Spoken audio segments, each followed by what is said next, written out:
Secret of the Amulet, 3, Something to do?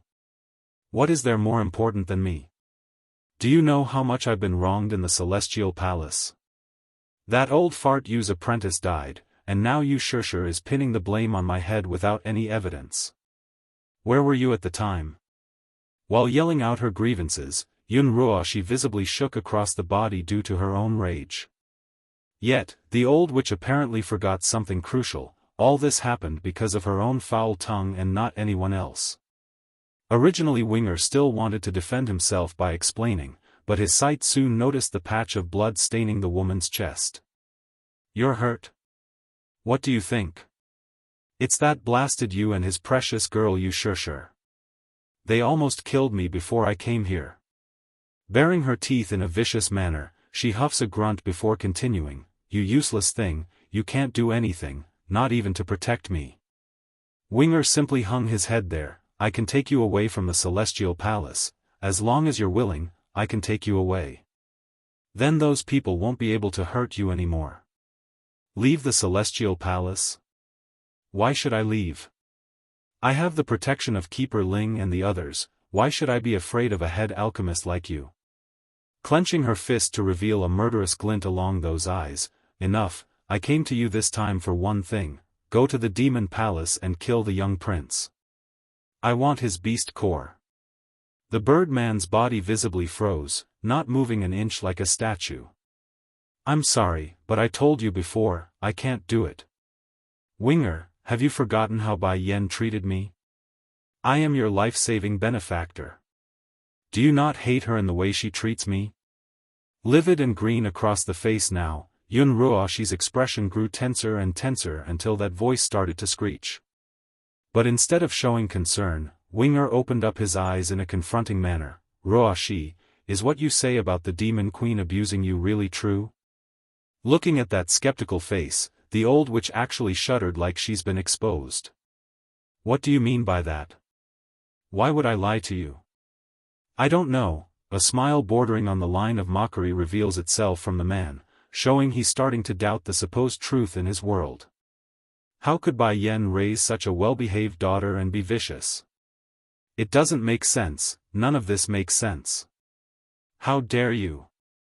Stepping forward to do another slap, the old witch held nothing back and caused the man's cheek to go red and bruised up. Huffing a grunt at the injury, Winger didn't retaliate, only quietly standing there like usual. I owe you, that I admit, so I will bear with whatever you wish of me. However, I won't help you murder an innocent child. Unlike his past deeds of murdering and assassination, he has never killed the innocent and young. That's his final straw that he won't break. Even if the other side that's demanding it was his benefactor and savior in that dark abyss. Alright, fine. If you won't help me kill the brat, then I will kill you instead. Flushing red across the face, Yun Ruoshi looked like an insane bitch that would tear the other side apart. If he is of no use to me, then why should I keep him? In an instant, a dark shimmering blade of deadly light materializes from the old witch's sleeve, its tip pointing straight for the man's throat. Winger knows what she intends to do. Even so, he didn't move, only making a helpless smile as he closes his eyes in acceptance. A life given, and now a life taken. If she wants my life, then so be it. If not for her, I wouldn't have kept going until this day anyways. However, right as the lethal blade was about to make contact and slice through that throat, an old hand unexpectedly reaches over and caught the sword mid-thrust, leaving only a millimeter of space before it could cut. Secret of the Amulet, 4, You betrayed me? Staring rigidly at the old figure gazing down at herself, Yun Ruoshi splutters this out with vicious intent. Winger was equally as stunned like the former. When he saw and recognized the person, he immediately showed a helpless smile along the mouth. Uncle Dragon Flame, how come you are here? Shaking his old head in disappointment, the old goat looks like a saddened elder after discovering their young has failed in something. From the first day you appear, I knew you were not quite right and was up to something. I reported this to the king and was ordered to follow you at all time. To think I was right and you were colluding with an outsider. Hanging his head in an apologetic manner, the Birdman had no excuse. I'm sorry Uncle Dragon Flame, she is my benefactor, I have no other choice. Even if she continued to grow crueler and crueler to him, he still couldn't bring himself to abandon her, hence the reason he came out at the summoning. Benefactor? So that means she can treat you like garbage just because she saved your life? Smile if her mood pleases, then stomp on you if her mood is foul? Donning a sarcastic grin at the mention, no wait, from the way I see it this old hag can never be happy. You are a member of the Pteroraptor Crow clan, how can you degrade yourself as such? Imagine what your father would say if he learns of your current state. Maybe he would stuff you back into your mother's belly and have you remade. Winger continues to shake his head in the old witch's defense. You don't understand Uncle Dragon Flame. She is the light in my heart. It was she who saved me and brought warmth to my heart in that lonely darkness. No one knows what kind of place he lived in back then. It's lonely, dark, and without light. More than once, he thought of committing suicide to end the torture. If not for that brief speck of light coming into his life, he would have long left this world due to decay. Yes, I don't understand, but I have a sense of self-esteem. If you hadn't shown the goodness that's in your heart just now and refused to listen to this vile hag's order, I wouldn't have saved you either. Uncle Dragon Flame, cutting the other side off with a cold snap of his glare, the old goat wouldn't hear any of it. You scram over to the side, I'll first deal with this woman then deal with you. He always knew Winger had some motive, just not this level of betrayal. Colluding with someone from the Celestial Palace was a crime worthy of death. Fortunately the lad didn't lose the last ounce of his consciousness, otherwise he might have had to kill him with his own hands. Murdering a friend's child doesn't sit well with the old goat's heart at all. Guilty along the face, Winger didn't dare talk back and hung his head. Uncle, can we not kill her? Consider it as my way of returning the debt. Instead of saying yes like a good elder, the old goat only smirked derisively. You mean to spare her, someone that wants to murder the royal family? Ha! Who do you think you are? Me and your father are only old friends, based on what can you ask of me to let her go? Winger had no way to counter that logic. Yes, the old goat was only his father's friend, based on what could he himself ask this of the elder? In fact, he now owes Dragon Flame for saving him from Yun Ruoshi's blade. Snorting at that pathetic and speechless face, the elder returns his attention to the old witch to finish the deed. However, as soon as he did so, his eyes immediately fell upon the crescent-shaped moon amulet along the neck. That thing. How come it's so familiar? It's like I've seen it somewhere. Secret of the amulet. 5. He gently closed his eyes, allowing the image of a young human to emerge from the deep passage of his memory.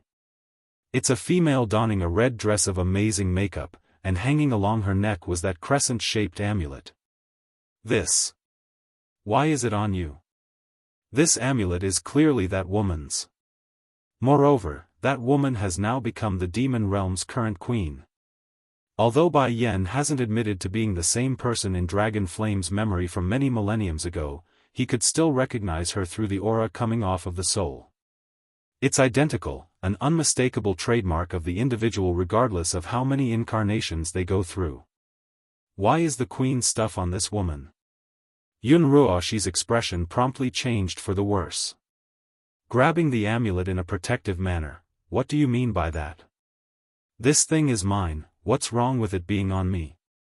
Dragon Flame narrowed his eyes in like a fierce beast eyeing a prey. Quit trying to deceive me with your nonsense. That thing on your neck clearly belongs to that.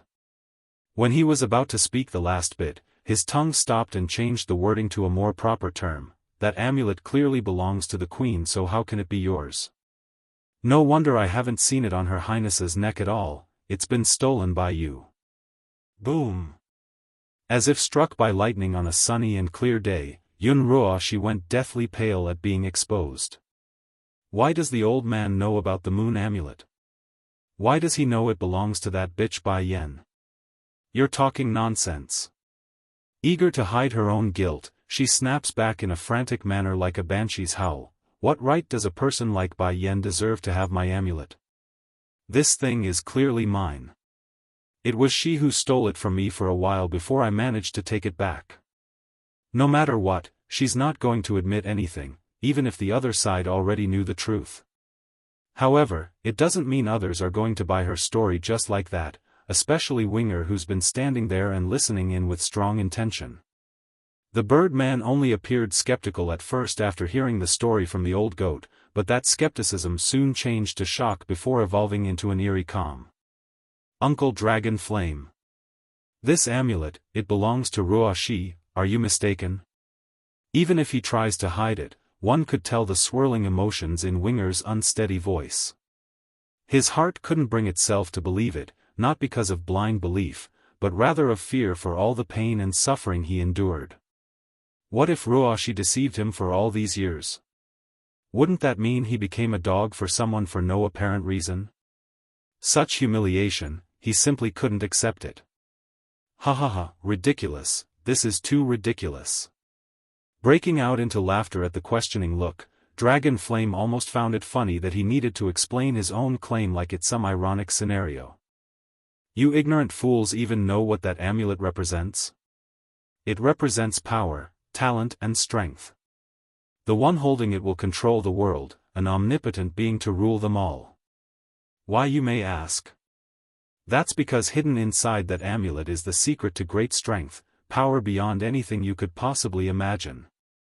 Go ahead, ask that woman over there if she can tap into the secret, come on, I dare you. Laughing to no end, the old goat's voice continued to ring against the Birdman's ear like endless mockery. Winger couldn't take it anymore. Stumbling backwards until he's leaning against a nearby tree for support, this poor soul kept shaking his head in disbelief like a man that's been betrayed and destroyed from the inside out. Exposing Yun Ruoxi, 1. Yun Ruoxi's heart panicked after seeing Winger's pale complexion. As her most loyal dog, she knows her own lies would turn this one into a rabid dog instead after exposure. If that happens, her life would be in peril. Listen to me, Winger. Biting her lips tightly, she wanted to twist the story to defend herself some more but was immediately cut off by the old goat's snickering sneer. I reckon you don't even know the name of this amulet, do you? Finding there's no response from her loyal dog, the old witch instead turns to glare at the old-timer. Quit trying to spell false stories in front of my face. All knows that I am the wearer of this amulet. Do you think you can just casually come up with a name and call it true? No matter what, she's going to keep denying the amulet was from Bai Yen. But no matter though, the old goat didn't need her agreement and kept talking without a care. This amulet is named All Heaven, and only one person is worthy of owning it. Unfortunately for you though, it's not you. All Heaven?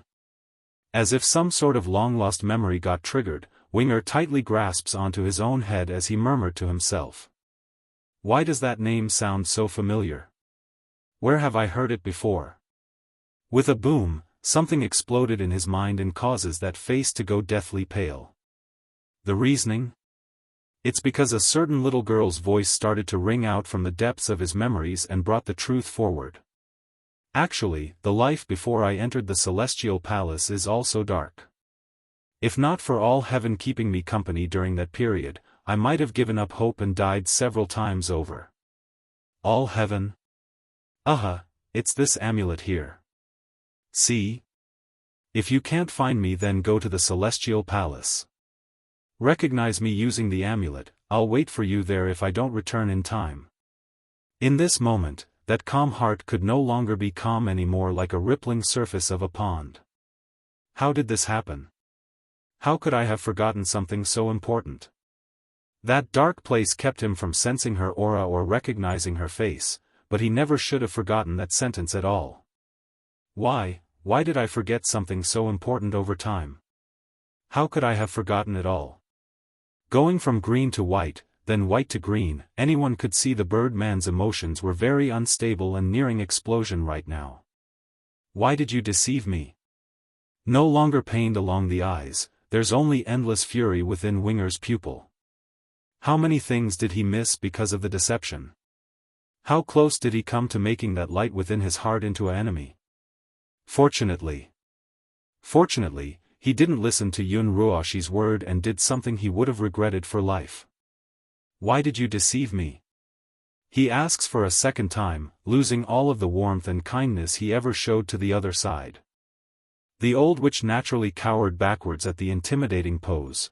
What are you talking about? When did I deceive you? This amulet is the queen's belonging. You took it from her. Now tell me the truth, why did you lie to me? Winger almost sounded pleading but also threatening. Exposing Yun Ruoshi, too. Don't listen to his nonsense, Winger. You know me for so long, are you really going to believe him over me who has had the amulet from the start?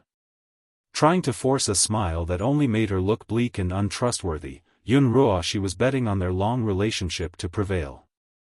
Unfortunately for the old witch though, the bird man only saw the look of panic and guilt along the woman's face that left him numb to the heart. Making a sarcastic smile, then why do you not know about the amulet's name being All Heaven? This, stumped for a proper answer, she bites her lip and forces the excuse, that's because the name is not true, it's something he made up. Winger, you must believe me, I am your benefactor and the one who saved you from that darkness. You said you will protect me forever in this life, did you not? No longer rippling with emotions, nor wanting to explode in rage, Winger only felt a cold chill run down his spine at what was now the absolute truth. The one, the light. The girl back then called the amulet All Heaven. To think I would be such a fool. I actually forgot something so important like the very name of the item I was supposed to always remember. Otherwise, he wouldn't have been fooled to such an extent by this Yun Ruoshi either. Closing his eyes in pain, Winger began to go over the many years of humiliation he suffered at the hands of this deceitful old witch. He also doubted why such a kind girl would become so cruel to the point where he didn't want to recognize each other at first. However, Yun Ruoshi's explanation gave him a flicker of hope for change at the time.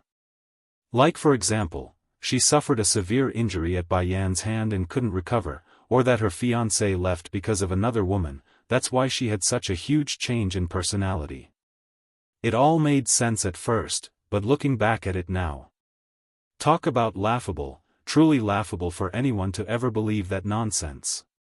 Stumbling back as she sloppily tries to gain some distance, Yun Ruoshi now knew what foolishness meant as she fixed onto the once loyal dog. What did you say? I said, this amulet is called All Heaven, the girl who saved me back then told me this personally. Staring upwards with a frosted glint in his eyes, Winger appeared hostile and murderous. Boom!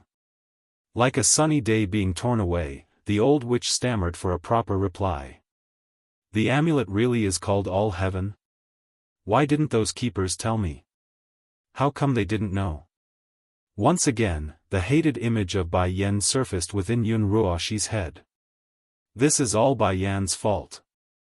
She never mentioned the name before. It's all her fault. Ho ho, Dragon Flame already knew this would happen after he took action, just not this awesome and spectacular. Winger, you are the heir to the Pteroraptor bird clan, it's shameful for you to have ever believed such a vicious woman. I am vicious?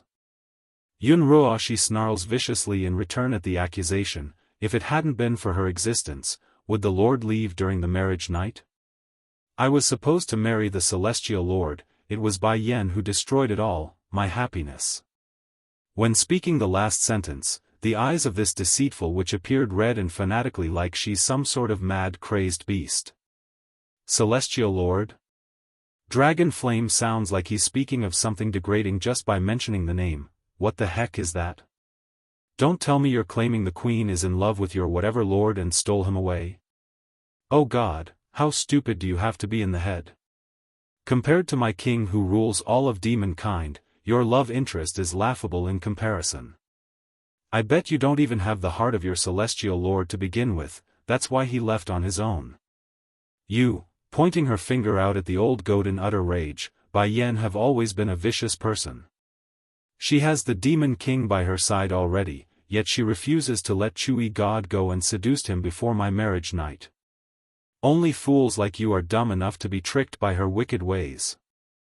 Exposing Yun Ruoshi, 3, and, me turning into this like today is also by Yan's fault.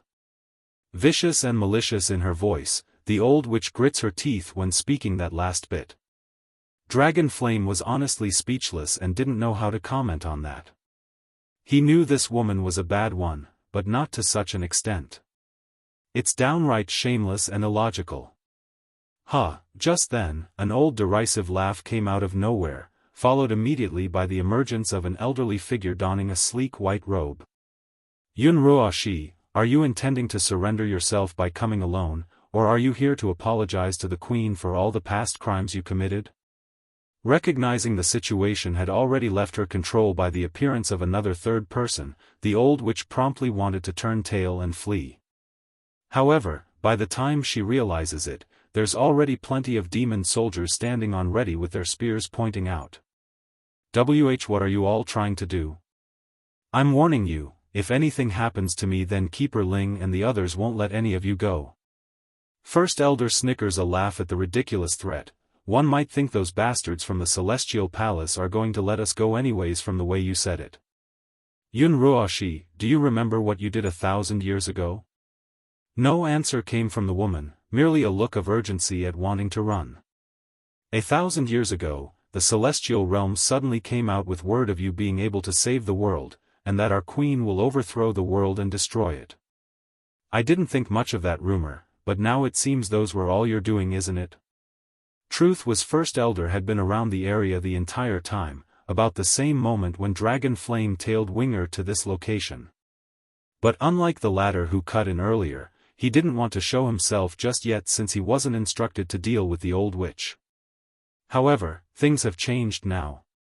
Since the truth has come out, he no longer wants to stand back since he's one of the few who knew the whole story and more after today's detail being revealed. Pity, our queen did not know your true nature and of how vile and evil you are inside. She kept insisting on you being a good person and ordered everyone to respect you, but I knew better, that's why I had my men shadow you from the very start. But I honestly never thought you were that cruel, murdering a newborn fox when you thought no one was looking. Then as if that wasn't enough, you fooled those idiotic keepers to attack the queen on your behalf and tried to execute her highness. If not for His Majesty arrival in time, the queen would have died right on that day. Closing his old eyes, First Elder started to recall back to those ancient memories where the events didn't turn out well. But that wouldn't be enough for someone like you, would it? Despite severely injuring the queen and causing the king to give up his essence blood in order to save her highness, you vile scums just won't give up. In the end the queen lost the baby in her belly because of you. Practically screaming now due to the fierce rage he's been suppressing for all these years, First Elder's detailed recount of the past hammered at everyone's heart like they're witnessing all over again. What exactly did the queen do wrong? Why did you treat her like that? Is it because she's too kind and won't discard a backstabbing witch like you? Growling now, how laughable. Everything you suffered is caused by your own two hands. What injury because you tried to save the queen? Only an idiot would believe something so stupid when we take her highness as our liege. Exposing Yun Ruoshi, Yun Ruoshi, Winger sadly closes his eyes, I will never forget how you denigrated her in front of me. Turns out these truths you spout are nothing but lies, I too have been blinded by you for all these years. What irony. Turns out by the time he made it out of that dark place and headed out to search for her, the light in his heart had already left the celestial realm. What makes him even sadder though was the fact that this old witch tricked him, causing him to hate the very girl for all these years.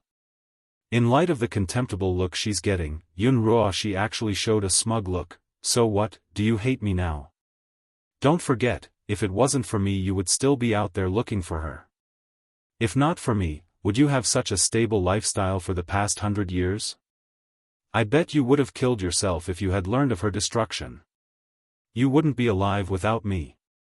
All in all, she still believes she deserves thanks for lying to the poor guy, not this sort of maltreatment. Against this twisted logic and shameless attitude, Winger didn't find it strange. Heck, it's not the first time he witnessed such behavior, so all he did was glare at her like a soul-slicing reaper. Under the pressure of those eyes, the old witch suddenly started to panic again after realizing what position she was still in. Winger, even if I didn't save you, we've still been together for all these years. I know you have some ties with these demons, so take me away. Afterwards we are clear of any debt between us. Even now, the woman here still wants to use Winger to her own advantage by demanding he save her. Talk about shameless to the core. Yun Ruoshi, making a crunching sound from his fists when forcing that name out, did you forget the way you treated me all these years? Aside from scolding me, what else have you done? No matter how much I help you, all I get are cold hard words from you. I put up with it because I thought you were her, but now. Forming a condemning smirking, you should be happy I'm not killing you myself, so what qualifications do you have to expect me of saving you? No one could possibly understand the level of pain he felt on the moment he discovered Yun Ruoshi wasn't the real one. It's enough to send the weaker-minded into insanity, that's how intense those emotions were. You can't kill me. The old witch cries out in fright, Keeper Ling and the others won't let you do this, they will come save me. First Elder was done listening to the rambles of this insane woman. Ignoring the struggling witch, he reaches out with his hand and ripped the moon amulet right off her neck with a swipe. No. This can't happen. I can't lose the amulet. A look of desperation gripped Yun Ruoshi's face upon touching her own neck. Give that back. Give it back. Without a care for her own safety now, she madly rushes the elder in an attempt to retrieve said item.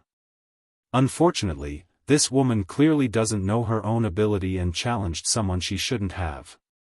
Following a heavy huff from First Elder and a wave of his sleeve, the shameless and vile witch was instantly repelled several meters into the air, landing only after slamming into the ground and causing a massive outpour of blood from her mouth.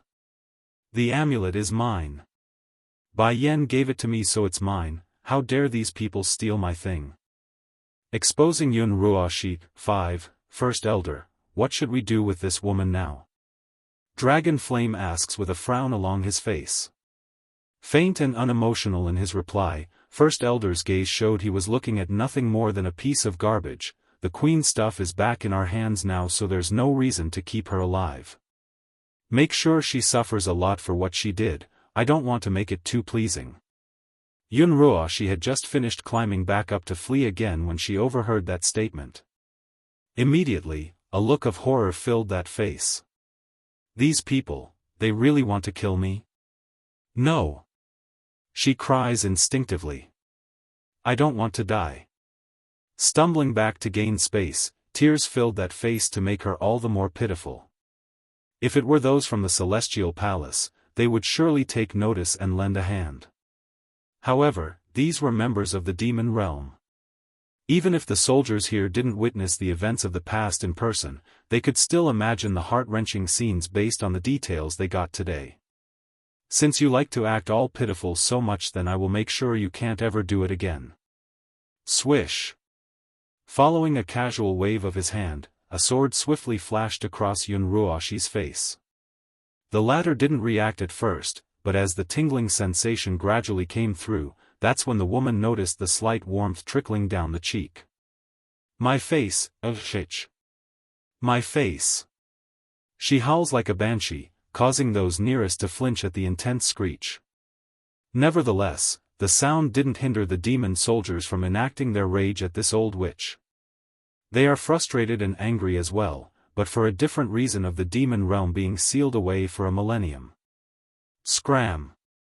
Suddenly, a howling roar of intense rage rocked the air, sending the group back and clearing an area away from the screaming woman. Even so, it's already too late for the old witch. Once freed and able to look up again, that face had already been ruined with plenty of bruises and blood.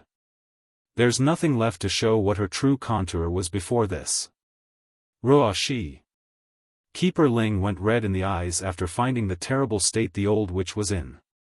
How are you, Ruoshi? Answer me quickly. Looking up in a dazed-like manner due to how much hurt she suffered, Keeper Ling, are you here to save me?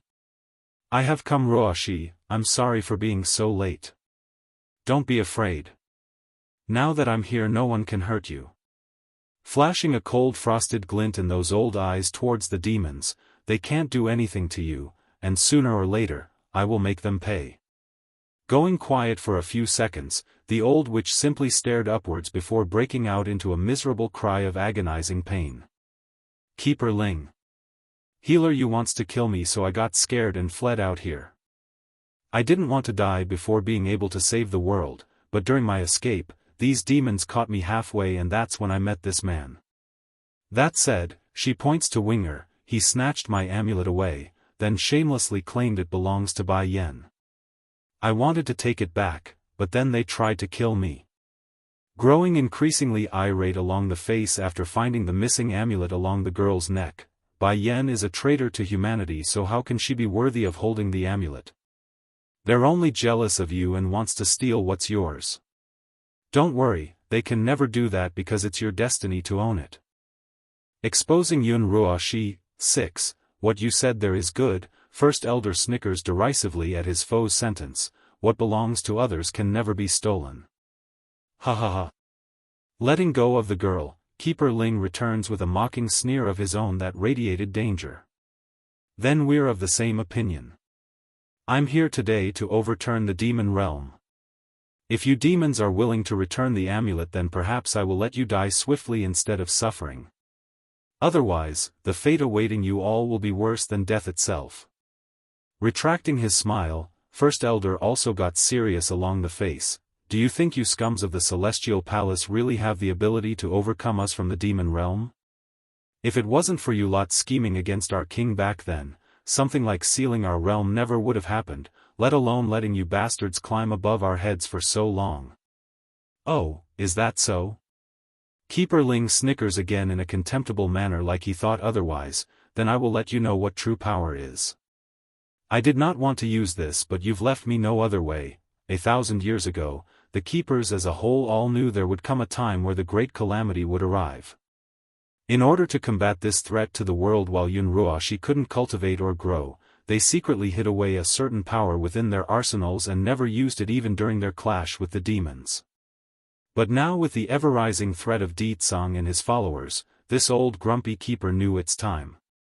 Closing his old eyes, Keeper Ling took a moment to gather his breath before opening them again to reveal a gaze that's as sharp as a blade. Where's the Demon King?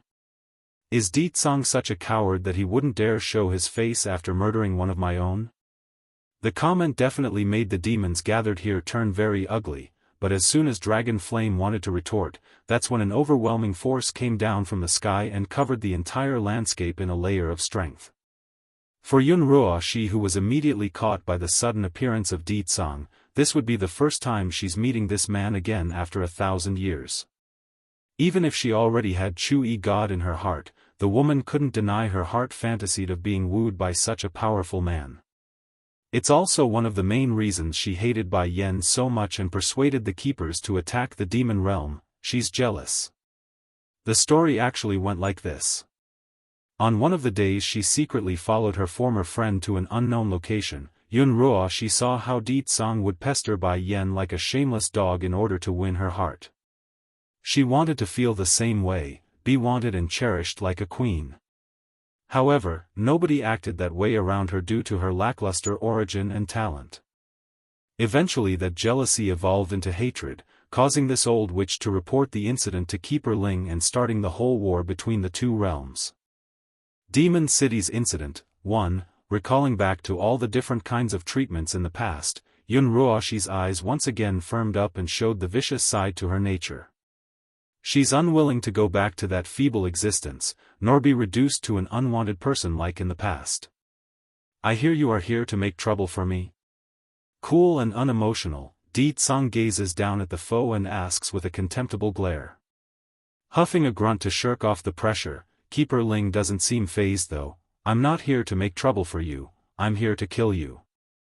As soon as this grumpy elder finished saying that, a long sword immediately materializes from his sleeve and instantly stabs down at the ground, releasing a huge amount of power in doing so. Boom! The floor rumbles, shattering along in veins like a roaring lion, only to be followed swiftly by the constant hammering of electric might from the sky. Then, as if instructed, one of the lightning strikes down and aims directly for the demon king's head in a devastating fashion. Di Tsang evaded with ease, of course, using his incredible speed, but that didn't mean the same for some of the less fortunate demon soldiers that could do nothing to save themselves. They were incinerated, destroyed until nothing but a giant crater remained to indicate they ever existed. This, Winger mutters with rigid stiffness after seeing this. Why? Why are these powers so similar to the ones hunting me? Where did the keepers get such a power?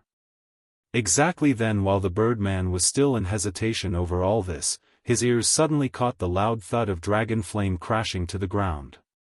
Uncle Dragon Flame.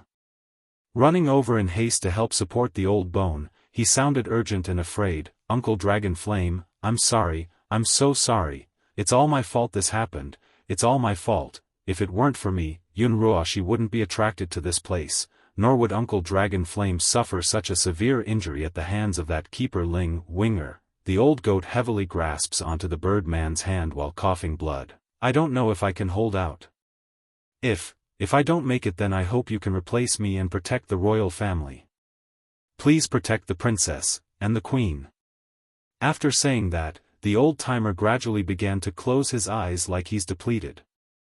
He knew beforehand taking on the thunder would cause severe injury to himself, but to this extent was beyond even his imagination. Unlike the heavenly thunders from a breakthrough or a Dan Pill creation, this thundering event embodied destruction. It destroys everything it touches, regardless of the uninvolved or target. Therefore, even with Dragon Flame's incredible and sturdy body, it penetrated and wreaked havoc across his internal organs.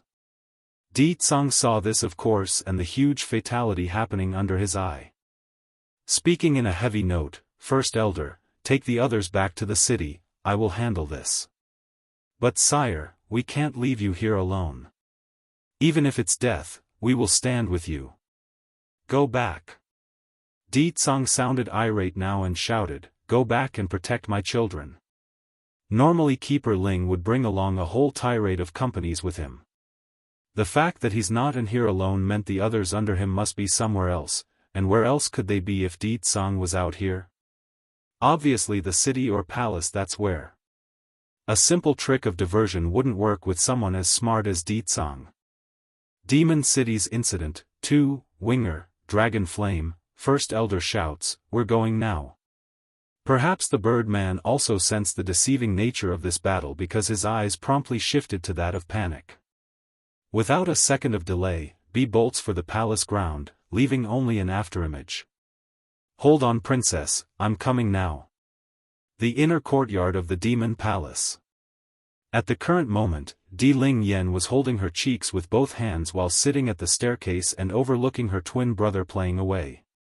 She's very bothered in the face when speaking to the maid next to herself, Sister Muing, how come Uncle Winger isn't back yet? Did he leave like mother did? Upon mentioning Bai Yen, the baby girl's face plummeted even further. Mother has been gone for so long, I miss her so much.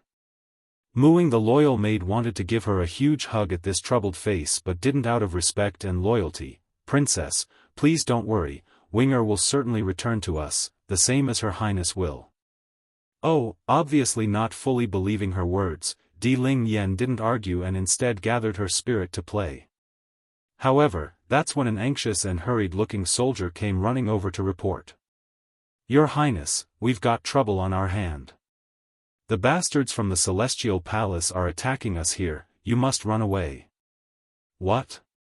Mu Ying's face changed a greater shade of white at the terrible news. The king had just left the palace and they're attacking? How did they know the king is away right now? Gritting her teeth, the maid didn't think twice and picked up the princess in preparation to flee. She promised Bai Yen to protect the baby girl at all cost, even if that meant her own life. Yet, fleeing wasn't exactly in the dictionary of Di Ling Yan's mind right now. Scanning with her big bright eyes at the surrounding area, where's my father? His Majesty already went to fight the enemy. Please, you must flee, princess. The soldier cries out again, his face growing more dire by the second. Will father be in danger? I want to leave with father. Biting her lower lip, the baby girl almost sounded pleading now. You must go now, Ling Yan. It's then Jin Tian. The little glutton steps in, pushing his twin sister away. Sister Muing, you take my sister and go now, that's an order. But Prince, you need to come too. Muing also got anxious and tried to reach out with her remaining free hand to lift the boy.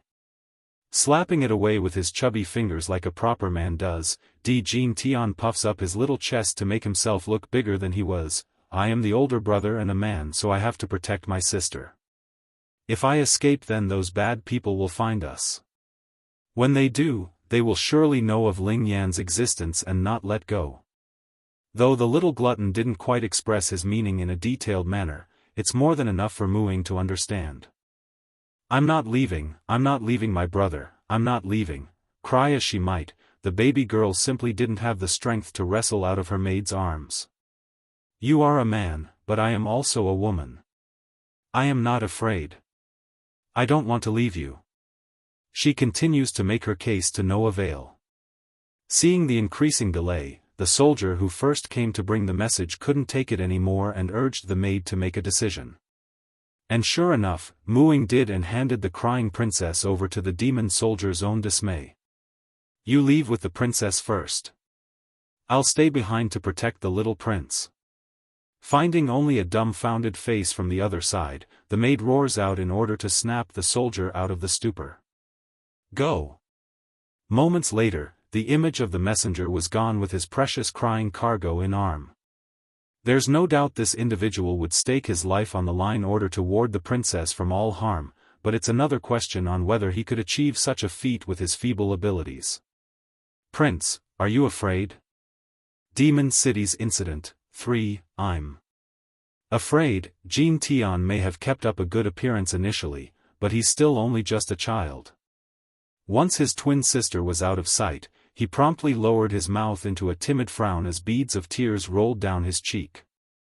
But Big Brother said I must protect my sister. Those bad people want to take her away, so I must stay and protect her. Muing naturally knows the little glutton's choice was the right one, so she didn't object to him staying.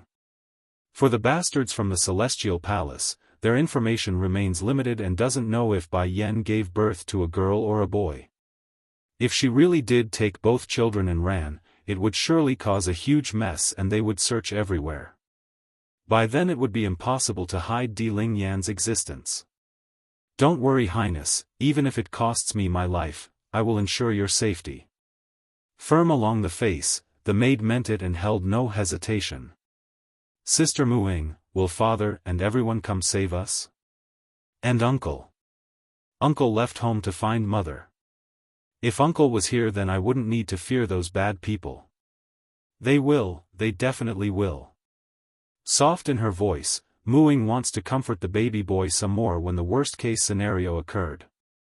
The attackers have arrived at the compound and has surrounded them. Seeing all these ferocious and glaring looks coming his way, Jin Tian instinctively hid behind Muing. It's obvious he's scared right now. This should be the son of that demon king. A man in charge of this attacking force snickers a grin before waving the others to move. Take the boy and tie him up. Let's see if that demon king will disobey us afterwards once we take his son. Keeper Ling never gave up on having Di Tsang's daughter. Even if it's not from Bai Yan's belly, the old bastard still intends to force the issue, even if it meant him going at it with another woman. That's how this idea came into existence. By kidnapping Jin Tian, Keeper Ling could then force him to have another baby. Sweaty across his little hands, Jin Tian remains stubborn in the face when speaking. I'm not going to be taken by you bad people.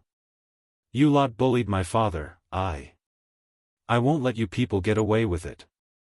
The man snorts at the pointless threat. Your father and mother did not listen to our persuasion, that's why they deserve what's coming. You as their son should act better and think of the big picture. What's a simple daughter compared to the whole wide world? They can always make more. Swish. As soon as his words came forward, a small contingent of the attackers had begun to move without further order. Muing saw this of course and hurried to meet the kidnappers with her blade. Thankfully this mission only came with some weaklings led by a couple of high divines, otherwise the loyal maid would never be able to contend with a powerful keeper in their fray. Even so, as middle divine, stalling for time remains a difficult task for the woman who has to fight multiple targets at once. Di Ling Yan's Fury, 1, PFF. Suddenly, a strong gush of wind came flying over, slamming right into Mu Ying's shoulder and blasting her backwards from the impact. Blood came pouring out of her mouth as a result of the injury. Sister Mu Ying. Getting all teary along the face after seeing how the maid tried to protect himself, Jin Tian tightens up his lips and asked, "Are you hurt? Is it painful?" The loyal maid didn't falter though in light of the huge disadvantage she faces. Rather, she's only feeling warmth circulating across her veins right now. From the very beginning, the prince and princess has never once treated her or any palace attendants as servants or anything beneath themselves. So, how could she cower when the time has come to show her mettle? Ignoring the stinging pain, she rushes at the crowd once again, leaving a trail of blood in her wake. There's incredible strength in her eyes right now. At the same time as well, the palace guard who left earlier with Di Ling Yan in arm was about to make it past the palace gates when they bumped into a crazy-looking figure. Going bright at the sight of the baby girl, the crazy old coot that was once the strongest keeper spoke with glee in his voice, "Good Ling Yan, I was just about to go find you to play." "Huh? What's the matter, why are you crying?" Since Bai Yan left, the old coot has done nothing but either playing with the kids or running off by himself to the back mountains for some rest, hence his belated arrival. Crying even harder now over the question, "Great-grandpapa, please go save Jin Tian. Uwu, please hurry and save second brother," not dilly-dally at all, the old coot gets all serious in the face after seeing how terribly sad the girl was. "Where is Jin Tian? Did something happen to him? Second brother is in the backyard. A group of bad people barged into the palace and wants to capture him. I wanted to stay too, but second brother won't let me and said I must flee. Please hurry before they take him away." What? Mad and crazy as he was in the head, the old coot had enough sanity left in him to know what the consequences are if someone intends to kidnap the little glutton. Flaring up with rage, "Which asshole dares to kidnap my good little boy? Don't worry Ling Yan, your great-grandpapa here will go deal with those assholes right now." Having said that, the old coot's figure was gone like a gush of wind. Wiping the tears away, Di Ling Yan also firms up in the face, "Mr. Guard, can you take me to find father? I'm worried about father." Greatly startled by the request, the guard immediately shakes his head, "No. Princess, I can't do that. The king is currently locked in battle with those bastards from the Celestial Palace. If you go then they will certainly know of your existence." Hanging her head after hearing that, "But the one they want to take is me. If I do not show myself then they will continue to hound father and mother. I am their daughter. I won't hide in the shadows while everyone protects me. Father, mother, big brother, second brother and everyone in the palace are all my family. I must also fight to protect them. But princess, the ones from the Celestial Palace will always be our enemy regardless of you showing yourself. Enough, I must take you to a safe place to hide for now." Di Ling Yan's Fury, 2, "But Mr. Guard, I must see my father. I'm afraid something might happen to him if he's left alone." Grasping onto the demon's shoulder and putting on a pitiful face to play her charm, the baby girl's face could melt hearts if the situation wasn't so dire and permitted it. Unfortunately for both girl and soldier, the two of them weren't going to have the time to make a decision here today. Exactly in the moment when the latter's about to give in due to that face, a series of footsteps startled them and caused the two to look over in the other direction. Among the new arrivals were multiple powerful targets, but the obvious one leading the new group were a kind-looking old man who kept smiling the entire time. Those eyes were locked onto Di Ling Yan, carrying a light of greed and delight at what he's discovered. "Your Highness, it's your father who tasked me to come pick you up." The old man lies without batting an eye. Right away, Di Ling Yen knew that wasn't true and reacted by clinging nervously to the palace guard's neck like the other side would bite if they got any closer. "Don't be afraid," the agitated guard promptly backed off as well to gain some distance. "I believe you got the wrong person. She is not a princess, only an orphaned fox picked up by the king somewhere during his travels." Despite the excuse, the smile coming off of the old man there only deepened. "Do you think we can't tell the aura coming off of the child is that of the Demon Kings? Little girl, don't be afraid, we won't hurt you. Come with us and we will go see your father." The old man's smile was extraordinarily kind right then after that last sentence. He just couldn't help it because the reward awaiting him would be unfathomable, especially when he thought all was lost after coming in late. The guard's heart pumped with adrenaline after the blunt statement. He knew there's no turning back from a fight since they're this close. Worse was the fact that he could have turned back with the old coot to where Di Jin Tian was, that he could find shelter under that former keeper instead of confronting this second group of assailants by being overly cautious. "I'm not going with you," said the little princess with her stubborn face. "You are all bad people, trying to hurt my father and mother and big brother. I won't leave with you." Unfazed and still smiling with that kind expression, "Little princess, your existence is too important to the world for you to be so selfish. Do you want to see the world destroyed?" The girl snorts with her tiny nose. "Don't think you can lie to me just because I'm small. I know you are here to kill me. My mother told me that before already. I have no relationship with you people, so why should I sacrifice myself for you? Mother taught me being kind is all and well, but it's not all right to be foolishly kind." Di Ling Yan's fury. 3. In Di Ling Yan's view, the only ones that could demand sacrifice from herself would be the ones she cared about. For example, her parents and siblings, or the friends she's made in the palace. Whereas these unknown strangers would be considered just that, strangers that she owes nothing to. The old man's face suddenly sank, causing his smile to disappear completely as well. "If you won't come with us, then that leaves me no choice but to use force. All of you go, take this demon princess down." "Understood." Those that came with the old man promptly drew their weapons and readily charged at the pair. The palace guard could see this of course and understood the time has for him to put his life on the line. Without another thought, he tossed the girl in his arms towards the inner yard as hard as he could to give her the highest chance of getting to safety. Though it's a futile effort and he knows it, the soldier still wanted to do everything in his power before his end comes. "Princess, run away, go find the king." That's the final words the soldier before it got cut off. For Di Yanling, who could only catch a glimpse of the scene once she hit the highest point in the air, the picture was painful to take in even for her immature mind. Bloody, gory, and limbs severed into multiple pieces, that's how quickly the attackers mercilessly murdered the demon soldier who stayed behind to fight. It's a completely one-sided battle that ended in seconds, yet that's all it was needed for help to arrive. Right before Di Ling Yen came face to face with the cold hard ground, she had closed her eyes for the impending hurt. However, the impact never came in her shyness from pain, rather it's the sensation of a powerful pair of arms catching her mid-fall. "Princess," Winger gently whispers his words into her ear. "I'm sorry for being late." Obstructed by her own tears, the girl cries while speaking incoherently, "Hick.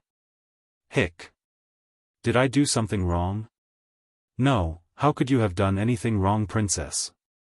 Winger found it absolutely distressing to hear such sensible words. It's not right to demand this of someone so young. If I've done nothing wrong, then why do these people hate me so much? I've listened to mother's teaching and kept my heart pure and kind. Why does second brother have to sacrifice himself to protect me? And why does Mr. Guard back there have to die to protect me? I want to grow up just as strong as big brother. That way I can keep others from being hurt because of me, nor die for me. That's right, in this poor princess's view, the only way she could stop all this pain was to become stronger. "Princess, he's a demon guard, it's his duty to protect you." "No. He and Sister Muing are my friends. Everyone in the demon realm are my friends. The ones that deserve to die are those bad people and not them. Yes, the ones to die should be the evil and bad ones, not the friends and family in her life. And for the first time ever, a flash of hate and anger filled those big innocent eyes of this pure child, tainting a small speck of her childish heart. It's then, First Elder and the others also arrives on the scene. They could see the state of the situation, but they were more concerned with the intruders from the Celestial Palace who had also chased over after removing the obstacle. It seems the king is right. You lot really came to attack the palace while we were out. How dare you lay a hand on the princess? Huffing a grunt in an irate manner, First Elder was glaring daggers at the bunch, but now you can forget about ever leaving this place alive. The old man leading the second group of attackers only snickered a laugh at the idle threat. Is that so? Shame though, I've already had some of my subordinates run off to inform Keeper Ling about the princess's existence. Now whether it be the Demon King or Demon Queen, or even the Demon Realm for that matter, none of you need to exist anymore. What? Darkening in the face, First Elder's voice grew dreadfully cold like he wants to snap the other side's neck. Sneering some more after getting the reaction he wanted, do you know why the Celestial Lord never moved against the Keepers despite his hatred for them? It's because they hold an ancient relic in their hands. It's an incredible weapon containing power capable of destroying everything, and such a relic can only be activated by the Keepers themselves. Di Ling Yan's fury, 4. The old man's smile deepens like a tactician winning a battle. Guess what, Keeper Ling only held back against your king because he needs him to produce a daughter for us. Now that we have one right here, what makes you think he will let that abhorrent Demon King live once news gets to his ear? Without surprise, First Elder's expression devolved into an ugly frown. He's all too aware of what the other fellow was implicating by that threat. The power from that strange lightning caused by the sword from earlier still left his heart trembling with fright. It's overwhelmingly powerful and destructive to the point where even he has to watch out from being struck head-on. Clenching his fist until it's slightly shaking, don't look down on the king of the demon realm. I can say for certain even if all the keepers from your celestial palace gathered here today, it would only end up in a deadlock between both sides. Ha ha ha. The old man laughs some more like he's just heard something hilarious. That would be the case if you hadn't touched Lady Ruoshi. She is the future savior of our world. What qualifications do you animals have in targeting her?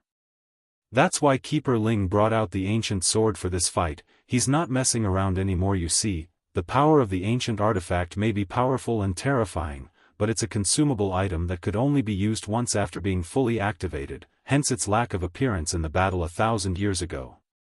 Uncle Winger, Di Ling Yan hurries to tug at her protector's shoulder after getting all anxious. I want to go see my father. Hurry and take me to my father.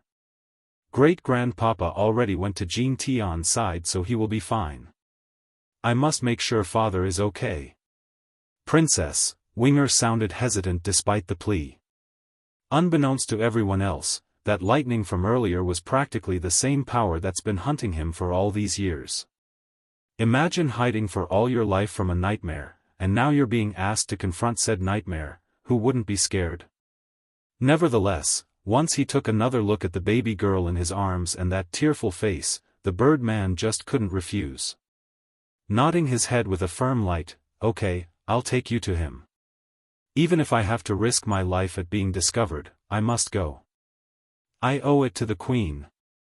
I can't repay the debt to her now. That leaves her daughter the princess. Back over in the Holy Dragon Mountain. Bai Yan has been continuing to trek through the thick shrubberies when her temple ached with a throbbing pain, causing the woman to stare up into the sky with a frown. Mother, is something wrong? Noticing the oddity, Bai Xiaofan quickly asks with his curious face. Gripping her chest like something's wrong, Xiaofan, we need to hurry and find a way out. I fear something might have happened back home. How can this be? Di Tsang is watching over the demon city. There's no way something can happen while he's there. Am I overthinking this? Yen, look, Mo Li Shang, the young man suddenly calls out from the front, his voice sounding surprised by what he's pointing at. Looking over as instructed, Bai Yen too was surprised by the scene. It's a huge lake of icy blue color which reflected the sky like a crystal mirror. Dragon Spirit Lake. Molly the winged piggy promptly jumped out of his master's arm and started to flap his wings excitedly. Hurry Queen Mother, we need to put Dragony into the lake. The lake water will help her wake up. Despite her own woes about a strange lake that seems to appear out of nowhere, Bai Yen wasn't going to doubt the little fella's decision. From the very beginning, this piggy has done nothing but look out for her goddaughter with no indication of that ever changing. Di Ling Yan's fury. 5. Originally this cold lake should have been enough to turn any person into a greenish hue due to the insane low temp, but as Bai Yen slowly placed the girl into the water, what came of it was nothing short of serene. There's a little bit of flush red filling Dragony's face, making her look like someone that's peacefully asleep. Do you feel it as well? Bai Yen turns to Mo Li Shang, the young man, after checking the air. The atmosphere here is very thick with spiritual energy. It's a suitable location for training. The young man nods in agreement. Indeed. Unfortunately, I don't have time to train here now. Let's look around first. There's bound to be a way out of this place. The panic and unease have grown much stronger by this point, making the woman more urgent to return to her husband's side. Okay. Sensing the tension as well, Mo Li Shang didn't dally around and quickly began the search. It's then, something up ahead caught their eye that seems to appear out of nowhere. Standing at a person's height was a monument with several words etched along the surface. To break is a demi-divine lord. Demi-divine lord? What does that mean? Mother, Bai Xiaochen tugs at Bai Yan's hand. This monument says demi-divine lord. Does that mean we need to break this monument with a demi-divine lord? Does that mean we can leave after we break it? A shudder breaks into Bai Yan's heart, causing her hands to clench into a ball in the process. But how can I spare the time to advance into the demi-divine lord level? The city is under attack and I'm supposed to sit here and train? Making an extremely frustrated face. Why? Why must I fall into this forsaken place at this time? Why does the city have to be attacked while I'm away? I can't do this. I must return to Di Tsang's side right now. Bang! Not hesitating, Bai Yan throws a heavy punch at the monument. The force used could crush a rock, but instead of showing a single crack, the recoiling force from the impact actually bounced her back to the ground. Mother! Greatly startled by the turn of event, Bai Xiaochen didn't think twice and threw himself to her side. Mother, you will be hurt if you continue to hit it. I don't want you to be hurt. It's okay, son, move aside and let me do this. We can't stay here and continue this endless wait while your father is in danger. Climbing up again, Bai Yen pummels her fist for a second time and roused a similar outcome. Not conceding, the attack continued, only to repeat itself time and time again. Eventually blood came seeping out of the woman's messed up fingers that had clearly been scratched to the point of showing bones at some point. Demi-divine lord, why is it only a demi-divine lord that can break this? I refuse to believe that's the only way. Even if I'm only at the high divine stage, I will break this blasted rock. No one can stop me from going back to Di Tsang's side, let alone a monument in this forsaken place. Yen. Mo Li Shang sounded distressed now, especially when his gaze fell upon the female's hand. He wants to stop her from doing this, of course, but against that strong level of determination, he just couldn't bring himself to do it. Moreover, he's far too aware of how much Bai Yen loves Di Tsang. To ask his friend there to stay put and train patiently would be equivalent of killing her while the husband was in danger. Very soon, a trickle of blood came trickling down the woman's lip due to the continuous recoiling force of her punches. She's at the point of sustaining an internal injury if she keeps this reckless assault up. Dragony's father. 1. Click. From out of the blue, a crisp sound rang out from the study structure. It's a clear sound that echoed across the environment. Mo Li Shang was the first to react here and he could see the cause of that sound. Right in front of his eye was a small tiny crack along the stone surface. Though it's hardly worthy to be called a crack, but it's more than enough to make him gawk. How can it be? That monument clearly said that only a demi-divine lord can break it. Yan Yan is only at the high divine level, how did she manage to make a crack on it? For a while, the look self-doubt was all that was plastered along the young man's face. He's obviously having trouble believing his own eyes despite reality being in front of himself. Bai Yan on the other hand didn't let up though. She's unimpressed and continued to barrage the monument further and at an increasing ferocity, until... boom! Like a rocket making impact on its target, the structure suddenly exploded under the final punch from the woman's fist. She's expended after this achievement. Collapsing backwards like a wilting flower, Bai Yan's condition wasn't any better than the very thing she destroyed at this moment. Mother! Bai Xiaofan cried out and dashed over to catch the falling body. The child wanted to do something to help elevate that pale complexion, but all he managed was a reckless frolicking of his arms in the air like a clueless dote that he was in these situations. Exactly like his old man. Mother! Does it hurt? It's my fault, I couldn't help you. In the steambun's view, he's a man of the family and should be the one carrying the weight of any problem. It didn't help his consciousness either when he saw those messed up fingers of Bai Yan's. I'm fine. She forcibly pulls herself back up from the ground and scanned the area for change. The monument is broken, why are we still stuck here? Yan Yan, Mo Li Shang runs forward and picks up a yellow scroll from the spot where the rubble was. This appeared after the stones shattered.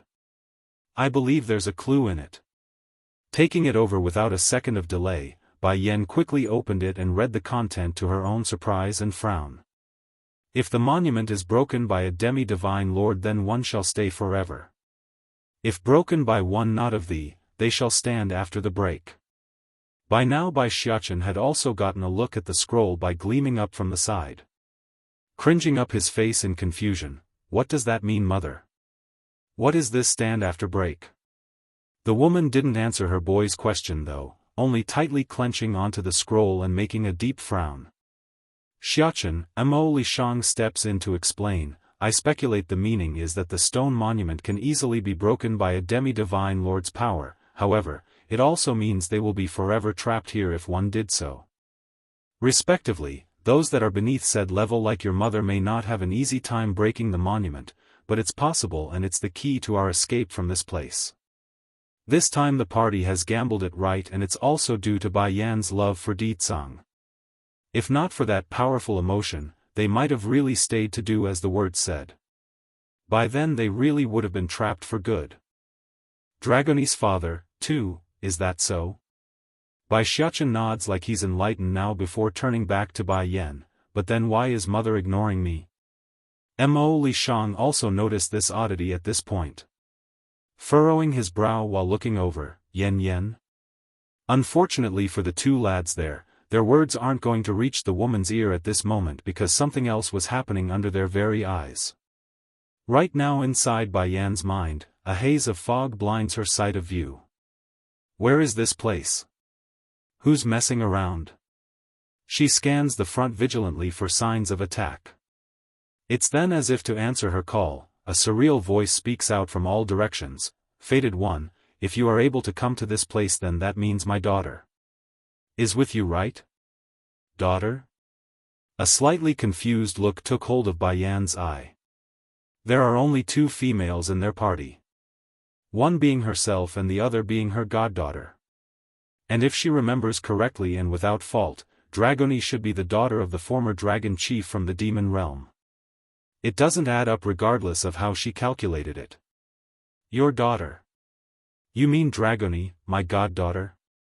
Frowning now along the face and speaking in a hostile tone, I know for a fact she is the daughter of the former dragon chief from the demon realm, why are you impersonating her birth father? The voice clearly sounded pleased based on its tone despite the aggressive attitude from the other side. You are not wrong in your assumption. Technically speaking, I am her father from a previous life. Due to some unforeseen circumstances, I had to seal her soul up until the opportunity presented itself. In this case, she went into the wheel of life and was reborn as you said, the daughter of that former dragon chief in your memory. A surprised face promptly gripped Bai Yan's expression because she knew all along something was amiss when she met Dragony. The attachment she held towards the girl was strange to say the least, especially when they never met before until her first arrival at the Demon Realm's palace. In light of her own shock, Bai Yan didn't hurry to follow up with more questions, rather she gathered her wits to get to the bottom of the current dilemma. Then what is this place that I'm in? If Dragony is your daughter, does that mean anyone else can also come here if they had her with them? No, the voice sounded faint and distant, that is not the case. The reason I allowed you in here is of my own choice. I sense the blood that is yours inside my daughter's vein, that's why I brought you in here when you picked up the scroll housing my soul. It's also why I am calling you a fated one. Blood? He must be referring to the essence blood I used to save Dragony. To think the reason why I wound up here is because of that. I'm assuming you didn't summon us in here just to recognize your daughter, is it? There must be another reason as well. Perhaps it's due to the voice's relationship to her own goddaughter, but Bai Yan's tone also softened up when searching the area for signs of the source. You don't have to look for me, I won't come out with my current appearance. It will certainly frighten you if I did so after going through that event. Furthermore, I can't either even if I wanted to because my continued existence can only be prolonged by staying within the scroll. So, I will have to bother you to keep watch over my daughter in the future. Event? What event are you talking about? You're too weak the way you are to ask for that detail. Fated one, there are things in this world that aren't fit for the weak to know. Secondly, I didn't summon you into the world of the scroll for such talks, I'm here to give you an aiding push. Immediately, Bai Yan's forehead had cringed up into a knot after hearing his intentions. She was just wondering if the so-called event was related to the calamity that's being mentioned by the Celestial Palace, but to be told she's going to get help from a stranger's voice? Now that's something she never expected. Dragony's father, 3, how can you help me? I will give you the rest of my strength to help you advance into further heights, afterwards I will return to my slumber. But my daughter. I will have to bother you to keep caring for her in the future with the power I give you. Boom. Just when Bai Yan wanted to open her mouth, a stinging sensation suddenly filled her head and made the woman flinch. Before she knew it, an outside force bordered on the line of invasiveness entered her veins and gathered into the meridian. My daughter hasn't woken up yet, so you can put her in this place for a while. No one can step foot here, she's safe, and the flying pig around you, let him stay and look after my daughter too. Oh, and your son is quite good from the way I see it. If later on he can cope with the upcoming changes, then I will promise him my daughter. As icing on the cake, there's also a demon sealed within the ice lake here. If your son ever gets strong enough to reach the demi-divine lord level, have him come possession of it. For a moment, Bai Yan wanted to smack herself to see if this was real. Why does Dragony's father sound like a market madam that's constantly yapping away without end, long-winded and endless jibbery-jabby? But why a demi-divine lord? Is there a reason for that? Because that place can only be reached if one is a demi-divine lord. In the voice's view, this was the only gift he could offer outside of the power he's going to give her. For saving Dragony's life, and for allowing himself to meet his precious daughter again. You can rest assured, tightening up her hands in a firm manner, no matter what happens, I will not abandon Dragony. She is like family to me. I won't abandon family. I believe you, how could he not believe Bai Yan? A human woman who would take her own essence blood out for a demon, that's something he's never heard of during his period alive. I also want to ask one last question, how do I get out of this place? The voice didn't hesitate and answered right away like he expected it, that's easy, you couldn't leave before because I wanted you to come here. Now that I've met you, the obstacle will naturally clear out on its own if you continue to walk down the mountain path. After saying this sentence, the strange presence simply disappeared. Bai Yan understood why, of course. Without energy to support his own soul, the voice was bound to fall back into slumber until it regenerates enough to function. The issue was when? Days? months? Or years? Unaware of how long the time has passed in her current state, Bai Yan's body had started to tremble excessively due to the surging power from within. She never experienced such force before, which felt like it's going to make her flesh burst. Even so, the mind was the key here. As long as she's able to overcome the mental and spiritual test provided by being fast-tracked in her growth, the power would be hers to wield. Mother, Bai Xiachen asks again from the real world, what's wrong? Why are you ignoring me? And suddenly making a breakthrough? And 2 stages in a row? Directly from a bottom divine to a high divine? As if to answer his call, Bai Yan suddenly moves again.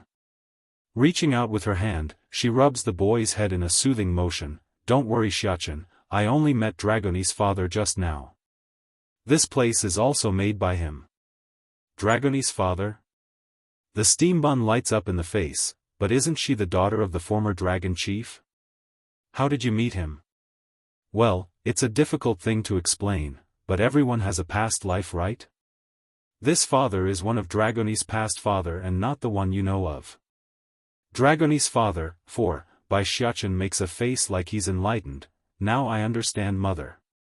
So, what did Dragoni's father say? Smirking mischievously, Bai Yan throws the bomb down like a sly fox. He said to betroth Dragoni to you.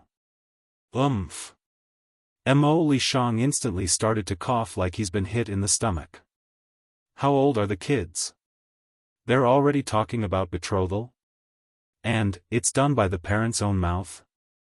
Then as if recalling something, the young lad slowly sneaked a peek to the winged piggy next to himself. He wanted to find if there's any change in the little fella's expression, but found none to his own relief. It seems I was overthinking the matter before. Molly only wants to protect the girl in the purest sense and not anything else. Mother, the steam bun gets unhappy and buries his frowning face into the woman's belly. I don't want a wife, I only want to stay by your side. Also, Dragoni is my sister. If me and her marry, then wouldn't that be considered incest? Bai Yan's face visibly twitched over the last bit. You're not blood related, so it doesn't matter. You're still young, so you will understand this in the future. The boy merely tilted his head like a lost child. Will I really understand in the future? Then mother, how are we supposed to get out of here? Looking up to face the downward slope, Bai Yan makes a meaningful face. We need to continue down the path, this place won't stop us anymore. However, Dragoni needs to stay here under her father's request, along with Molly to watch over her. Mo Li Shang was the first to react to that statement since it involved his companion. Making a reluctant glance to his little buddy, okay, you stay and protect Dragoni while she's asleep. Me and Yen will leave together. Although the lad and his piggy companion did agree to split up before, but to actually have the pair go ahead with such an idea was still painful for the pair. Showing tears along his piggy face, Master, I will be sure to protect Dragoni so you can be assured. Regarding this arrangement, Bai Yan didn't have any objections. In her view, there must be a reason why the voice insisted on the piggy to stay behind. Mother, doesn't it hurt? Bai Xiachen carefully raises the woman's hand with a look of pain over the revealing bones. I will blow on it. Before you would always blow on my wound if I got hurt, so you will be fine too. That said, the boy promptly began to puff up his cheeks to give it a big huff of air like it would do something. Still hurt? Of course not, you silly, rubbing her son's head in a happy fashion. We will go back now. Your father and siblings are waiting for us. What needs to be done has been done on this account.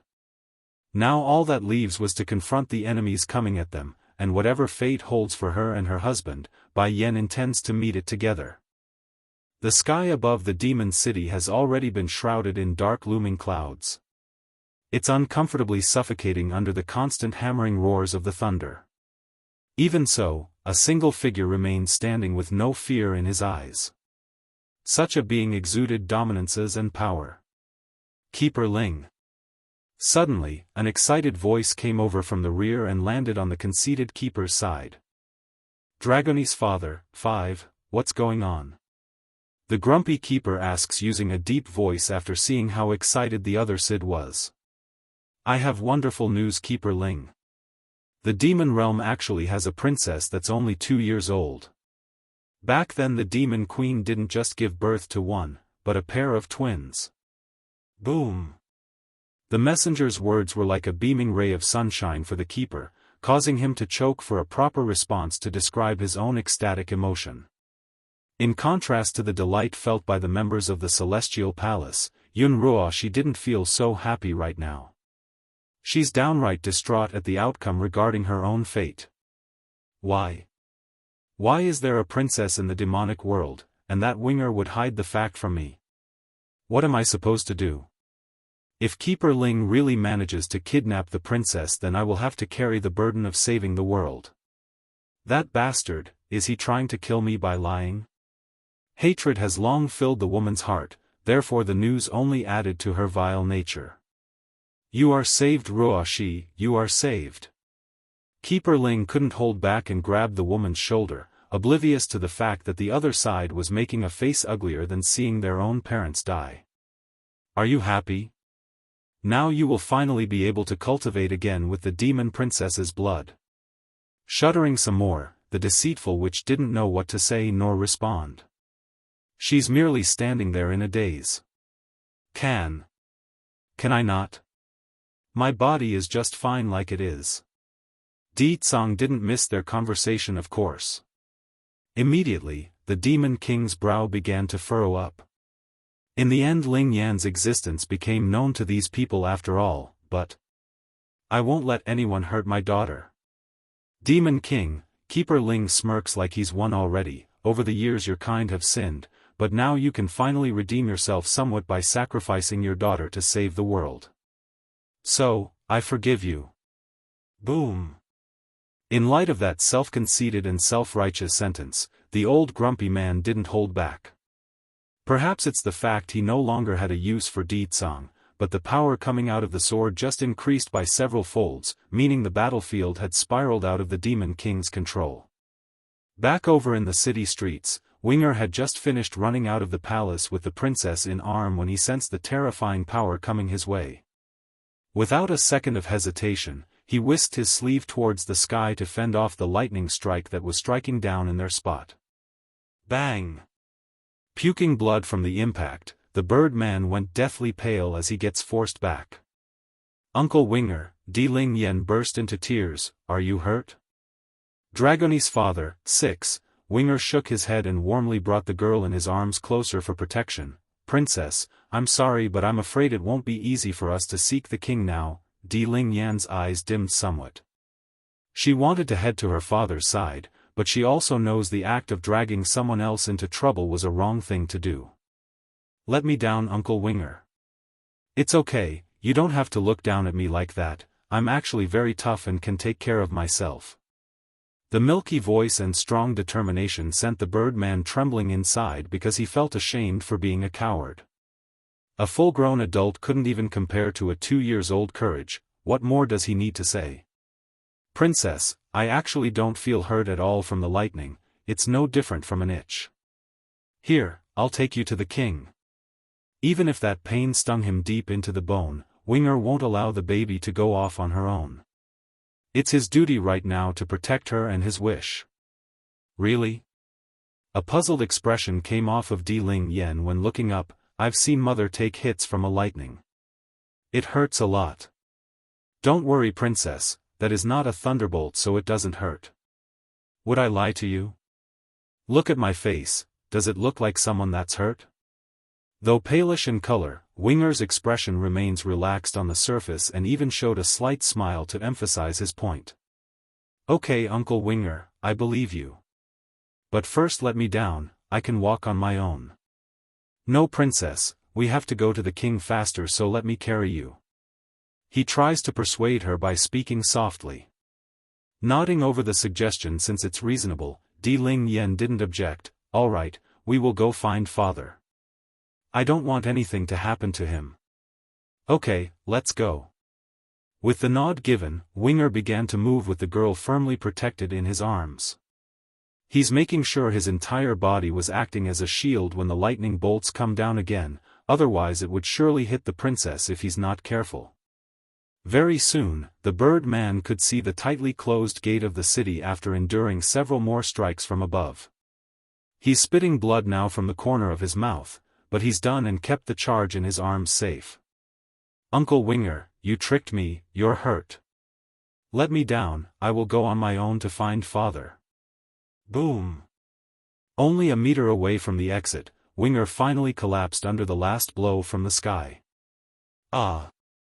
Di Ling Yen cried out in fright, Uncle Winger, how are you? Don't die please, I know I'm wrong, I shouldn't have asked you to help me find father. Don't die. Seeming to recall something crucial, the girl suddenly picked up a dagger from the ground nearby and cut open her finger, thus allowing the blood to flow into Winger's wound. Tearful Ling Yen, 1, slightly quivering along the eyes, Winger slowly regains his consciousness after falling down only to be welcomed by the image of a crying girl after looking up. Princess, don't cry. I'm fine. Reaching up with his hand, the bird man attempts to wipe away some of those tears. Then that's when he noticed the cut across the girl's finger. What did you do? Finally smiling after confirming the other side was fine, Di Ling Yen immediately got all happy again knowing she succeeded. Back when I was at the Sky Mountain, I accidentally cut myself when I tripped over a withered tree's root. My blood made the old tree grow again. So, I thought if I smeared some of my blood on your wound it might help heal you too, Uncle Winger. Like the baby girl says, her blood does have the magical property of healing anyone if applied, but only if the patient was still alive and breathing. A tight pain promptly gripped Winger's heart due to this news. He's fully aware of his own lowly status. If not for being saved by the demon realm, someone like him wouldn't even be worthy of being in the princess's presence, let alone demand the baby to offer up her blood. Such privilege and honor, he should never have received it nor deserve it after all he's done. And exactly then, another past memory suddenly surfaced within the bird man's brain like a stroke of light. It's the time he spent in that endless darkness and how the tender voice of a strange girl came into his life. Just like her mother, the princess is kind and beautiful. How could I have been so foolish and misled for all this time? That Yun Ruo, she could never do good with her vile nature. How could I have been so stupid? Princess, I'm sorry. I'm really sorry. Guilt, pain, regret, countless emotions blended into one indescribable emotion that continued to rip away at the man's soul. Why are you apologizing, Uncle Winger? Blinking her big baby eyes, Di Ling Yen didn't understand why the other side would suddenly say that. Closing his eyes in pain, the man decides to come clean. In the past, your mother gave me the only hope in life during my darkest moment. I promised to go find her if she couldn't come find me afterwards, however, by the time I did, she was already gone. Even worse, I misrecognized your mother's enemy as her and did some very terrible things during that period. I almost did it again and was supposed to kill you and your brother. He wanted to speak the truth and spill everything how his heinous past, and now that he said it, it both removed a heavy burden from his shoulder and frightened him. The former being the guilt, the latter of not being able to achieve forgiveness. I won't blame you, Uncle Winger. Mother said it before, a good child is one that knows when he is wrong. So, Mother won't blame you either. Awash with purity due to that clean voice, Winger never felt so refreshed in his entire life, but your mother, she doesn't seem to remember me anymore. If she had remembered me, she would have gone to find me long ago, probably. Isn't that easy? If Mother doesn't remember you, Uncle Winger, then we can remind her. Tilting her little head, Di Ling Yan's answer to the problem sounded so simple yet so obvious, but Uncle Winger, have your body recovered yet? Tearful Ling Yan, too, feeling much better now after his brief recovery, Winger stands up and readies himself. I'm ready, Princess, we can continue to look for the king. Outside the gates of the city, all was in ruins due to the massive damage to the landscape. Even so, Di Tsang remains firm against the constant hammering of that destructive thunder and hurricane-level winds. Against this level of devastation, not even Keeper Ling could keep his old heart at ease. There's shock and there's fear plastered all over his face right now because he expected the battle to be over by now. Has this demon king grown to such an extent? If it was anyone else from the celestial palace taking on those bolts, they would have fallen long ago. Pity. If only we had destroyed him properly back then when we had the chance, then I never would have needed to waste the precious sword's power on him today. I can't let this go on. If this demon king continues to grow at the rate he's doing now, then it would just be a matter of time before he overturns the entire celestial realm. Gritting his teeth at the thought, Keeper Ling once again reaches out to grab at the ancient sword's handle.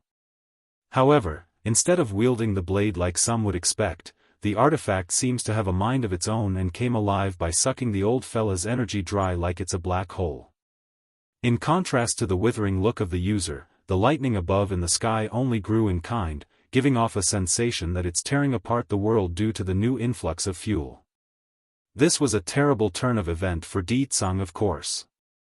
He's been drained already after being repeatedly bombarded by the destructive bolts of electric might, and now that body of his had started to show signs of depletion, meaning it's a matter of time before he falls if nothing was done. Naturally, the king of all demons couldn't allow that under any circumstances. There are his subjects behind himself that needs protecting, but more importantly, there's his children that's still hiding in the palace. No matter what happens, the man and father won't and couldn't allow himself to fall. Suddenly, the blurry image of Bai Yan's face seems to materialize within Di Tsang's view in this dire time. It's just that instead of the iconic red dress that she's always worn, the dazzling and gorgeous woman had on a pearly white garb, giving him a smile so wonderful that it's captivating, exactly like 1,000 years ago where his heart was swept away with one simple look. Demon King Di Tsang, 1,000 years ago you would never have allowed yourself to be placed in this predicament. Aren't you regretting it, regretting all your past deeds? If not for your brash act of barging into the celestial palace and saving that wretched woman, none of this would be happening today. Seeing the other side's about to give, Keeper Ling decides to put the final nail in the coffin by spewing out the snarky remarks. Make no mistake though, this arrogant and grumpy keeper may have the upper hand right now, but even he knows that without this ancient artifact in his possession, he would never be able to overcome the other side. Narrowing his eyes into a glare, Di Tsang stares down menacingly at the annoying thorn that wouldn't shut up. You emotionless old fossils could never understand what it means to love a person, that's why you can say such idiotic things to me. Yen Yen is my world. Without her, this world means nothing. I will give up my body and soul if it means saving her. 1,000 years ago I did so, and 1,000 years later, that is today, I will do the same if needed. Di Tsang may not be able to remember everything from the past, but he more or less remembers the crucial bits of why he became so weak. Tearful Ling Yen, 3, the jealousy inside Yunruo, she was quickly making her go crazy right now. It's true she loves Chui God from the hearts down, but seeing how Bai Yan could get such deep love from someone else still drove her to the edge. Why? Why is the two most beautiful and handsome men in this world loving her like so while I get nothing? Why? Keeper Ling naturally didn't notice the vicious jealousy surging within the woman's eye when he snarled sarcastically, even in death, you won't regret it? Di Tsang made a very simple reply to get his message across, and that was to openly laugh. I still haven't loved my wife enough, why would I die? In this world, no one can kill me except Yen Yen. In this man's view, only his wife could take his life, no other person out there could. You, the grumpy keeper gawked, not able to comprehend the logic behind the other side's speech. No matter though, the Demon King didn't need others to understand his thinking, he only needs them to understand by experiencing his will. Without ado, an enormous aura suddenly blows up around Di Tsang's body and turned the sky around in his favor. Losing his breath at this incredible surge of power, Keeper Ling almost cowered there. How can he do that? The power from the sword should be enough to destroy him, so why is he able to put up such a strong front? I never felt such pressure even back in the day during his prime. Suddenly, a clicking sound came from below his gaze and caused an ominous sensation to creep up his spine. The old fella didn't want to look down, of course, knowing full well what it indicated. However, he also knew he had to, since the concentrated lightning bolts above the sky had started to act erratically like lost flies in a swarm. And sure enough, his entire body went stone cold once he confirmed it with his own eyes.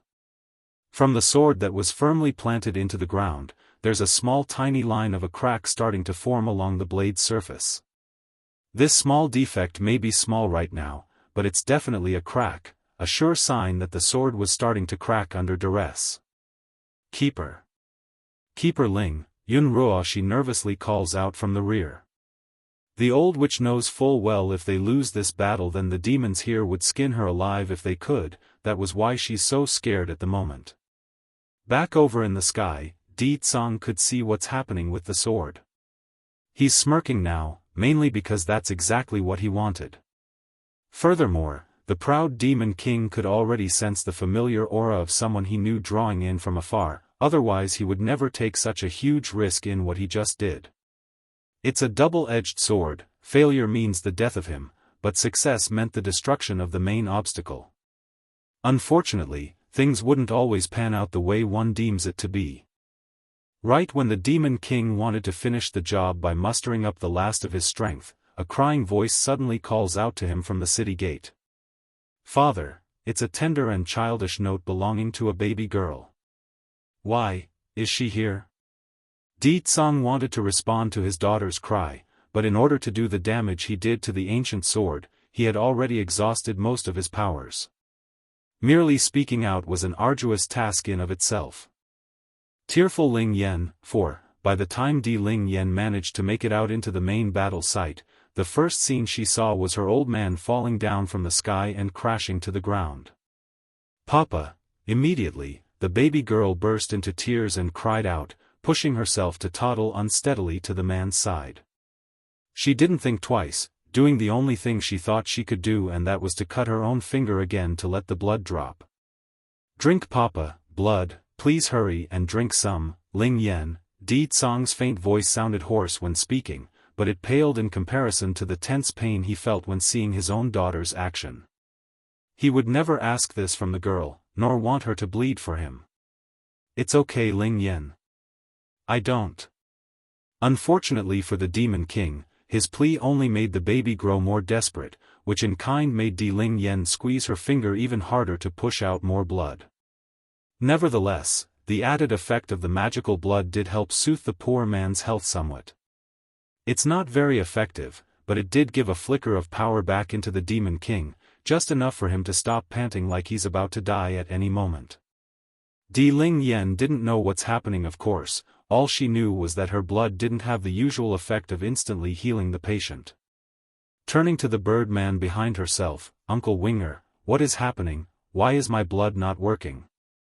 My blood is usually more useful than mother's alchemic pills, why is it not working on father?" Shaking head in a helpless manner over the girl's tearful face, "Princess, the king. He's like this not because of an injury, but because he expended too much power." Regarding the consequences of overextending one's power limit, Winger didn't want to say it because it would only hurt the demon baby even more. Even so, Di Ling Yan's instinct told herself it couldn't be good, and that was enough. Di Tsang also knew the consequences of his own actions and what it meant if there's no help from an outside source, but as a father, he's more worried about calming his precious daughter's mood than his own health. Reaching up to wipe some of those tears, the demon king's complexion continued to grow worse. "Why?" Grabbing her old man's hand in the process, Di Ling Yan cries upward towards the sky like she's speaking to the heavens itself, "What wrong did I do? Why do these people want to hurt me?" Her helpless voice only added to the pathetic nature of such a plea because everyone here understood there's no such thing as fairness in this world. In a timely yet unwelcomed moment, Keeper Ling Yan's pompous and arrogant voice cuts in, "Ha ha ha, Demon King Di Tsang exhausted himself in order to ruin my sword, and now his daughter came running out on her own volition, fate really is on my side." That said, the old grumpy elder continues to grin but had locked onto the baby girl's presence. "Little girl, don't worry, I will give you a painless death when I take your life." Di Ling Yan didn't care what others had to say though, all she did was cast her eyes downward at her own man like she's in her own little world. Nevertheless, The muttering response she said told everyone she's well aware of the situation. My life is given to me by mother. I may be small and don't understand much about this world, but I know enough that aside from my mother, no one else can demand me to die. She may be childish and young, but the girl's words were more than enough to make Keeper Ling grind his teeth in hated anger. Why are all of Bai Yan's children like this, so lacking in virtue and teaching? Just like her mother, this demon princess is so selfish and arrogant, she doesn't give one care about the world. The sneaky Di Ling Yan, 1, ha ha ha. Though he's laughing, Keeper Ling's tone nevertheless gave off a creepy chill that's unfitting to his style. Little girl, your parents have done too many evil things in their life, and now we are merely trying to help you because only you can gain redemption for your parents. The old fella knows full well Di Tsang didn't have the strength to stop himself anymore, but he's a member of the Celestial Palace, an institution of the highest moral standard.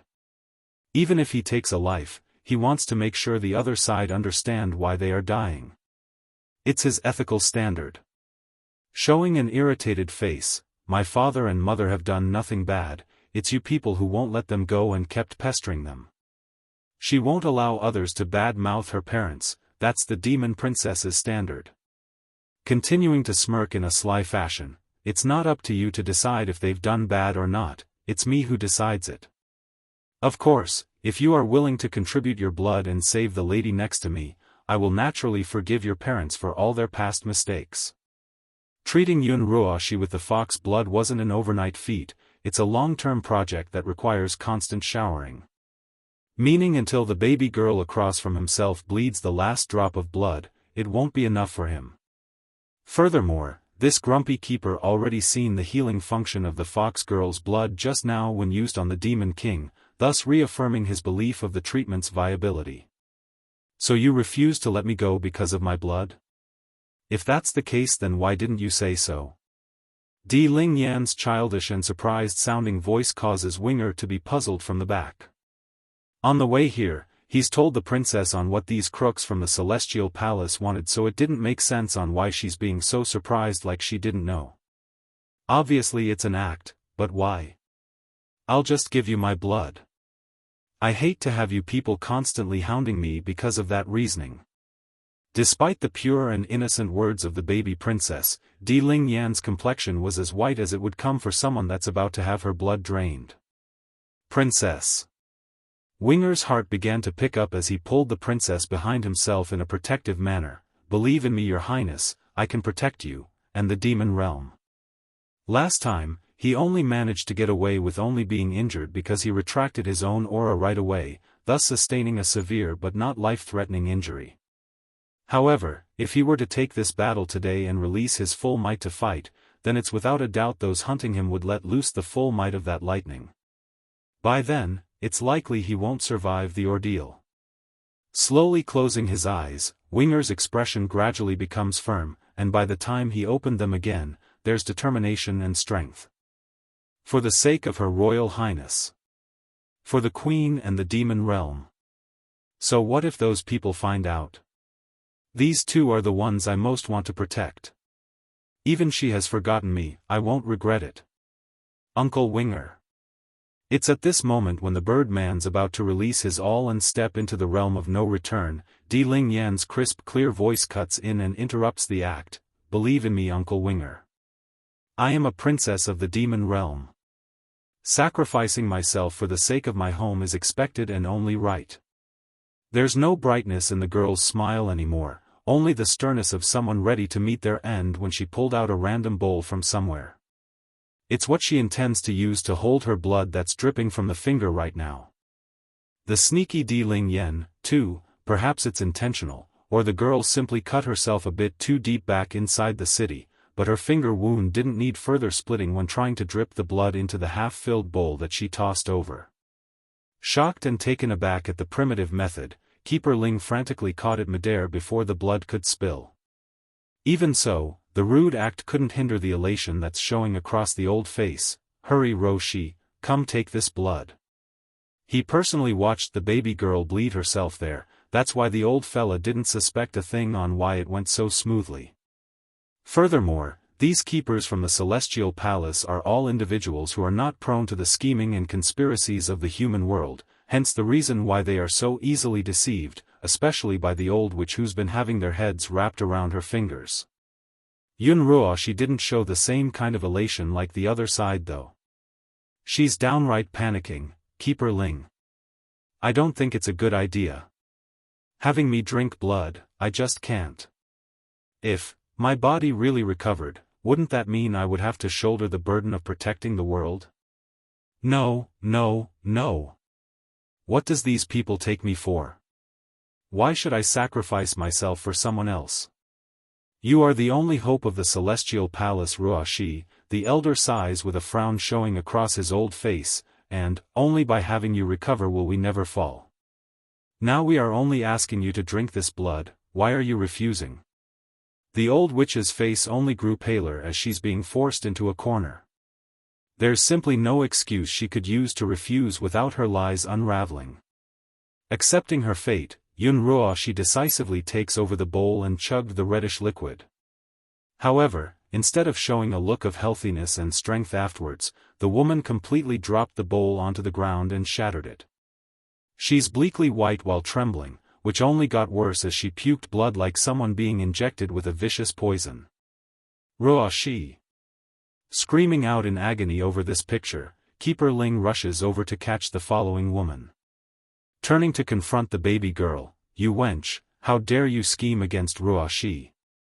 Making an obvious skittish face at the huge holler, Di Ling Yen appears scared on the surface. I don't know what's going on, but I do know that if a bad person does bad things, they will be poisoned if they take my blood. So, she must be a vicious and bad person as well. Humph. That's what you get for hurting my parents and wanting my blood. Now let's see what you will do. Keeper Ling's body started to shake all over due to how livid he was inside. He's green in the face and wanted to strangle the young baby. Knowing full well she's infuriated the enemy, Di Ling Yen starts to move on to her next phase of the plan. Uncle Winger, when a person dies, will their blood solidify? Yes, Winger's mouth twitched because he now understood why the princess did what she did. She poisoned Ruoshi by poisoning herself first. The sneaky Di Ling Yen, 3, oh yes, they want my blood and they want to kill me while doing so, didn't they? Oh well, it looks like they will never be able to use my blood then. Di Ling Yen speaks like she's just come to the realization. You. Keeper Ling's face went a shade of green as he pointed that finger in an accusatory manner. Yes, they are going to kill the girl eventually, but not right now. See? Giggling in her voice, I said it already, you are not qualified to kill me. Her smile no longer carried any of the childish delight she had before, only a chill that's distant and cold. Winger may have known the princess for a short period only, but the Birdman never expected to see such a strong side from the baby girl. It's completely out of character and beyond her age. Sinking into a dark glare, Keeper Ling now understood what the baby was trying to do. Humph. You think we can't take you back with us first and then slowly deal with you? As long as she arrives at the Celestial Palace, then her fate would be sealed. That's a fact and a simple task to achieve right now. Unfazed and still smiling with that frosty look, you can. However, if you force me, then I won't ever give you the cure to the granny's poison over there. Yun Ruoshi's brain literally exploded right in that moment. Not because of the poison though, nay, but because she's been called an old granny. A lethal sore spot for any woman of age. This wench, she actually dared to call me a granny? I knew it, she's just as annoying as that Bai Xiachen. As expected of Bai Yan's children, they're all ill-mannered brats. She wanted to say something to rebuttal that claim, but the clenching pain from the abdomen sent her crouching down like a squirming worm. You admit you added poison? Keeper Ling also explodes upon seeing the pained look of the old witch. I'm too negligent, thinking a child will not have too many vile thoughts, but this is Bai Yan's child. I should have known, I should have known. Di Ling Yen didn't pay too much attention to the elder's interrogating voice though, instead she continues to speak with the Birdman, a huge disrespect for any keeper. Uncle Winger, can you take my father back to rest? His injury is very serious. Dropping her head, the baby girl appears to be frustrated due to her own powerless self. Naturally, Winger would be frowning over the request. If he leaves, then what about the princess herself? Thankfully the dilemma didn't last long because First Elder had caught up by now and presented himself as the answer. Princess, you really came to this place.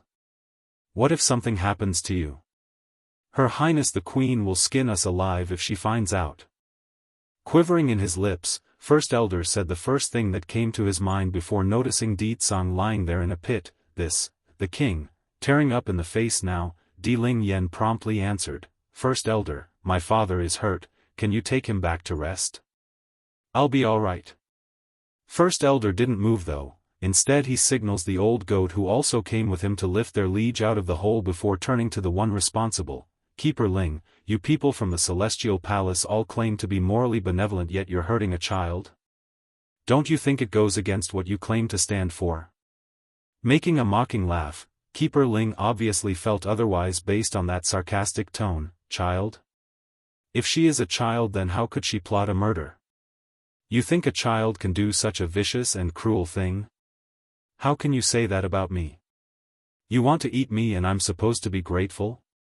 Di Ling Yan's eyes got all dark and serious in her counter. Mother taught me I cannot hurt others without reason, nor allow others to hurt me. And if they do, we must return the favor at twice the level. The sneaky Di Ling Yan, I like to ask, is it me poisoning her more serious or her eating a child more serious? Cocking her chin high, Di Ling Yan shoots back with strength in her voice. This time, even Keeper Ling was speechless because he had no rebuttal against that logic. Although he mouthed off about the good of this world and such, but the demon princess was still just a child, that's a fact and he couldn't deny it. Even so, she can't poison Ruoxi. The old grumpy keeper continues to preach his side's logic like a stubborn old fool. The fault lies with the Celestial Palace. Ruoxi did no wrong. We were the ones who forced into it, isn't that right? Princess, did you use poison like he claims? First Elder asks with a hint of confusion in his voice due to not making head or tails of the whole story. This time, Di Ling Yan didn't deny the case and confirmed it with a nod. Yes, I secretly took a poison while they weren't paying attention. Then she drank my blood, so it's natural that she got poisoned too. The elder's face promptly turned a ghostly white. What poison did you eat? How could you take such a risk, Your Highness? What if something happens? How are we supposed to tell your mother the Queen? Don't worry, First Elder, I have an antidote. Without hesitation or delay, the baby girl quickly took out a bottle containing said pill and tossed it into her mouth.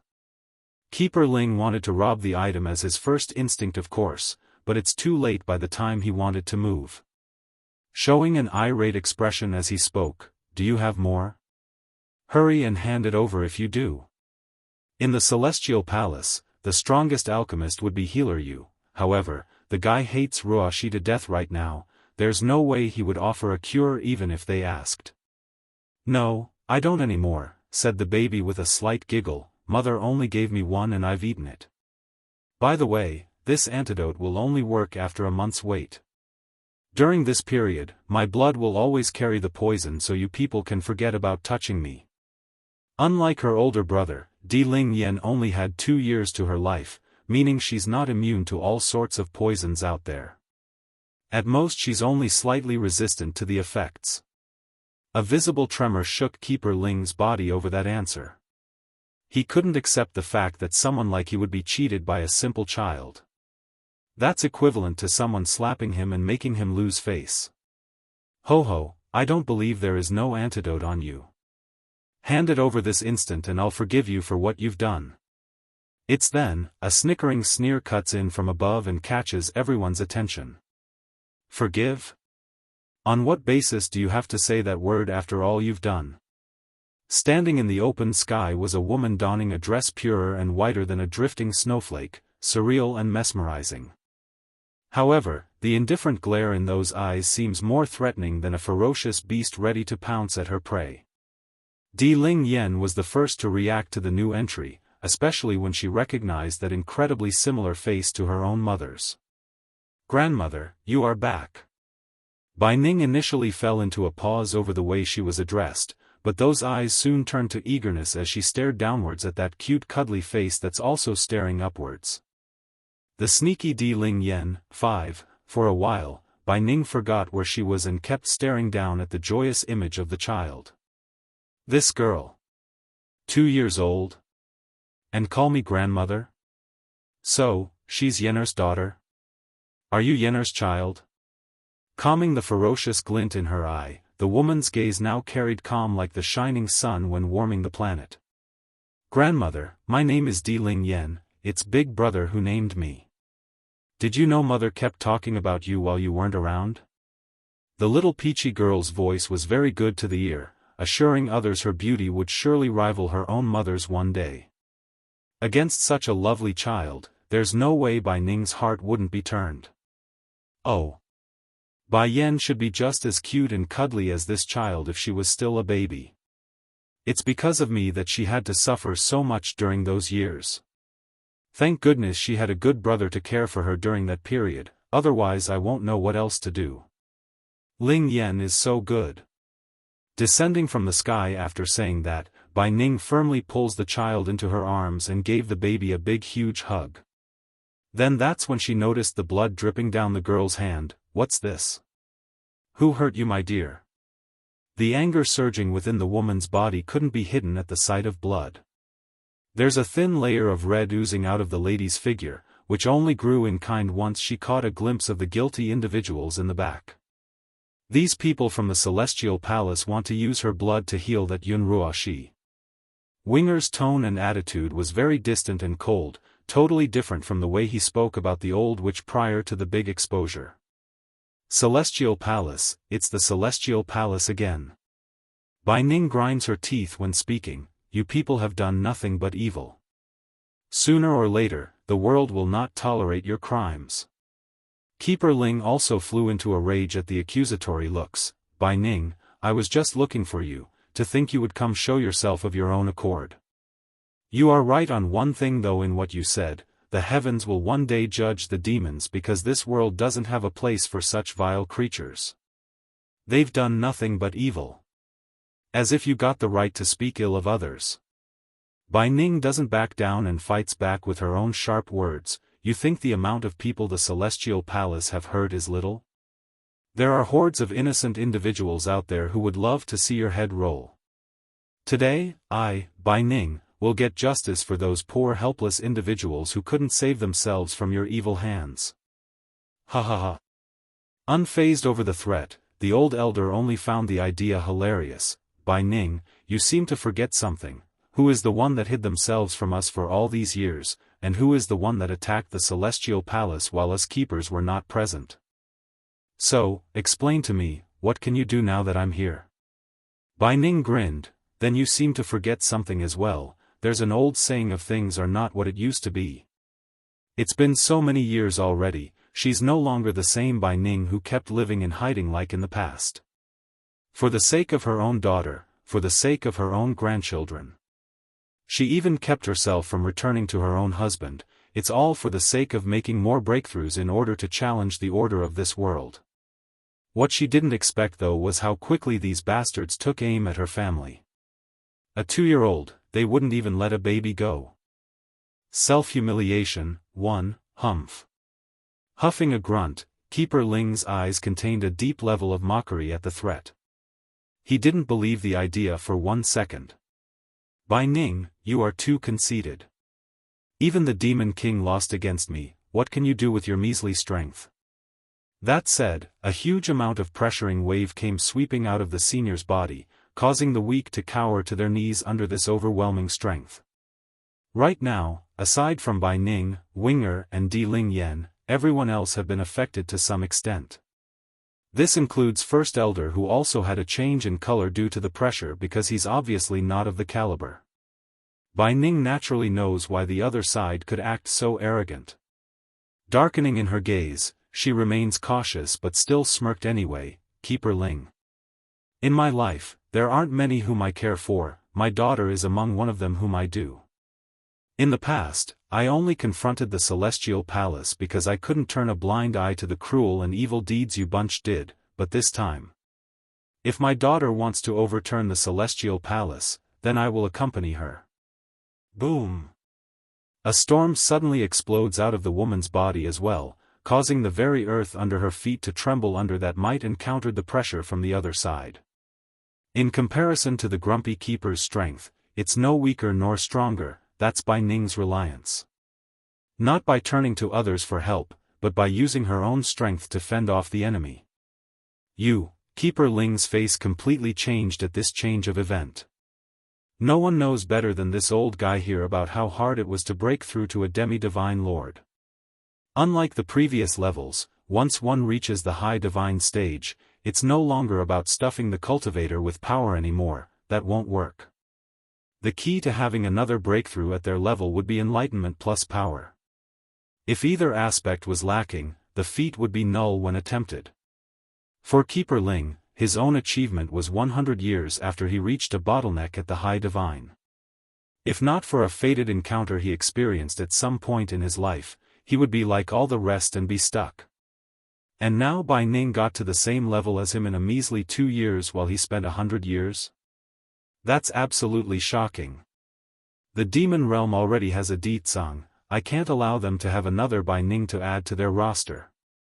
Today, this woman must die. Not going to waste any more words, he knew what must be done and punched the air to release a preemptive attack. The recoiling force from the blast roared out, breaking the space and shooting over like an invisible rocket. Bai Ning had no trouble seeing through this since she's been on alert the entire time. In a flash of her body, she quickly dodges the initial punch and drew her long sword to recounter with an arcing wind blade of her own.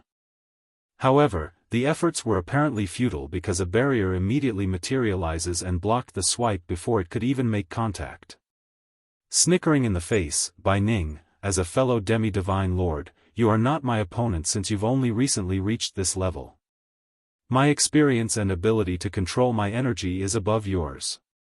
Just like the requirement in reaching this stage, the differentiating factor also changes for people at their level. It's no longer about having more brute strength, it's about being able to wield said power that's residing inside their core. In this case, Keeper Ling has had many more years over Bai Ning in grasping all of his abilities and what he could use or not use. That means he's more efficient and more precise in his attacks, leaving the old keeper able to last longer and eventually come out on top of the woman as the fight drags out. This was also the reason why he's considered the strongest keeper of this current era. He's able to control the output of his powers much better than everyone else. Of course, if all of the keepers from the Celestial Palace joined hands to fight Ling, then he wouldn't stand a chance. But what's the odd of that happening? Slim if next to impossible. Self-humiliation, too. Bai Ning's eyes squinted in as she gently exhaled like she's come to a decision. First Elder, you take Ling Yan away first. I'm afraid I might hurt her by mistake if she stays here. The old senior didn't have time to comply though because Winger had already stepped forward to take possession of Ling Yan first. There's an understanding between the grandmother and the bird man once their eyes met, which needed no further words to express.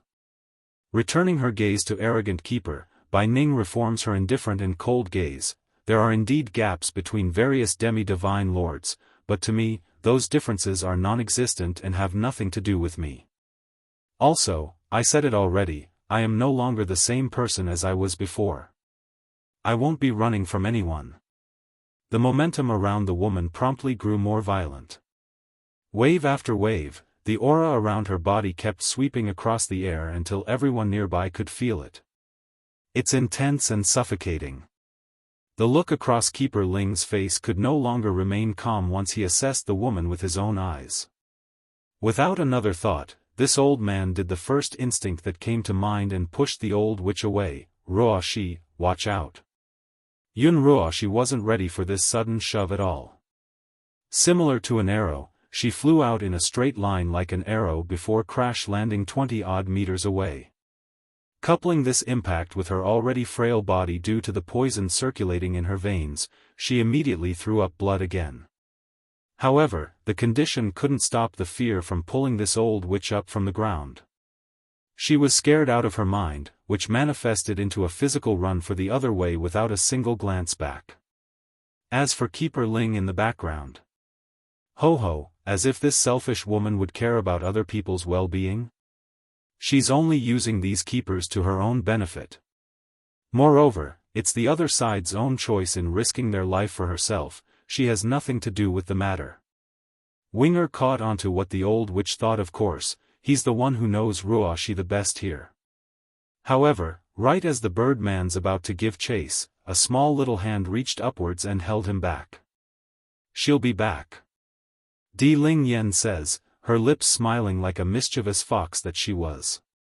She's poisoned the woman already. Aside from the baby's mother, there's unlikely anyone else who knows the recipe to the antidote.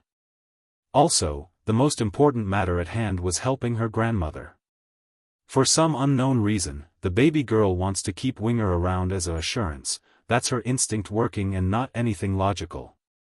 Ha! Bai Ning finally read through what the old keeper wanted to do as well.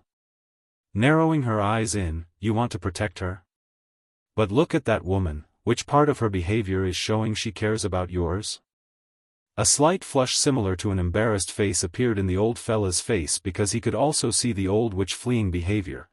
She is not afraid to die, she's only afraid she cannot complete her mission of protecting this world. For the sake of all life, she must do so. Bai Ning's smile only got deeper and more mocking, like she's just heard some funny joke. Likewise, First Elder and the other demons nearby were also stunned beyond belief. They've seen cowards before and shameless individuals as well, but this sort of blind ignorance was at a different level. No matter though, whatever the case it was between the Celestial Palace and that deceitful old witch, Bai Ning didn't care. Brandishing her long sword, she unleashes her murderous power for the other side. Keeper Ling got white in the face then as he attempts to defend himself. It's now he finally understood he's been underestimating the woman and hasn't kept his guard up. Gritting his teeth, the old senior swings his sword to meet the attack head-on. Boom! Following a loud explosion due to two opposing forces, the wind blows everything away in the near vicinity. Self-humiliation. 3. The whole sky carried the scent of gunpowder, smoking and tense as the dust cloud created by the explosion covered the air. This eerie mood continued right up to the point when the powdery substances cleared up, but what it showed was something most wouldn't have expected. Standing across from the proud woman was none other than Keeper Ling, but unlike before where he's arrogant and conceited, he's a ragged mess with his clothes mostly torn and ripped in all corners. There's blood slowly spreading out from the corner of his mouth and a look of horror along that old face. How can it be? She couldn't have made the breakthrough all that long ago. How can she wield so much power in one attack? Of course, the idea of Bai Ning forcibly enhancing her own strength through underhanded means did occur as well, but considering Keeper Ling's experience and awareness, the old fellow was confident he would be able to pick up the unstable factor of someone going down that route. In other words, the power shown was the real deal in his view. Keeper Ling, do you now believe I'm no longer the same person as I was back then? Smiling in the face, Bai Ning's aura continued to grow as she spoke. Not only can I deal with you now, I do it with ease. As for the Celestial Palace, just wait, I will go settle the debt sooner or later. The old keeper's heart trembled at the threat, causing his hands to tighten into a ball. Now you can scram. By the way, go back and tell your peers to tidy themselves up for me. I, Bai Ning, will personally settle the score with each and every one of them. The woman's voice may be mild and indifferent, but it's strong and powerful to the ear like a drumroll to the other side. That's all Keeper Ling needed to hear though. He didn't argue, nor did he leave a sinister remark before leaving, he merely turned and left in silence. The old man's ashamed of himself for fearing for his own life despite all the moral values he kept spouting. Madam, Winger mutters from the side, why are we letting him go? The question was good, a reasonable one at that. However, it was First Elder who spoke up to answer it instead of the woman herself. Madam Bai Ning, if I'm not mistaken, you must have taken a special drug to forcibly enhance your powers, didn't you? And that drug, it's only viable for one attack, is that why you let him leave? That's to say, the raging storm of an attack by Ning did just now was indeed done at the help of outside materials, just that it's very special and unique to the point where Keeper Ling didn't realize it due to his stunned mindset. If the old grumpy keeper had insisted and had a stronger spirit to fight, he would have immediately exposed the deception. Yes, First Elder, I did take a special Dan pill for that attack I used. I'm like that Keeper Ling, both at the middle stage of the demi-divine lord level. He can't break through my defense, nor hurt the people behind me if I insist on blocking him. Naturally she wouldn't have done this if she could kill in one blow, but that's simply too hard. Also, I took into consideration of the current fighting force we have. My daughter is not around and my son-in-law is wounded as you can see. In that case, I feared my prolonged battle with Keeper Ling would draw out the other keepers in the Celestial Palace. By then the tide would change and we would be on the defensive again and likely unable to cope with the other side's reinforcement. Then smirking mischievously like she's a fox as well, Bai Ning clearly felt proud at what she's achieved, so, I took advantage of his mindset and offered him a retreat. I knew he would be shocked by my incredible growth and would waver. It's a gamble and it worked. I understand now, grandmother. Di Ling Yen starts giggling like a little child. Grandmother is so smart, scaring that scary old man away. Ling Yen is so clever. Bai Ning also starts to chuckle at the sight and went ahead to pinch her grandchild's nose as a tease. Proudly cocking her head high, the praise was definitely working on the princess. That is, of course, I am mother's daughter, so of course I'm clever. In the mind of this little pipsqueak, Bai Yen was the smartest human being out there. As the genetic heir of said being, she's bound to be smart as well. Bai Ning kept smiling, but it didn't stop her from sighing deeply at the mention of her own missing daughter. But my plan won't last for too long. Those keepers from the Celestial Palace are going to come back sooner or later, it will only delay the inevitable battle. So, we need to first wake my son-in-law up and help recover, then the issue won't be an issue anymore. Self-humiliation, for, all in all, what Bai Ning did just now was all no more than a front, a fake but well thought out front that was also quite risky. But then again, she didn't have a choice considering all she had to work with. So what if she beat Keeper Ling? Surely the Celestial Palace would bring in the other keepers afterwards, what then? Obviously nothing. One person of her caliber wouldn't be able to contend with that many. She's proud and courageous, not foolish and blind. Of course, if the worst-case scenario occurred and Keeper Ling stuck around, then obviously the woman here would fight to the end. Fortunately it didn't and things worked out fine. There's no person in this world who wasn't afraid of death, it's just a matter of are they prepared to meet their end for their goal. After leaving the demon city, Keeper Ling soon caught up to the old witch, who continued to flee at her fastest speed. And like usual, her lies and deception easily fooled the old man, claiming she only escaped for the sake of saving the world. Just like that, the pair returned to the Celestial Palace without further incident. Keeper Ling, what is going on? Why are you and Ruoshi in such a horrid state? Some of the keepers who saw their return hurried over to ask for their condition, especially Keeper Zun, who showed the greatest worry due to his kind nature. They all believed Yun Ruoshi to be the savior of this world, so many were quite unhappy that Ling would allow the girl to suffer such injury. What if she dies before the calamity strikes? What then? Ignoring the blaming looks coming his way, Keeper Ling got straight to the point. Di Tsang has a daughter. That wretched demon wench schemed against Ruoshi and poisoned her. There was a long pause after the news, followed by a burst of ecstasy in the hearts of these old keepers. Apparently the joy had overshadowed the other part about the poison. There's a princess in the demon realm. Then does that mean Ruoshi can be saved? Huffing a grunt at the question, if you can pull a win over that Bai Ning, then go ahead, she's at the demon city right now. Although Di Tsang the demon king is injured after his fight with me, it's not enough to cripple him. If we go now it will only result in our death. Bai Ning? What does this have to do with Bai Ning? Wait, does that mean he's hurt and in this ragged state because of Bai Ning? Many of them thought, gazing up and down at their peer's horrid state. Are you sure? How can that woman be a threat? Keeper Yellow asks with a skeptical tone. He's the one most against Ling and still held a grudge for the previous punch he took. Gloomy in the face, Keeper Ling obviously recognized the skeptic looks coming his way. Do you not see my appearance? This is what Bai Ning did to me, and guess what? Do you know how many hits she needed to hurt me? Just one. She hurt me to this level with one blow. If I hadn't run fast enough, my life would have been left there today. If one never experienced it firsthand, then of course they couldn't relate, but he did. That's why he's so affirmative that Bai Ning has changed drastically compared to 2 years ago. When everyone heard his outcry, they promptly got all quiet. It's eerie and uncomfortable. One blow to defeat Ling? Can they really manage if they attack the demon city now? This Bai Ning.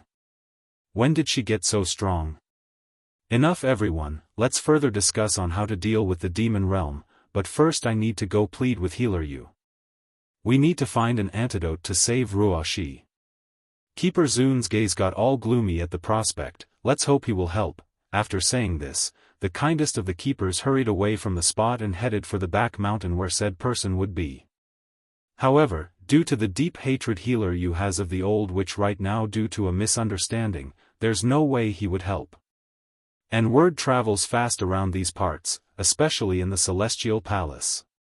When known, the old alchemist immediately hightailed it out of there with Yu Shishir and caused Keeper Zun to hit a miss. Self-humiliation. 5. After hitting a miss with Healer Yu who had left ahead of time, the remaining keepers were all getting quite anxious due to the old witch's increasingly dire condition. She's green and red all over, a sign her health wasn't getting any better or stabilizing. Do you remember that sword left to us by that individual? The sword is sealed with his power. With gritted teeth, Keeper Yellow mentions this with obvious intent. I remember. Keeper Zun pauses for a moment knowing where the conversation was heading. You want to use it now? That's right. Keeper Yellow huffs in an exasperated manner. Ruoxi is the key when the calamity strikes. We can't let her life be in peril until then. It doesn't matter if we can keep the sword until that day if we loses her instead. Compared to a divine artifact, I rather we use that sword now and force the demon realm to hand over the antidote. Fine. Keeper Zun also agrees after deliberating the options. I will go grab the sword now, then we can all attack the demon city together. Having said that, the kindest of these old fellas began to turn for the altar hall. However, right as he's about to make a second trip out of here, a gloomy and heavy voice stops him. You don't have to go. Frowning in the face, the confused elder swings his head around at the source of that voice. Why? Are you still unwilling to use the artifact?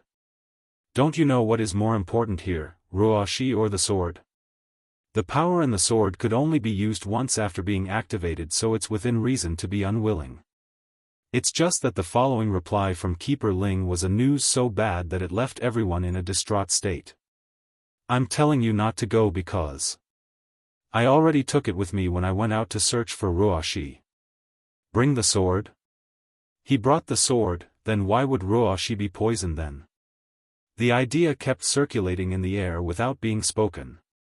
But, the sword was destroyed by Di Tsang. Boom!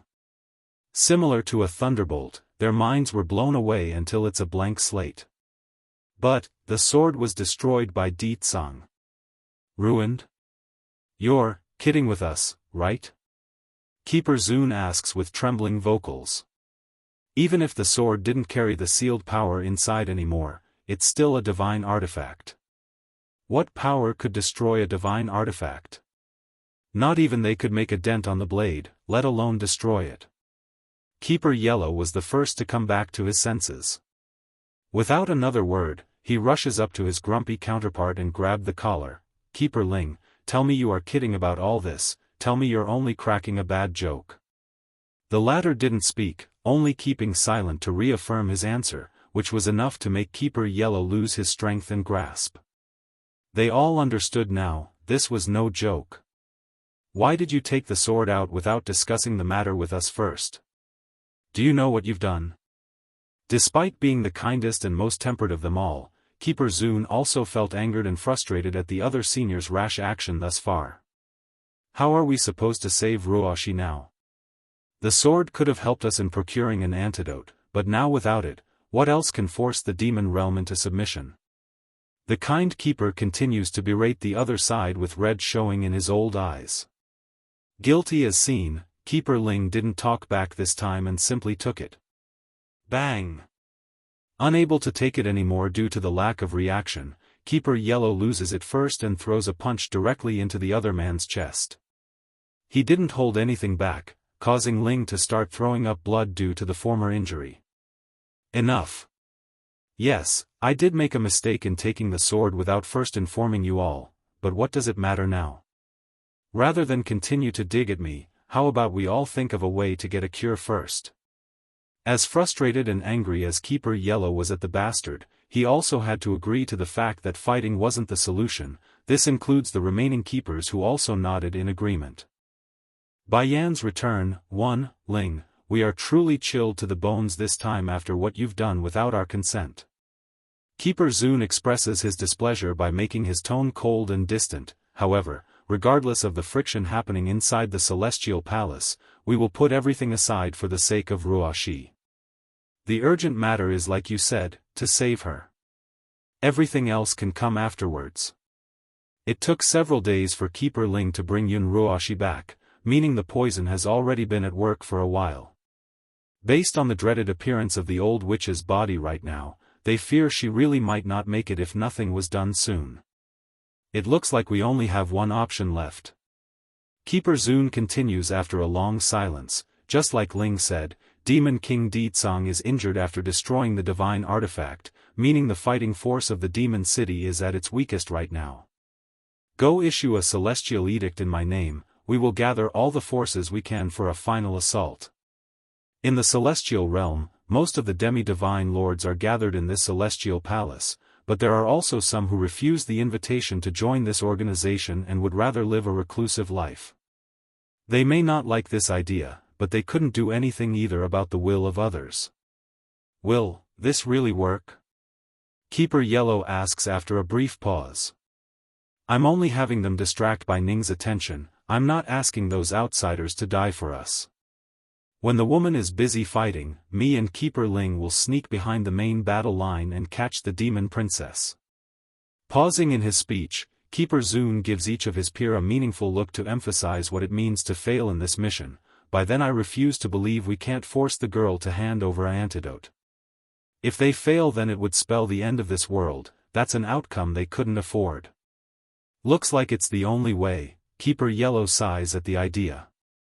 Ruoshi can't die, otherwise the last hope they have would die with her. Those old fools out there knows this as well. I doubt they will be stupid enough to refuse our summoning with the celestial edict. Besides, what can Bai Ning do by herself? Even if we can't kill her, keeping her at bay is easily within our ability, let alone adding in help from the outside. Coughing hard while lying in bed, the old witch weakly forces a smile with her palish face. Keepers, please take me with you, I want to go as well. Her voice was extremely faint, smaller than that of a fly, which only made her look all the more pitiful and weak. Ruoshi, your health is not good, why are you asking to come? Keeper Zun asks with warmth in his voice, a total difference to his earlier cold attitude. I can handle it. All of you are working so hard for me, how can I hide here like a coward? Keeper Zun, I know you're afraid my health will fail, but believe in your strength. I know all of you can protect me. The demon realm's about to be overturned, and Bai Yan's children are going to be slaughtered. As if I will stay here and not watch that important moment in person? There's also another reason the old witch wanted to go in person as well, and that was to retrieve the crescent moon amulet. She needs to make sure it returns to her possession because it's the only item able to prove to these keepers that she's the supposed savior. Without it, would they continue to believe her lies? Maybe, and maybe not. Regardless of the future, she's not going to give them even that sliver of a chance to doubt her. If Ruoshi wants to go, then let her come along. I'm curious though, why did those bastards from the demon realm steal her amulet? We all know it's special and can't be used by just anyone. It's then Keeper Zun brought up this important bit of fact, which left everyone frowning in the room due to the dilemma. Bai Yan's return, too, Keeper Zun. The old witch makes a bittersweet smile. This is my fault, the blame is on me. I accidentally exposed the secret of my amulet to those demons, thinking they wouldn't try to steal it off me. They believe they can also be the ones to save both realms instead of me. Wheezing in her breath due to the difficulty of speaking, the woman looked incredibly pale now, like she's in pain. I'm sorry, it's all my fault. I got complacent because I was able to resonate with my amulet and learn of its name being All Heaven. But I exposed All Heaven to those demons. After they learned of this, they snatched it off my hands and said they should be the ones to use it. Even though the poison has entered her body for some time now and caused huge damages inside, it's still not enough to hinder her foul nature from coming out. Her words were very effective, which roused a strong response from the crowd because this would be the first time the woman said the amulet resonated. This time we can't hold back any longer. I'm going to gather everyone right now, and together, we will rip those shameless demons to shred. Demon City. Not far away in the sky, Bai Yan was currently leading her son by holding his hand while flying forward in a very fast pace. And behind her, there's a immaculate-looking young man that's also keeping pace from the rear. Huh? Frowning in the face after noticing the strange movement on the ground, the woman stops traveling and begins to observe downwards. Son, do you see how many people are heading in one direction? I believe something has happened in the celestial realm while we were away. Mother, the steam bun also appeared worried after assessing the strange behavior of the people below. I also feel the same way. Those people below, I think they are all heading towards the demon city. If it's just some ordinary people, then it's nothing to be worried about, but according to their senses, they could tell even the lowest level among the wave of individuals down there are at the middle divine with some high divines mixed in here and there. But more importantly, there's also one demi-divine lord. The celestial realm has more demi-divine lords? Bai Yan's heart began to pound at the thought. Unlike those who are rash and brash, the woman has always been the careful type, hence the reason why she made a spy agency back in the human world. Though she's never met all the keepers in person, but she had made sure to remember their portraits long ago. And right here, this demi-divine lord, she didn't recognize him at all. Yen, demi-divine lords aren't unique to the celestial palace, there are others living out in the celestial realm. It's then Mo Lishang, the young man, speaks up after understanding why the woman was acting so perplexed. These individuals are not part of any power and are usually on their own, therefore, it's widely recognized that the keepers are the strongest force. Of course, there's also the factor of the celestial palace acting in a dictatorship manner. That's why no one have been able to surpass their influence and power.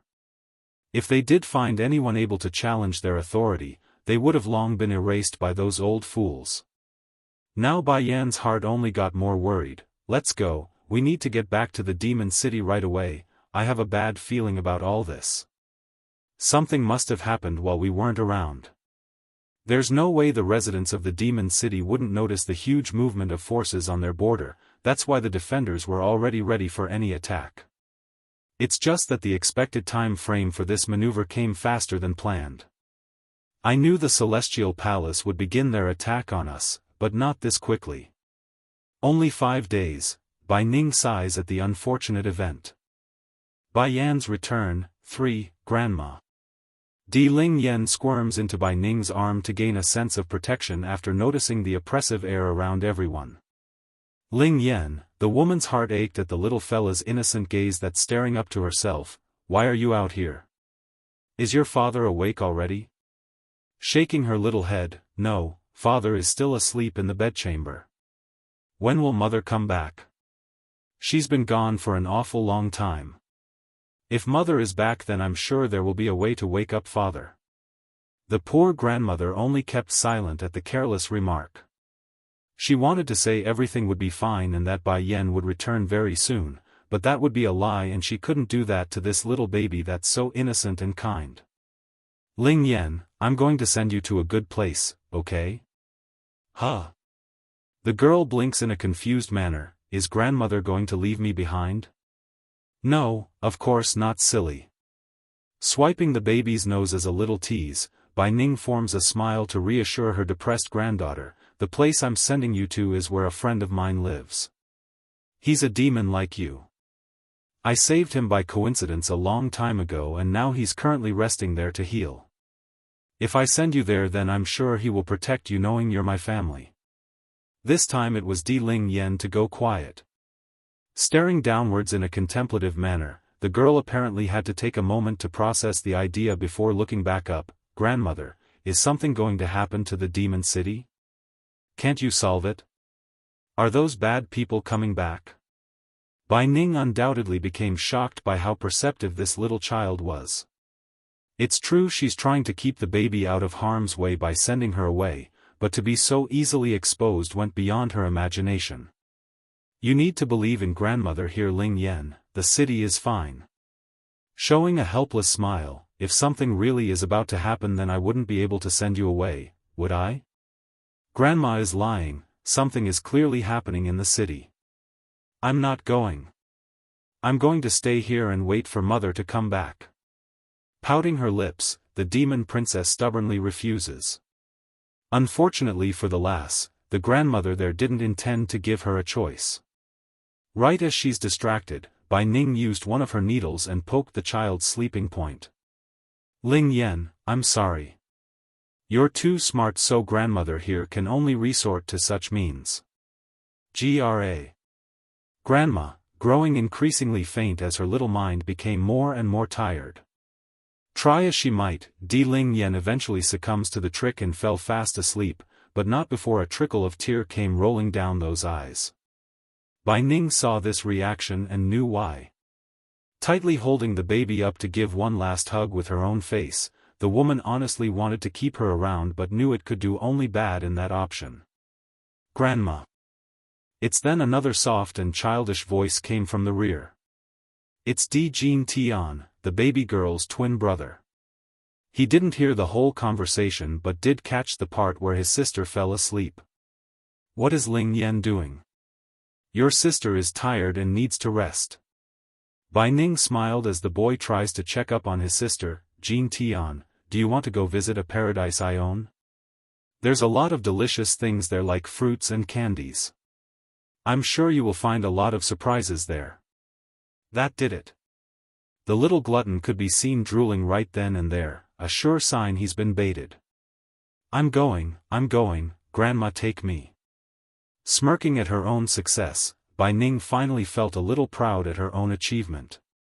Compared to the granddaughter, this grandson was a lot easier to deceive. Bai Yan's return, I'm sorry Jin Tian, grandma here is not free to go with you. I will have first elder take you though.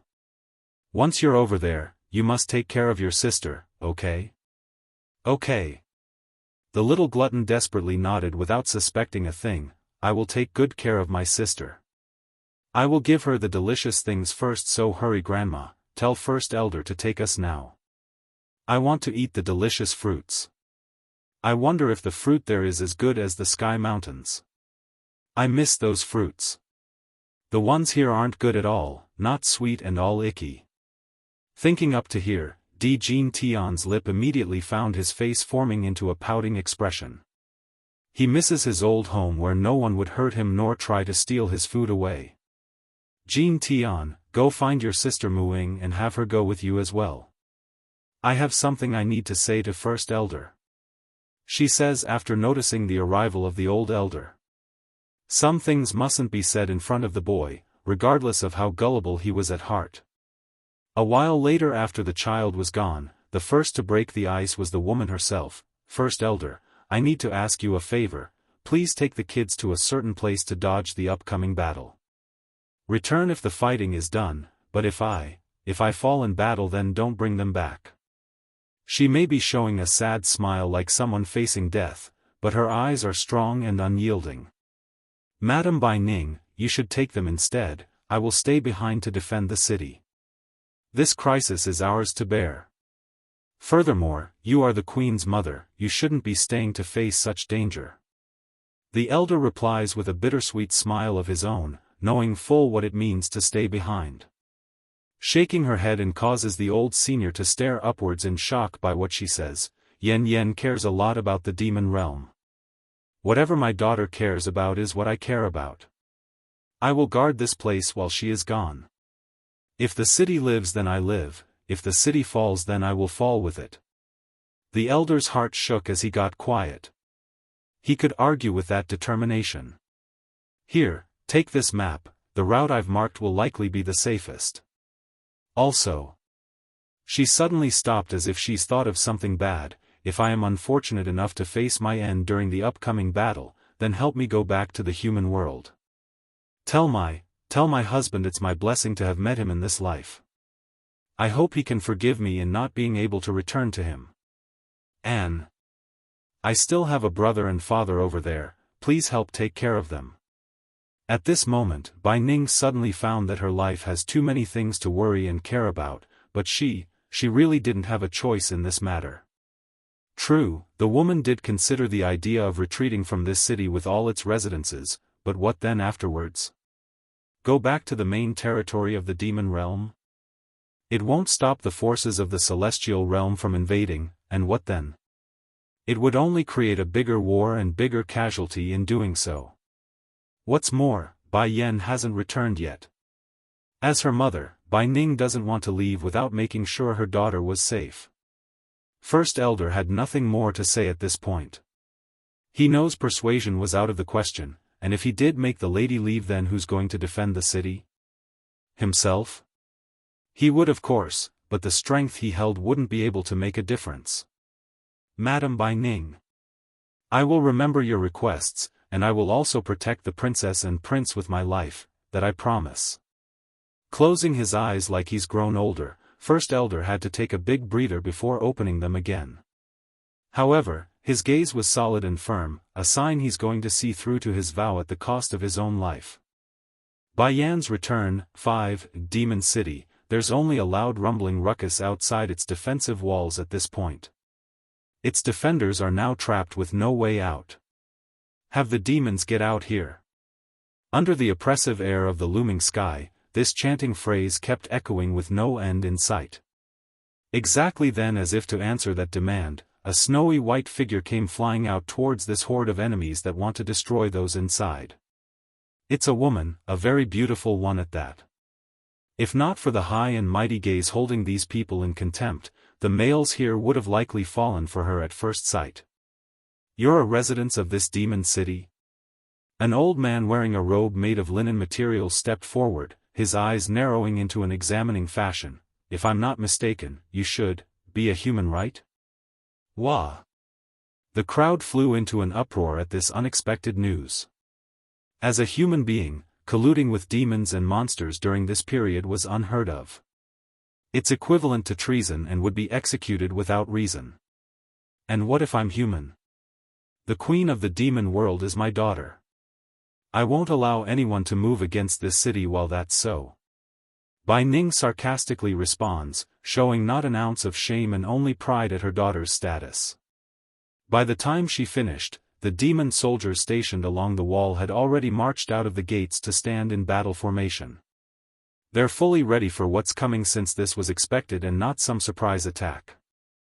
Amongst the army ranks, the most eye-catching and noticeable would have to be the old goat Dragon Flame and his longtime compatriot from the underground world, half Ching Sing the Demoness with half a snake face. Although both of them knew their current strength wouldn't hold a candle against those demi-divine lords right now, it doesn't change their will to fight beside Bai Ning. Madam, the old man saw that the other side was human, so his initial killing intent had receded somewhat. Sighing like it's a shame to be fighting a fellow demi-divine lord, you should know what we are here for. For the sake of humanity, hand over the little princess under your protection and I will guarantee your safety. The other demi-divine lords here right now in the battlefield aren't from the celestial palace, so they're not as tyrannical in their behavior. Nevertheless, death was a scary factor that could drive anyone to move if it's avoidable. Bai Ning's face only carried a cynical snarl at the demand. Death of the celestial realm has nothing to do with me, nor will I hand over my own granddaughter for your people's sake.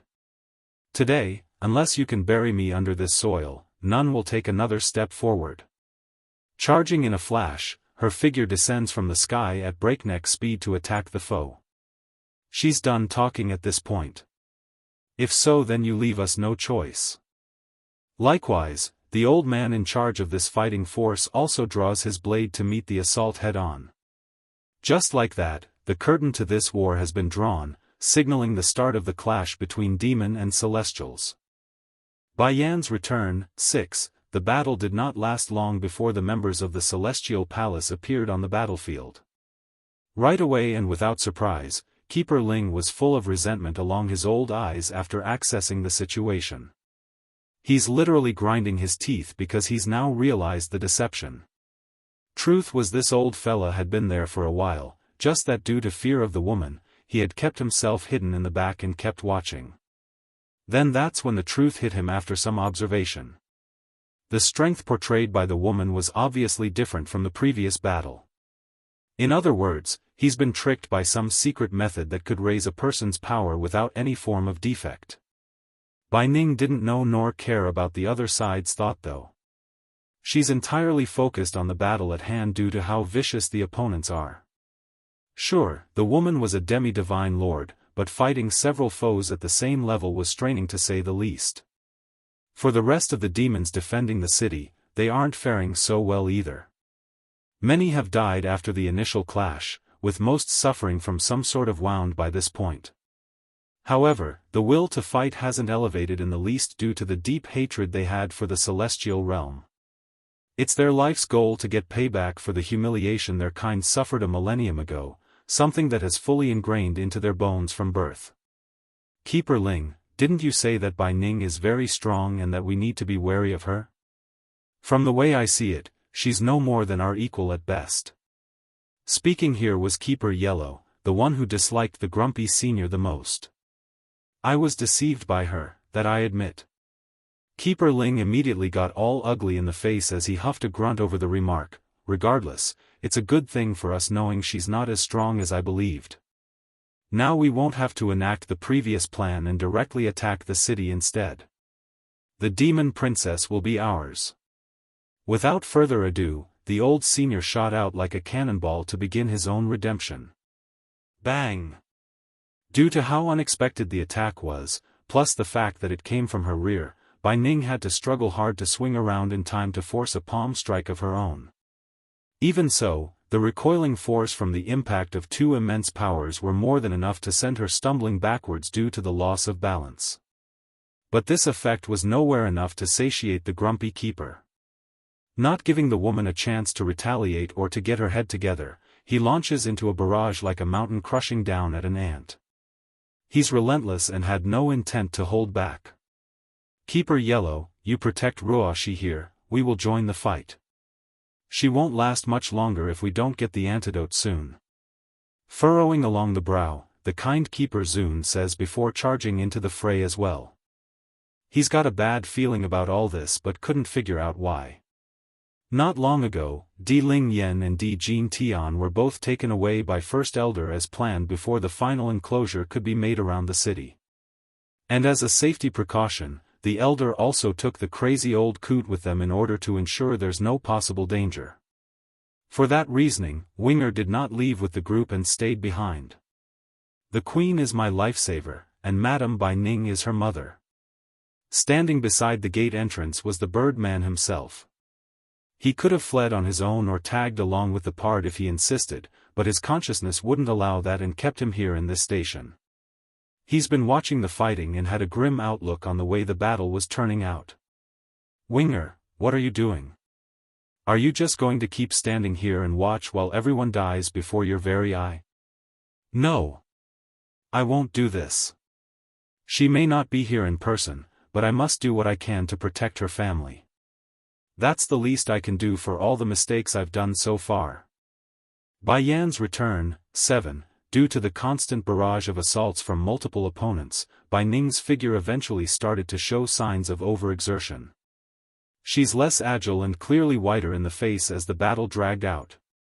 Noticing this, Keeper Ling wanted to press his advantage and push for another attack.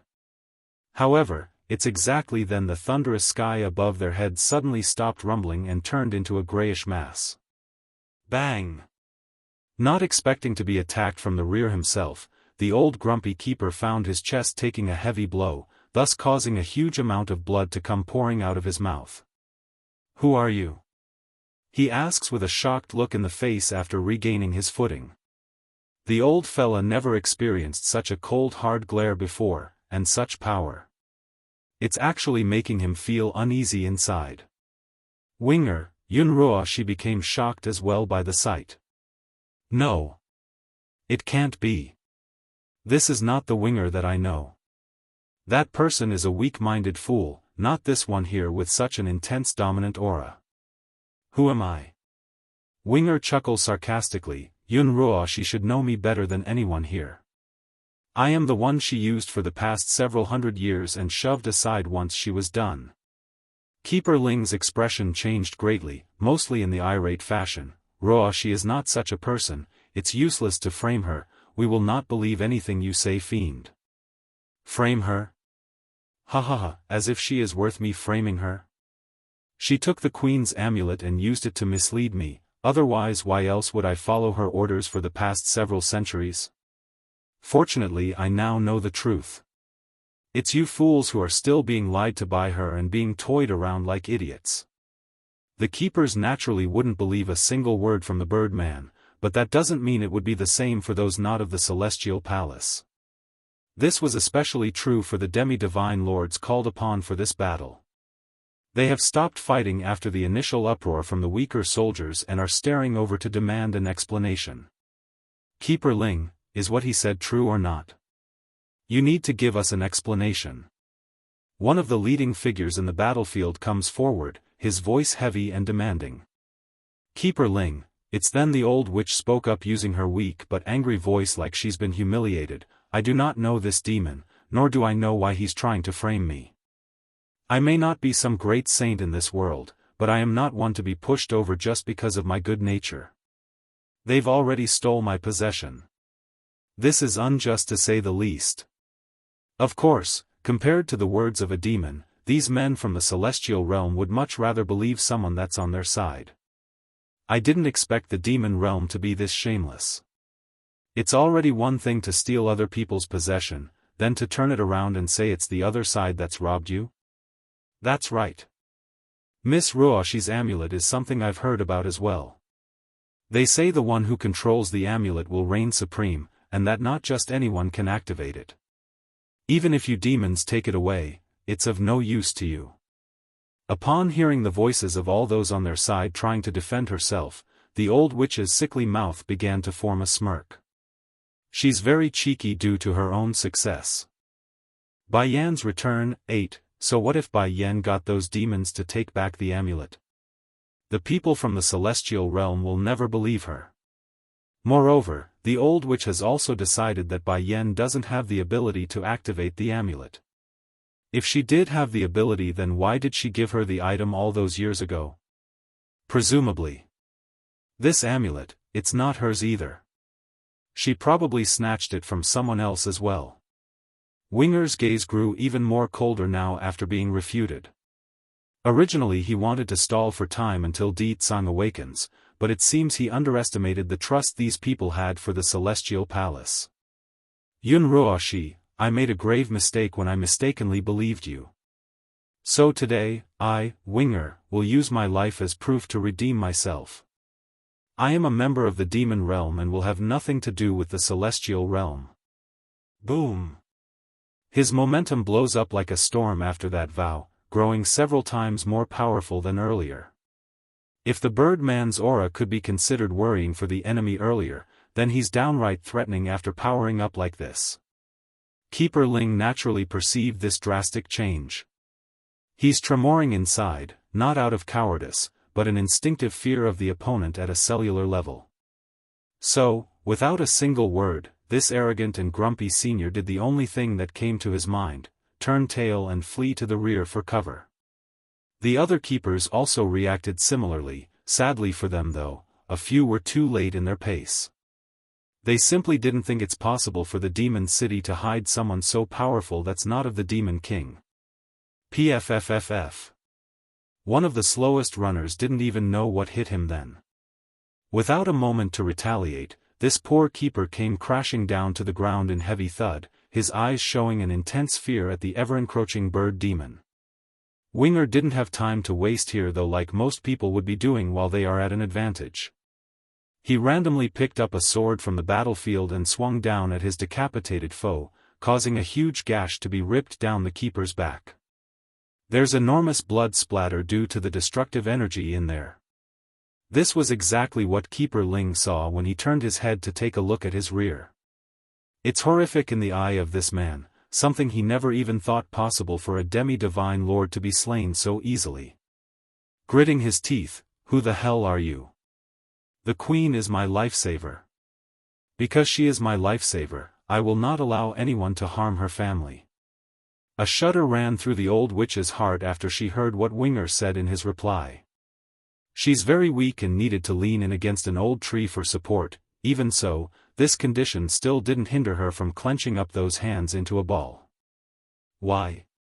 Why didn't Winger show such power when following me? Why only when he's by Yan's side does he become this powerful? This man, did he do it on purpose?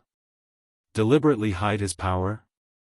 The more she thought about it, the more frustrated and irater this old witch became. Though to be fair, this time it's not Winger's fault for misleading the woman. It's not on purpose, rather it's for self-preservation from those hunting this bird man, which manifested into reality right then and there as the destructive lightning of purplish hue materializes above his head.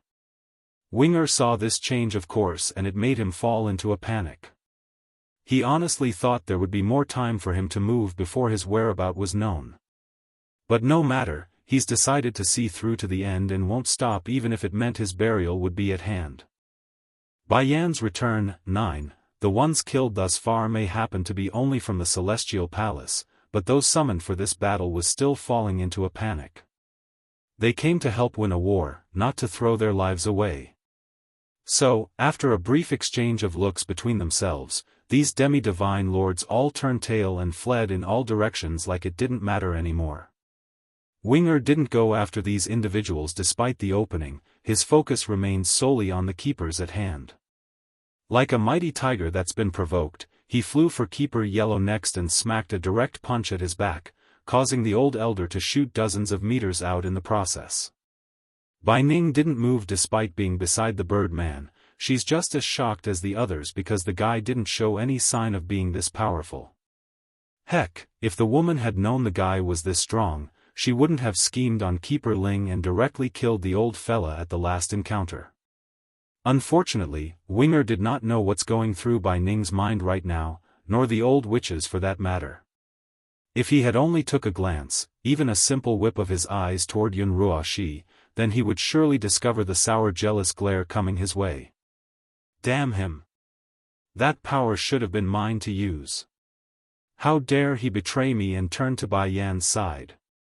In light of what she thought, the old witch felt more of a sense of regret than anger. If she knew how capable Winger was then she would never have treated him like so back then.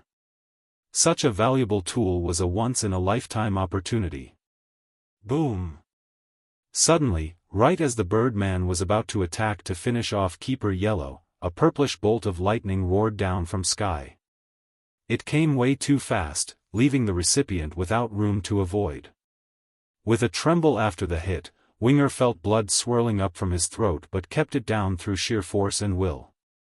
He's resolved to kill the members of the Celestial Palace. Until he succeeds, he won't stop.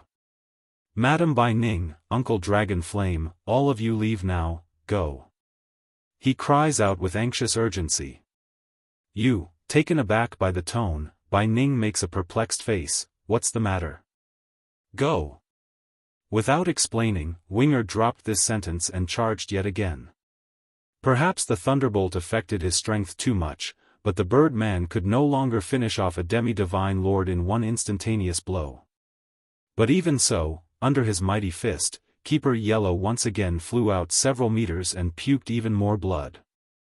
"Ha, you demons are getting retribution from the heavens now, ahahaha."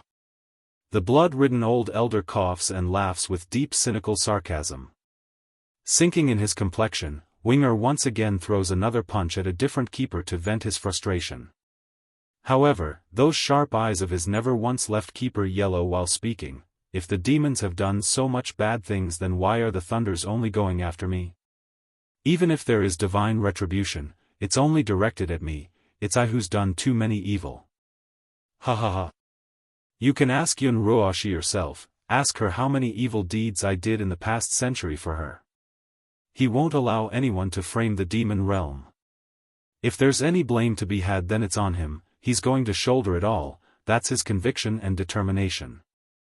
Against the retort, Keeper Yellow obviously wanted to say some more mocking words. However, he's not getting the opportunity because Winger obviously intends to kill him before he did so. By Yan's return, 10, as the destructive bolts of lightning grew more and more intense as it continued to blast Winger's unyielding body, the Birdman's outer appearance had fallen into a bloodied mess. He's struggling to keep up his strength, but it's obvious the strain was beginning to wear at his soul. "You want to know what I did to deserve this? Do you? I'll tell you all," he yells with flaming ferocity. 200 years ago, there was a high divine in the celestial palace who didn't like Yun Ruoshi and badmouthed her. As a consequence of that, she ordered me to kill that individual. I did, I killed him like she wished. 100 years ago, she saw a demonic beast that refused to obey her. Guess what, she ordered me to catch it for her, and I did like she wished. That poor creature, that demon got skinned alive and then was left for dead in the mountains by her. With every word that came out of Winger's mouth, the more he trembled like he's venting the inner guilt and hatred he had for himself due to all the sins he committed. Not even the thunder could hide his emotional voice upon mentioning that story.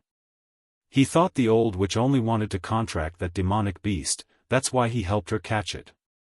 To think the real reason was just because the vile woman only wanted to vent her anger. Then by the time he figured out what has transpired, it was too late. The creature was long dead by then. Worst of all, he did the stupidest thing possible afterwards. He forgave her.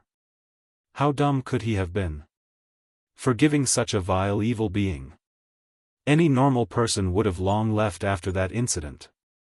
50 years ago, there were 2 maids in the celestial palace gossiping about the celestial lord and claimed they wanted to be his consort. They disappeared the next day. Ha ha ha. They didn't disappear at all. I'm the one who offed them after Yun Ruoshi ordered me to. 30 years ago, as the details slowly came to light, Winger's momentum continued to grow more murderous. He's not able to muster more strength, but it doesn't hinder his killing intent from showing, and that's exactly what's happening. Now you tell me, why wouldn't the thunderbolts come after me? And these evil things, they're all done at the request of that Yun Ruoshi. She also ordered me to kill the demon realm's prince and princess. Fortunately, I woke up in time and learned to refuse her request. At this point, the only keeper that hasn't been toppled over was Keeper Ling, the grumpy old fella who continued to resist the Birdman's relentless assault. However, the fight was done after the final thunder came down on Winger. The Birdman was on his last leg after that hit, causing him to throw up a mouthful of blood and falling to the ground. Naturally, Keeper Zun and the other toppled keepers were all very much stunned in the face. They are willing to believe the old witch with their hearts, but this story, it's too detailed to be false. This was especially true when the Celestial Palace did experience many mysterious disappearances over the years, that's also making the story more convincing. How could such a good girl do such a bad thing? Madam Bai Ning, Winger wanted to say some more. Sadly, his strength has been depleted by the thunder.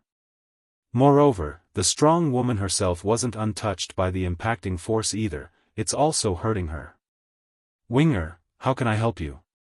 Is there any way to stop these lightnings? Bai Ning asked anxiously. The bird man could do nothing but shake his head.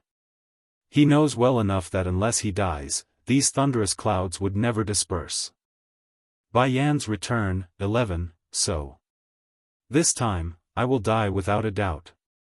In this instant, all that could come to Winger's mind was a lovely and stubborn little face, his cold eyes showing a flicker of reluctance at that image. Princess, I'm afraid in the future. I can't stay with you anymore. Watch out. Dragon Flame saw how a lightning was directly coming down above Bai Ning and Winger's head, so he hurried to drag the woman away. The old goat wanted to save Winger too, but if he tried to move him as well, it would be a pointless effort because the target was obviously him. Boom! This time the impacting force was incredibly violent, more so than any other strike from before. And sure enough, Winger's body instantly exuded a burnt smell and appeared scorched and black. The old goat couldn't hold it in anymore despite his own fears of that power. Letting go of the queen's mother, he sped over to his acquaintance's son to see if he's fine. He knew it wouldn't be good, but the condition of the victim went beyond his expectation. Winger had reverted back to his bestial bird form and laid there silently on the ground. Winger? He calls out tentatively to see if there's a reaction. At this moment, the old goat felt indescribable pain as emotions ran wild in his old heart. Unfortunately, no response came of that beckoning. There's only blood, a reddish burnt fluid seeping out of Winger's body, a sure sign that the worst possible outcome has befallen the victim. Against this sort of picture, Dragon Flame knew it's too late for him to help. If it wasn't for these people from the celestial realm, he wouldn't have died. This is all those bastards' fault. Dragon Flame, you go deal with those people, I'll think of a way to save him. Bai Ning says with clenched teeth, her eyes sharp as a knife while staring straight up at the looming cloud of electric might above their heads. Although Winger's status was that of a guard in the city, but make no mistake, everyone knew the Birdman could have fled without sacrificing himself. He's here because of Bai Yan. For that reason alone, Bai Ning mustn't give up even if it means challenging whatever powers behind that thunderstrike. Just as the proud woman's about to step forward to do the unimaginable, a light call suddenly came down from the rear, "Mother?" After hearing this voice, the startled woman gradually looked up, her sight slowly landing on a similar face to her own. "Yen Yen, when did you get back?" Normally Bai Ning would have it no other way than to have her daughter return as soon as possible, but this moment here in the heat of a life-or-death battle, she didn't want to see the girl. Bai Yan did not answer Bai Ning's question, only descending with her son in tow from the sky. "Mother, what's going on here?" She didn't miss the burnt-looking bird on the ground and the incapacitated keepers further away. Bai Ning couldn't respond to that due to an unexpected change in the air. Right as the mother and son came down, this grandmother immediately noticed the power from the lightning promptly increasing and growing more tyrannical. And instead of focusing in on Winger like it did before, the lightning bolts are now focused entirely on Bai Yan's spot. "Yen Yen, be careful." The grandmother urgently raised a hand to drag her family behind herself. Thankfully she did so too, because right afterwards, a lightning bolt had come striking down and leaving a deep hole right in front of them on the ground. Bai Yan gawked at the suddenness of it all. All she knew was that people from the celestial realm are here looking for trouble, but these thunderbolts, why would it want to kill her? "Mother, are you all right?" Furrowing in the brow, Bai Yan reaffirms everyone's well-being before looking for her own husband's shadow. It's within reason for this demon queen to expect her partner the demon king to be around when an invasion force was at their doorstep, yet Di Tsang was nowhere to be found. At this realization, an uncomfortable sensation rattled the woman's heart. Did something happen to him? "Where's Di Tsang?" she asks with a worried note. The skies might, taken aback by the question, Bai Ning took a moment to reply. "There isn't any issue with Di Tsang's body anymore, but he's no waking up yet, so I don't know the situation either." Her words were akin to a rod, smashing down against Bai Yan's heart in heavy strides. "In the end I came back way too late." Compared with the demon queen's anger and grief, Dragon Flame only showed a look of joy along his old eyes. "Queen, you are finally back. Before when First Elder left, he gave me a message that the king can be awakened by the jade pendant he left with you. Do you have it still? That's the best thing a worried wife could hear about their husband's condition. Without delay, really? It's true, Your Highness, that's what First Elder told me before he left with the prince and princess. Dragon Flame replies with earnest tone. Bai Yan holds a lot of trust for this old goat, so she didn't doubt the information. However, right as her fingers about to touch the jade pendant from Ditsang and hand it over. Boom! Thankfully Bai Yan was ready and escaped in the nick of time after being nearly hit the first time around. There's heavy scorch mark from where she stood, which alarmed the now alerted Demon Queen that it's no accident or coincidence before. Without another thought, she tosses the important pendant over to the old goat. Dragon Flame, you go back and save Ditsang, I'll handle the fighting here. These lightnings came for her, and now that her husband was unconscious, it's only right as the wife that she controls the front. She's a woman and not a baggage. Mother, you take Xiaofan and leave as well. After saying this, Bai Yan immediately threw her son over without asking for consent. No, mother. The steam bun became scared at being removed. Out of reflex, he wanted to grasp onto the sleeve to go back. Unfortunately, those small little hands weren't fast enough. All of you leave. Boom! Like a moth captured by the flame, those thunderous bolts once again came firing down at Bai Yan's spot. Yener! Bai Ning cries out in fright at this horrific scene. She also wanted to go save her daughter, but the child in her arm was a package she couldn't ignore. In the end, this desperate pair of grandmother and grandson could only watch the numerous streaks of death come flying down like a bombardment. Being the only healthy individual from the Celestial Palace around, Keeper Ling just couldn't keep his trap shut in cases like these. A scourge will always be a scourge. Look, even the heavens want your life. That's what you get for stealing the amulet from Ruoxi. You deserve all the retributions you are getting, ha ha ha. Shut up. Bai Ning flew into a furious rage. Swinging her sword out at the nasty old man that wants her daughter dead, she promptly catches the old bastard in the heat of the moment to cause a deep scar along the face. If you say one more word, then I will have my sword land on that Ruoxi's head next. You, going green at the indignation, Keeper Ling wanted to lash out but couldn't. He knows that with the woman's character, that's not an idle threat but a prediction. Most of the other keepers are still alive, but they're all injured in some way. That means there's no way to ensure absolute safety for Yun Ruoxi right now. Against such a risk, the old grumpy guy couldn't afford it. The sky's might, too, mistress. Half Qing Sing saw the countless lightning spreading across the field and was appalled by the level of destructive might it controlled. What kind of power is this? This power was too much terrifying, beyond anything this snake demoness has ever seen. Bai Ning panicked at the scene.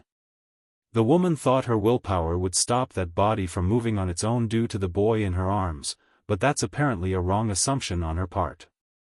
Without realizing it, the lady was already rushing towards where Bai Yan stood. Run away, Yener, run away. Get out of this place. But no matter how fast Bai Ning's reflexive reaction was, she could never beat a speed that was a natural calamity. Before those feet could budge an inch, Bai Yan's figure had already been covered in a whole column of purplish bolts of death. From the various keepers' view. Do you remember that man, what he said to us? The kind keeper Zun stiffly looks up, his body rigid and shaking due to what he's seeing. There's fear and disbelief hovering in those old eyes. He said that once the whole sky is covered in a sea of purplish thunder is when those long-forgotten entities will descend upon this world. Only the bearer of the crescent-shaped amulet can save us, our salvation. And the sword he left us, don't you find that the thunder in front of us very similar to the power inside the sword? Yun Ruoxi the Old Witch was more afraid than any of the keepers right now, for she knew what it could mean for herself. The calamity has come? Is this what they meant by the calamity? No way. The predicted time is still far away. How can it be now? Who can survive under this power? Thank goodness. Thank goodness my body isn't recovered yet, this way those keepers will still protect me as their last remaining hope. At the very least, I can survive for a while longer. Tightly biting her own bits, the old witch may be able to fool her own mind, but make no mistake, the trembling in her body wasn't unknown to this woman. The reasoning? It's due to how appalling and horrific that lightning storm was. Boom! In this second, this very moment, Bai Ning felt like her entire world's collapsing as she watched her daughter become engulfed in that horrific mass of light. Mother, mother!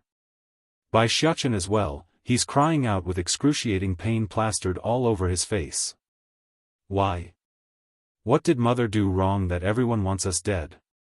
We never provoked anyone on our own.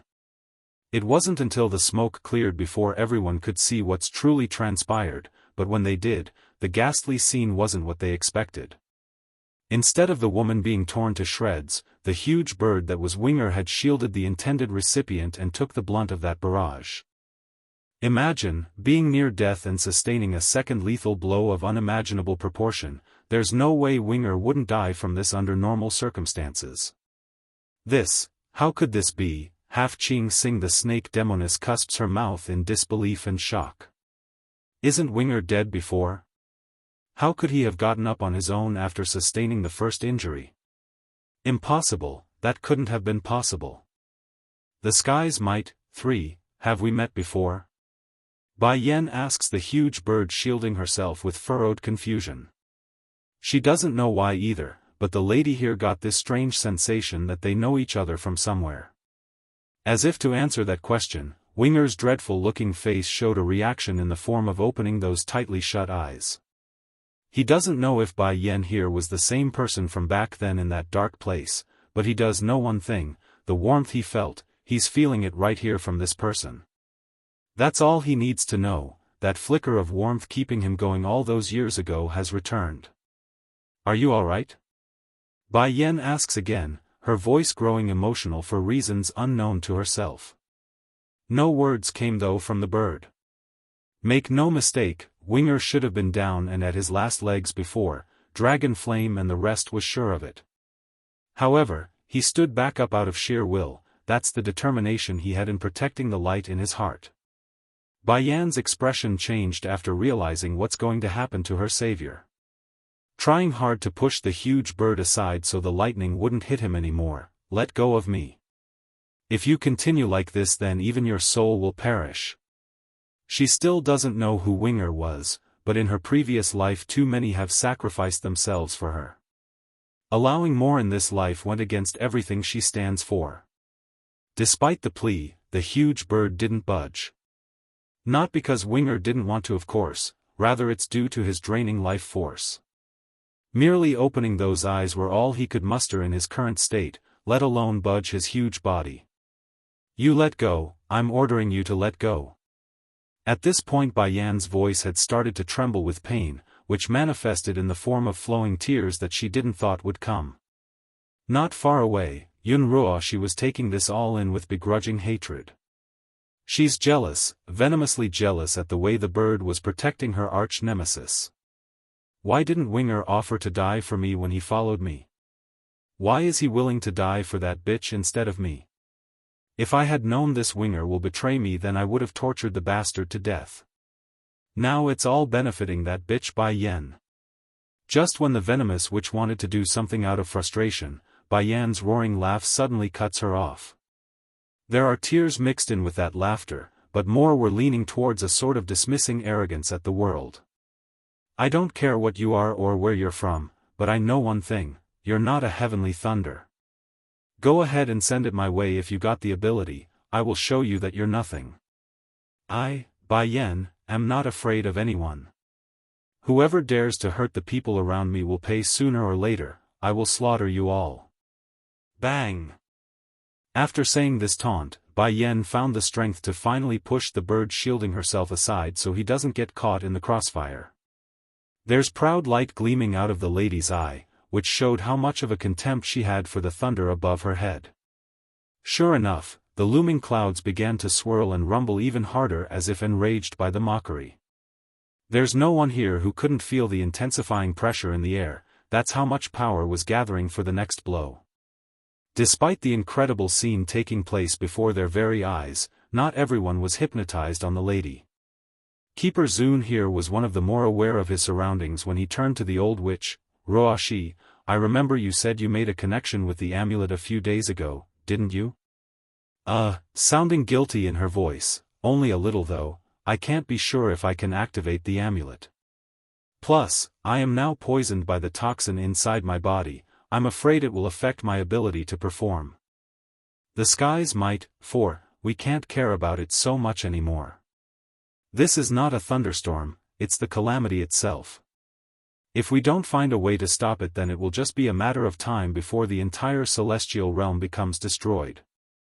Sinking in the face until it's a dark shade, Keeper Zun struggles but manages to get himself upright to face Bai Yen, Demon Queen, hand over the amulet. What amulet? Don't pretend anymore, Ruoshi have already told me everything.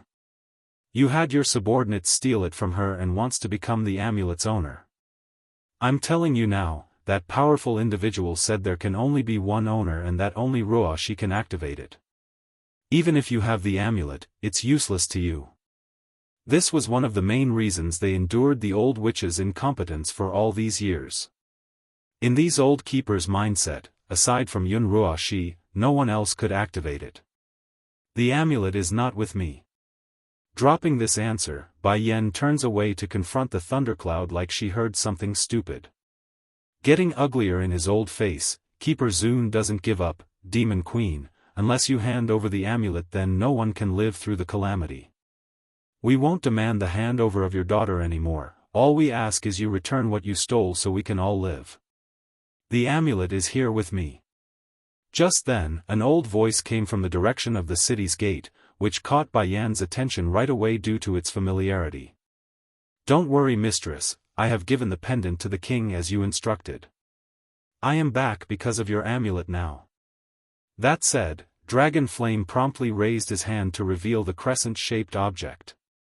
Keeper Zun recognized the amulet of course and flew into a joyous outcry, that's it, that's the amulet. Return it at once and our celestial palace will not blame you for stealing it. The old goat merely laughed at the demand. Do you think things will be settled just because you say so? This is my mistress's property to begin with.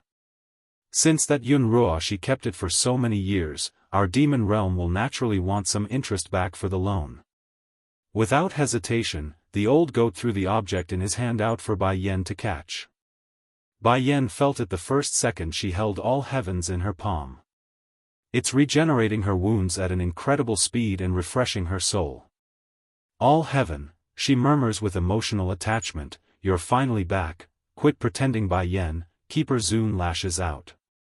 He's annoyed thinking it's a pretentious act, you only found out its name through Ruoshi's mouth.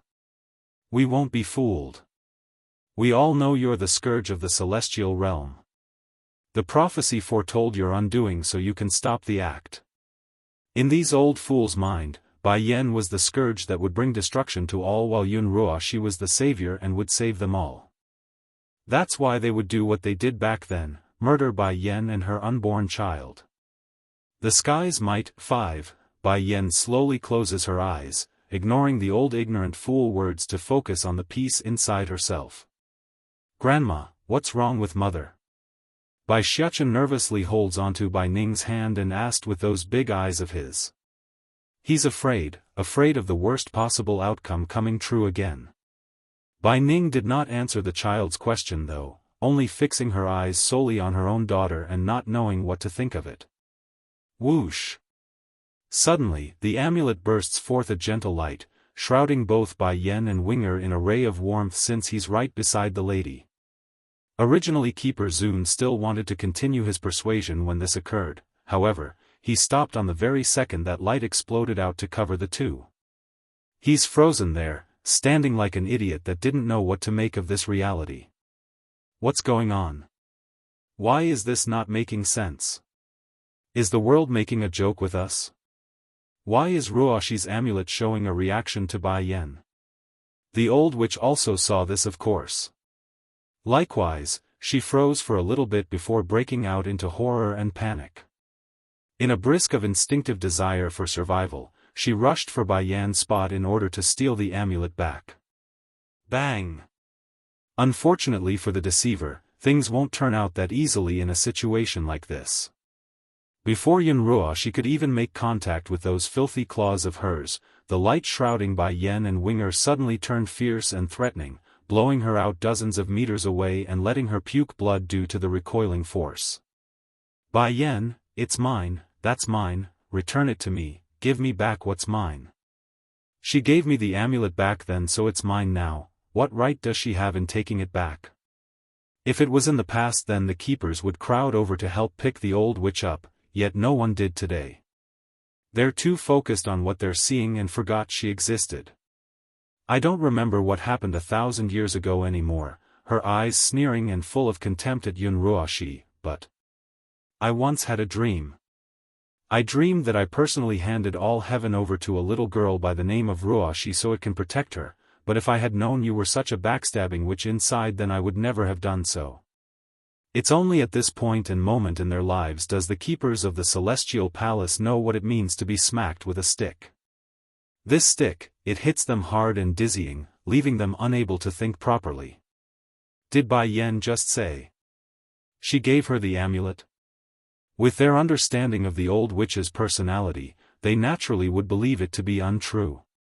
But it's clear that the amulet activated because of Bai Yan's touch. It protected her. Turns out, they're the idiots. 1. From livid to despair, it's incredibly hard to describe the sort of faces Keeper Zun and the others were making right now. What's going on here, Ruoshi? Tell me what's going on. The kind keeper almost could breathe due to how much panting he was making. We believed in her for 1,000 years, spoiled her for 1,000 years, and at the end of the day the amulet goes and recognizes someone else as the owner? Ha ha ha. It's ridiculous, it's ridiculous. I don't know, ghostly pale in the face, this slick-tongued deceitful liar that was Yunruo, she finally met her match today. No matter how smooth and quick-witted that brain of hers was, it's not going to help against reality. I really don't know. Ha ha ha, you don't know. You're telling us you don't know. The more he laughed, the more the tears came rolling down Keeper Zun's eye. Yunruo, we believed in you, we doted you, and now all you have to say to us is you don't know?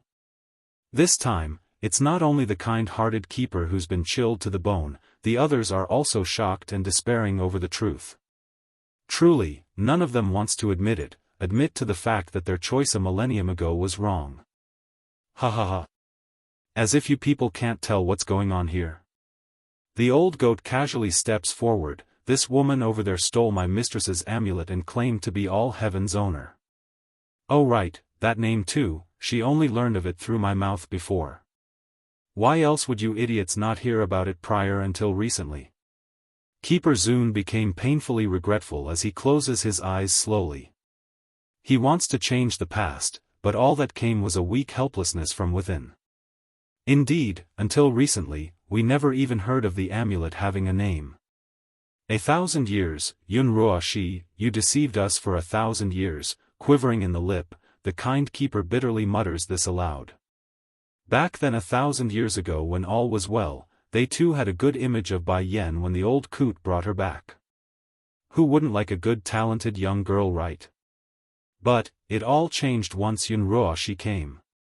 She was brought into the Celestial Palace by Bai Yan herself. According to the story told to them, the girls are childhood friends and that Yunruo's older brother died protecting Bai Yan, hence the strong level of affection between the two. Going by that detail, it's estimated that's also the time where the amulet was given out to Yunruo by Bai Yan. It's for the older brother's sacrifice. But they didn't tell anyone about the exchange, otherwise why else would these keepers turn on Bai Yan after being framed as the scourge of the celestial realm? Turns out, they're the idiots, too. Isn't that funny? Keeper Zun did not hold back the self-mocking laughter inside of himself after that thought. When looking over to Yun Ruoxi, his eyes are now entirely filled with disappointment and nothing more. Keeper Zun, you listen to me, it's not like this. The old witch panics and wants to defend herself. However, this poor image she's trying to portray only deepens her guilty image. If you want us to believe in you again, then it's possible. If you can hold on to the amulet, then we will. Hearing this from the senior brought a flicker of hope to the woman's eye. She knows all heaven wouldn't give a reaction to her possession, so she's assuming the amulet wouldn't resist her either. Whatever the case may be, this deceitful old witch had no other choice but to push on. Bringing her broken body up from the ground, Yun Ruoxi staggers forward in a frantic manner for the only chance laid before her eyes. Bai Yan didn't hold the other side in her view, though despite what's drawing closer, she's too immersed in her own world right now. Stop right there. Bai Ning wasn't as unfazed as her own daughter though. The lady flew into a rage at what's happening and wanted to push the other side away. However, in truth, she did not need to do anything because a gush of light poured out of the amulet and rocketed the old witch out. Imagine that. Yun Ruoxi had already been poisoned and injured from the repeated blows from the past, now she's being forced to bear another blow from all heaven. No matter how resistant this cockroach was, she's not going to come out unscathed this time around. Why?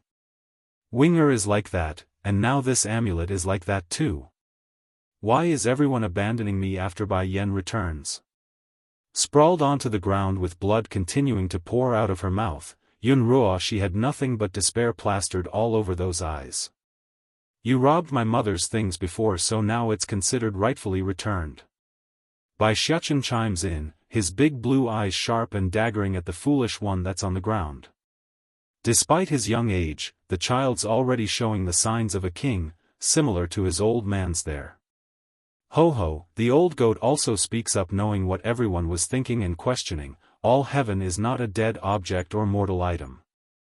Before it went into slumber because my mistress was not around, and now that she's returned it's only normal for the amulet to awaken. Also. He pauses, turning to meet the old witch's despairing gaze. Before, when my mistress gave you all heaven, she wanted it to protect you, so it did, but that doesn't mean all heaven doesn't have a will of its own.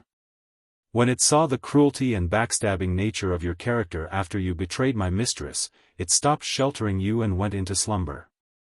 That's what you get for repaying my mistress's kindness with evil. You deserve every bit of karma you get. It's exactly like Dragon Flame said.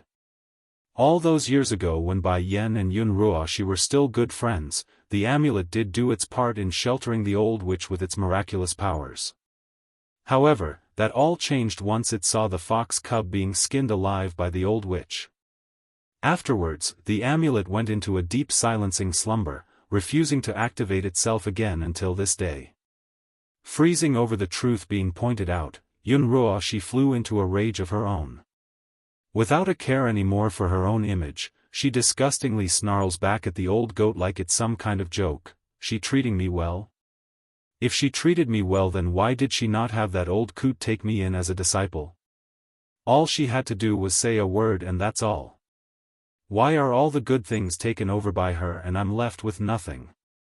Pausing as a huge cough overtakes her throat, the old witch seemingly overexerted herself in that rant. If she is nice to me, then why is she taking the amulet back? She gave it to me, so it's mine now.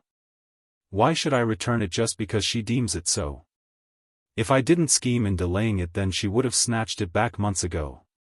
Turns out, they're the idiots. 3. Towards the hissing sound of animalistic instinct from the old witch, many were shocked with even more horrified by what they're seeing.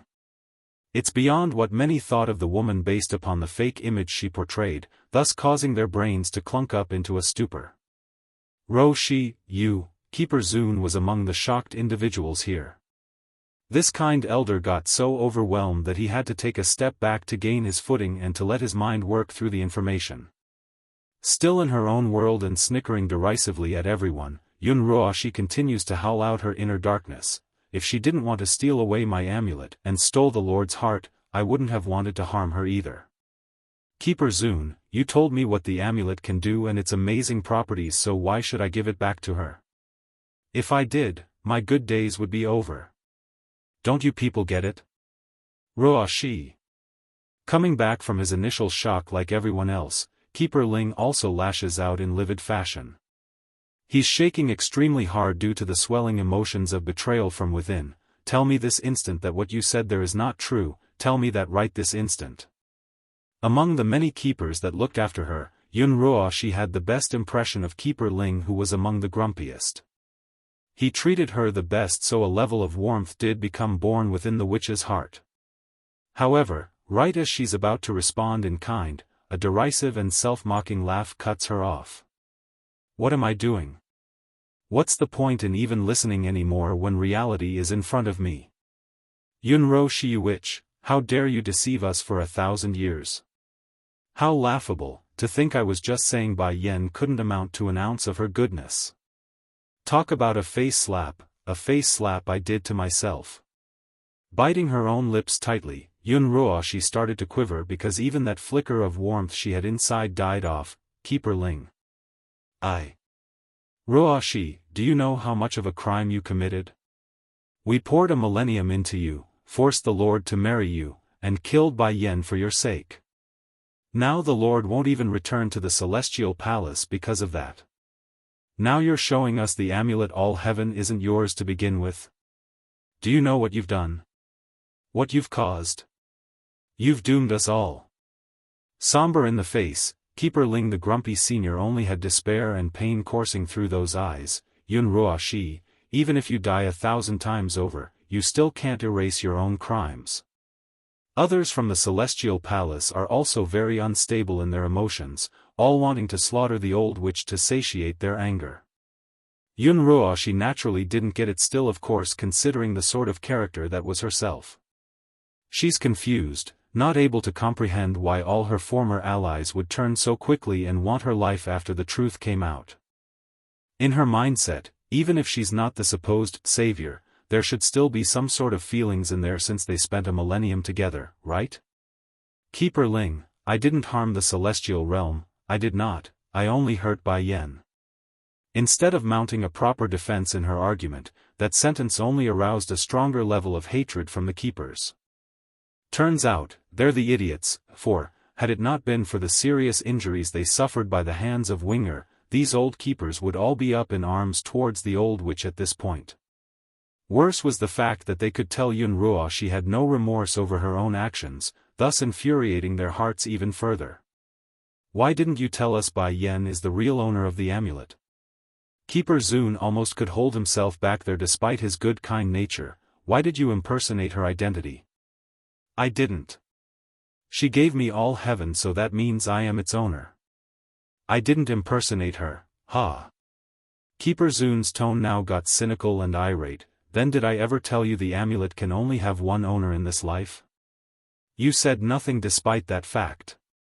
I suspect you are purposely conspiring to destroy our world. Yun Ruoxi just stared dumbfoundedly over the accusation. It's true she's jealous of Bai Yan and went through long lengths to destroy her former friend, but she's never once thought of ruining this world.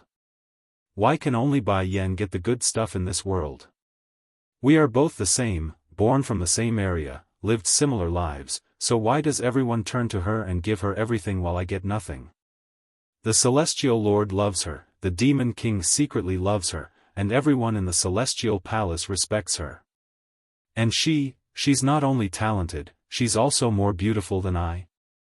Even those maids under her never treated me with respect. Keeper Zun, I was wrong, I know my fault, please forgive me.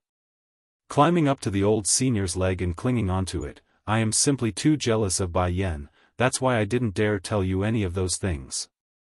You know me, you know I'm not the scheming type, I really didn't mean to. If it was in the past then the kind keeper would surely believe her lies, but the little tidbit about her not being the scheming type only infuriating him even further. Seeing her false plea having no effect on Zun, the old witch instead turns to Keeper Ling as her last resort. Please Keeper Ling, you always doted me the most, you wouldn't really hurt me, would you? Scram. Returning from his initial painful look, the grumpy keeper directly kicks the woman away so that she wouldn't touch him. Love and pain always go hand in hand. The more the love, the more the pain.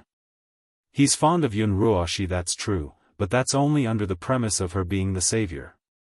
Furthermore, he didn't know her true face to be so vile and disgusting, which only impacted him all that much more. Heck, it's a wonder he hasn't slain the old witch by now. That's how much humiliation and hurt this old senior felt inside. Feeling the hurt after being ruthlessly kicked away, Yun Ruoshi hurries to scan the area in a circle for help. However, what she found wasn't the familiar eyes of those who cared for her, rather it's the strange glares of anger and disgust. In that instant, the woman only felt humor and mockery as she cried out those tears. So all they ever cared about is my status as the savior, the owner of the amulet? They never once cared about me as a person? So that's 1,000 years worth of time with them is worth nothing. I see how it is now. Huh, she murmurs a laugh like she's finally resigned to her own fate. Turning to Bai Yen, who's still inside that pillar of light, the old witch burns with jealousy once again. Bai Yen, you really shouldn't have come back, you never should have. But, don't think you've won everything. Take a good look around, look at these people from the Celestial Palace and their faces. They are the ones who murdered you 1,000 years ago and now demands your help. Going back? 1. After saying this, Yun Ruoshi's eyes shifts back to Keeper Ling and the others, her laugh sardonic and cynical as well. Whether or not I have deliberately misguided you bunch before isn't the issue anymore, it won't change the fact that it was you all who hurt her. Don't forget, it's Keeper Ling over here who killed her and ruined the baby in her stomach. You still think she's going to help the Celestial Palace? How laughable, ha ha ha.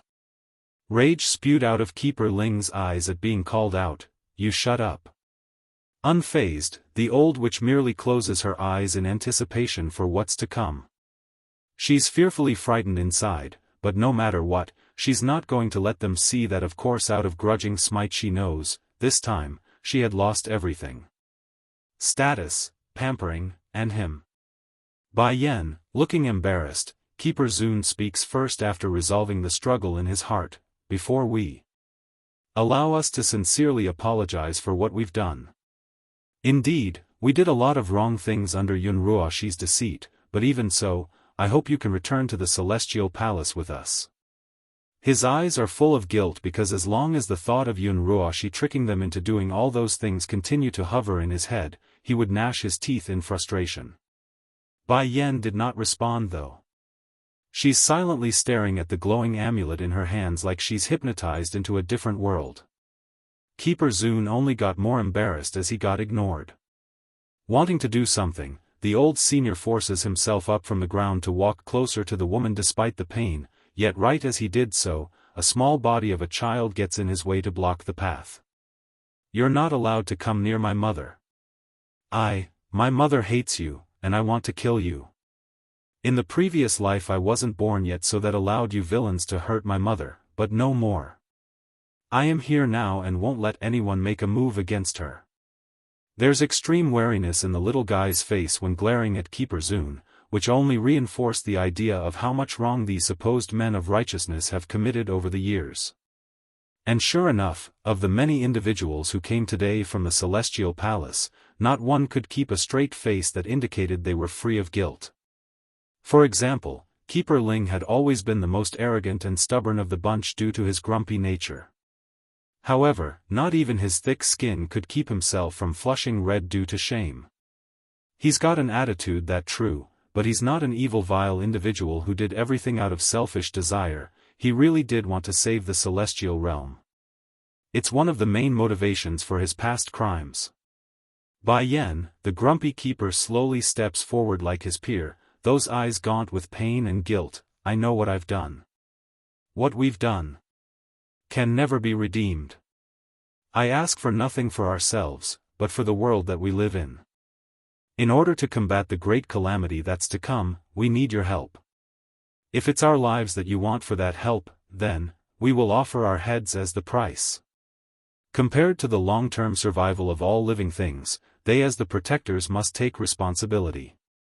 It's their duty and their consciousness speaking. Going back? 2. Unfortunately for these pleading fools, the answer was once again utter silence. Since the moment Bai Yan fell into her trance-like state, the lady has not once responded to anything or anyone. She's fully enveloped in her own inner world of blurry images. Then suddenly, something occurred with the pillar of light shrouding the lady. It fluctuated, giving no obvious sign of what happened in that moment. However, the woman herself felt it from the inside. Bai Yan's been wandering aimlessly for a while now inside a strange void due to all heaven's effect, but her aimless wandering didn't last long when a huge towering structure suddenly appeared in front. She halted, baffled and surprised by the familiarity of the building. It's a skyscraper. There are also people from what she observed, mostly men and women chatting with a smile on their faces as they carried out their business. However, what caught Bai Yan's attention were the clothes they wore. Each and every one of them had the same type of clothing people on Earth wore. This is Earth? Realization dawned on the lady, knowing full well what the image represented. Does all heaven want me to return to Earth? Right as Bai Yan's brain became stalled by her own thoughts, a faint yet distant voice echoed over, wooing her to move forward and that there's something she must retrieve from the other side. Why Earth? I'm originally from the celestial realm, so what could possibly be over on that side worthy of retrieving? Can it be? I only got reincarnated on Earth the previous time because all heaven sent me over there? Just as she's pondering on what to do and the consequences of leaving so abruptly, a warm light pounced over without indication, shrouding her and melting that fading figure. Demon City, outside the city gate. Bai Xiaofan had just swung his head around to check up on his mother when he saw the mildly transparent body of Bai Yan's figure. Immediately, the boy's face went bleakly white with shock. Without another thought, the young lad threw himself over to his mother's leg to cling onto it, refusing to let go like he's afraid doing so would wind up with him being abandoned. Yener, Xiaofan. Bai Ning also saw this scene and flew into a horrific shock. She also wants to enter the light to be not left behind, however, the resistant pushed her back and causes the grandmother to stumble backwards. Grandma, Bai Xiaofan speaks to comfort his grandmother, I think all heaven is sending me and mother to another place, we might not be able to return for a while. Please take care of my siblings while we're not around. No. Panicking now after getting that detail, Bai Ning tried several more times to enter the light pillar to no avail. She's being repelled repeatedly like all the rest. Where are you going? Don't leave. Don't go. Her voice carried a heart-wrenching tone that could make anyone tear up. Even so, this poor grandmother had no other choice but to watch her own daughter and grandchild slowly disappear from this world. Bai Ning crumbled then after the fact, paralyzed on the ground like a lifeless doll that's devoid of energy. There's hollowness in those eyes, which gradually transformed into a burning fire when they landed on the keepers not far away. Exactly then, as if timed, a painful howl of a roar bursts forth from the city, followed closely by a purplish figure zooming out from the palace and onto the battlefield. This new entry had a devilish look that could mesmerize any living female, yet his face had nothing but panic and distress plastered all over the surface. Where's my wife, where's Yan Yan? Tell me, where did my wife go? Where did she disappear to? Going back? 3. Di Tsang may not have personally witnessed his wife and son's disappearance from this world, but the linking contract between Bai Yan and himself told the Demon King all that he needed to know. The man couldn't sense the connection at all, and that worried him greatly. Speak Dragon Flame, where is my wife? He asks with bloodshot eyes. Taken aback at being called out there, the old goat had to take a good second to gather himself in order to mutter a response. I don't know, we watched her and the young prince disappear before us, I don't know where they went. Disappear? Humph. There is no place that I can't reach in this world. Di Tsang slams his fist against the ground and makes a huge denting crater on the earth, his voice hoarse and outraged at the incompetence of his followers. Go find state teacher and summon him back, I want to see him right away. Aside from himself there's only one other person in this world Di Tsang could trust, and that would be the seemingly always missing state teacher who haven't shown his face for a good while now. Somewhere else in the demon realm, a certain charismatic individual was currently staring up at the blood-colored moon when he suddenly sneezed. It's as if some predator had locked their eyes onto him from the back. It looks like something have happened to Her Highness the Queen. He sniffles his nose and returns his gaze over to the pool not far away. There's a naked sleeping girl currently soaking in it. As long as you stay here for 49 days, then the seal in your body will be lifted. It's safe here, so nothing will happen after I leave. When that time comes, we will meet again in the celestial realm. Whisking his sleeve after the thought, state teacher began walking away through the flower field, his figure moving casually yet incredibly fast that it left afterimages in his wake. Just then, exactly at this moment, the girl began to stir, flicking that eyelash and furrowing that forehead like she's in pain. That complexion also turned a palish white, showing how bad of a dream she was having. It's the effect of having the seal lifted, thus allowing the floodgate of past memories to come swimming back to herself. Like how her older brother fell in love at first glance with the woman from the celestial realm, then of how she supported him and suggested all those dumb ideas of wooing said woman. Of course, all those bad ideas turned out poorly and resulted in her said brother being shooed out the door by a broom. It both shamed the family and the entire demon realm. Then later on, the unexpected occurred and the woman got persecuted by the celestial realm, letting her older brother finally winning the lady's heart after saving her life. Because of that affection, a new life was formed and a baby would soon be upon them. Xiaofan could still vividly remember her reaction to the news of a possible nephew or niece then. She tagged along with her sister-in-law everywhere, not wanting anything bad to happen.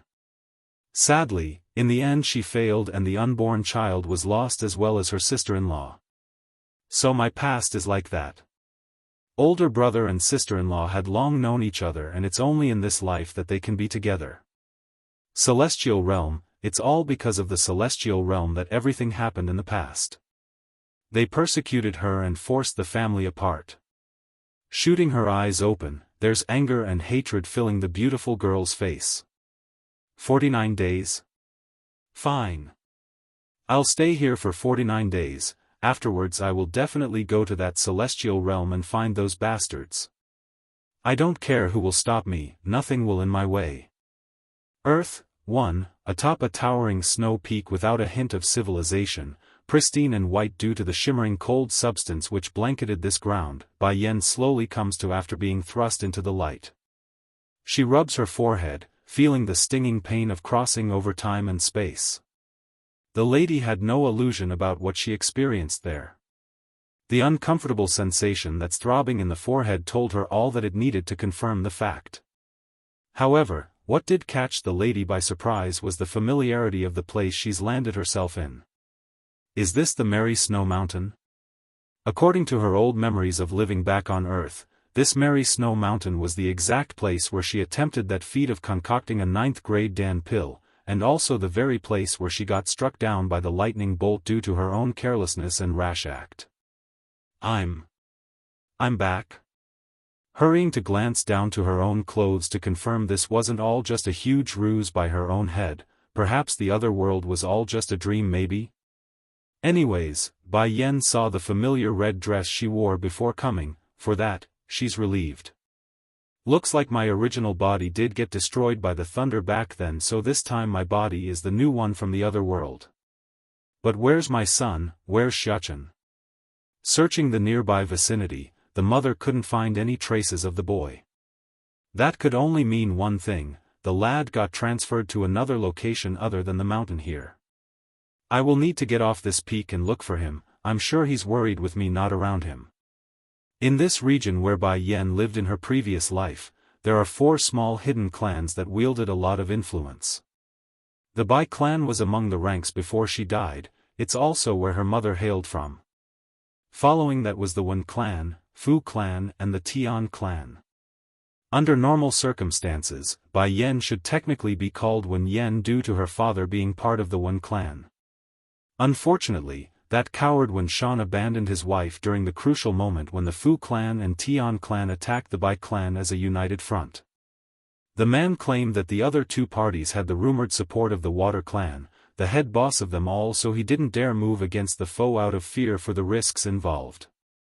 In the end, the Bai clan fell into ruins, and Bai Yan's mother and grandparents from that side of the family all died in that day. Since then, she changed her surname and left home of her own accord, never to return. All heaven, is it you affecting me by restricting my powers? Just now, the lady finally noticed the limit on her own powers after trying to tap into it. It's still there, but there's no way to control it, presumably the act of her amulet. It's understandable in a way. Bai Yan could relate to why. After all, Earth was a world without much spiritual energy in the air.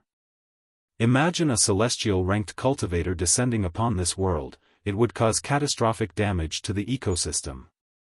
The only issue she had with this arrangement was that all heaven didn't even ask and instilled the restriction of its own accord. Fine, but we're going to have some serious talks about this is all over. You don't go making decisions for me without my consent. She murmurs, staring down at the amulet in her hand and making a sharp warning face. As if frightened by that look, all heaven actively vibrated like it's making an apology. It's an object, but that doesn't, there's no will inside this item. Pleased by the reaction, Bai Yan smirks in a half-satisfied and half-grumpy manner before breaking out into a frown. She still needs to get off this mountain. With her powers limited, flying would be troublesome but no difficult. Yun. Perhaps it's the amulet's way of making up for the trouble. All heaven suddenly releases a series of light that shrouded over Bai Yan's body yet again. It sent her flying into the air despite not trying, allowing the lady to float through the sky at will without expending any energy. Since the Bai clan got destroyed many years ago by two of the oppositions, the opening position was eventually replaced by the Lin clan, who moved up thanks to that event.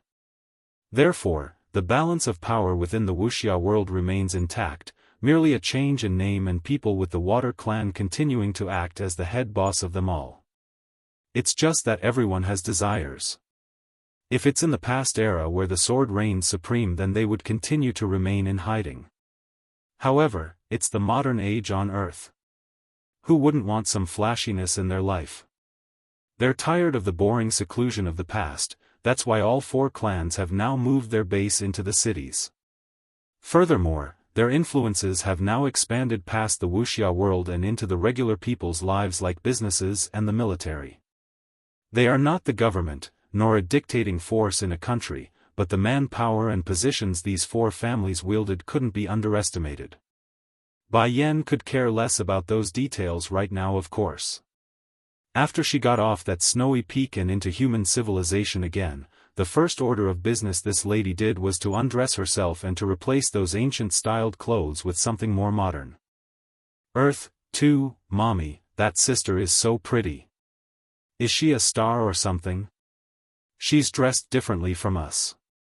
A passing child points out, staring with her finger pointing in astonishment.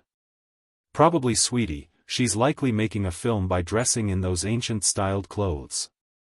There's no way she's from the past or something. The child's mother comments, not thinking otherwise about her words being partially right or not.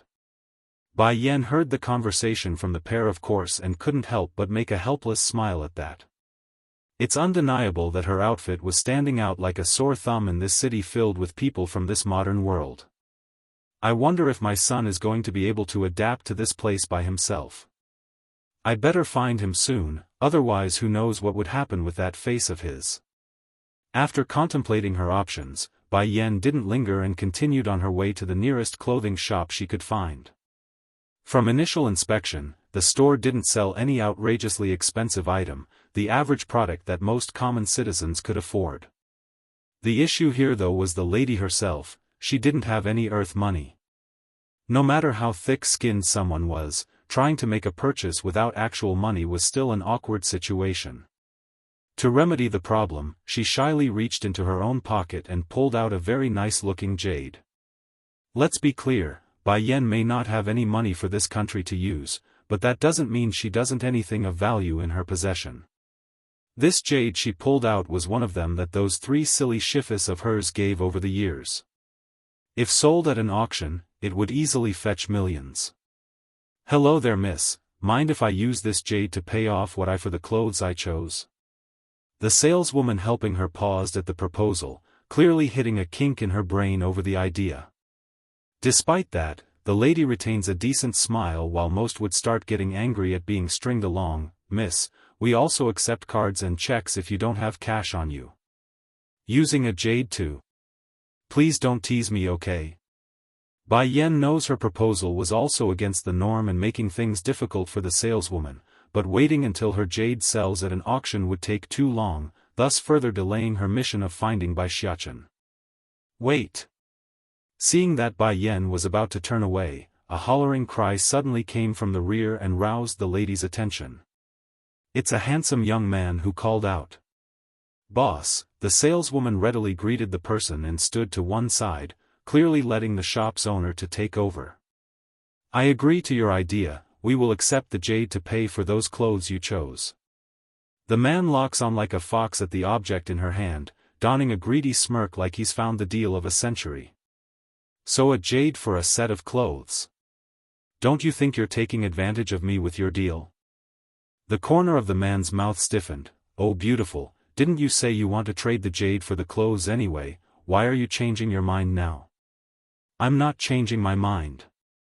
I'm only finding the deal to be too disadvantageous for myself. Bai Yan doesn't let herself slip despite the joy of getting an offer. If you are willing to do me a favor, then I can promise this jade to you.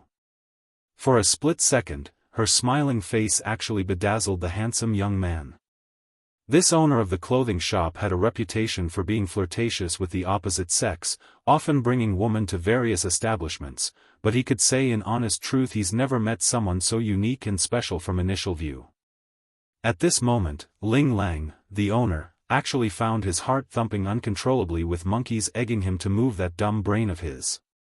Earth, 3, what do you want me to do? Help me find someone. Unlike the clueless dote across from herself, Bai Yan already recognized the man across from herself.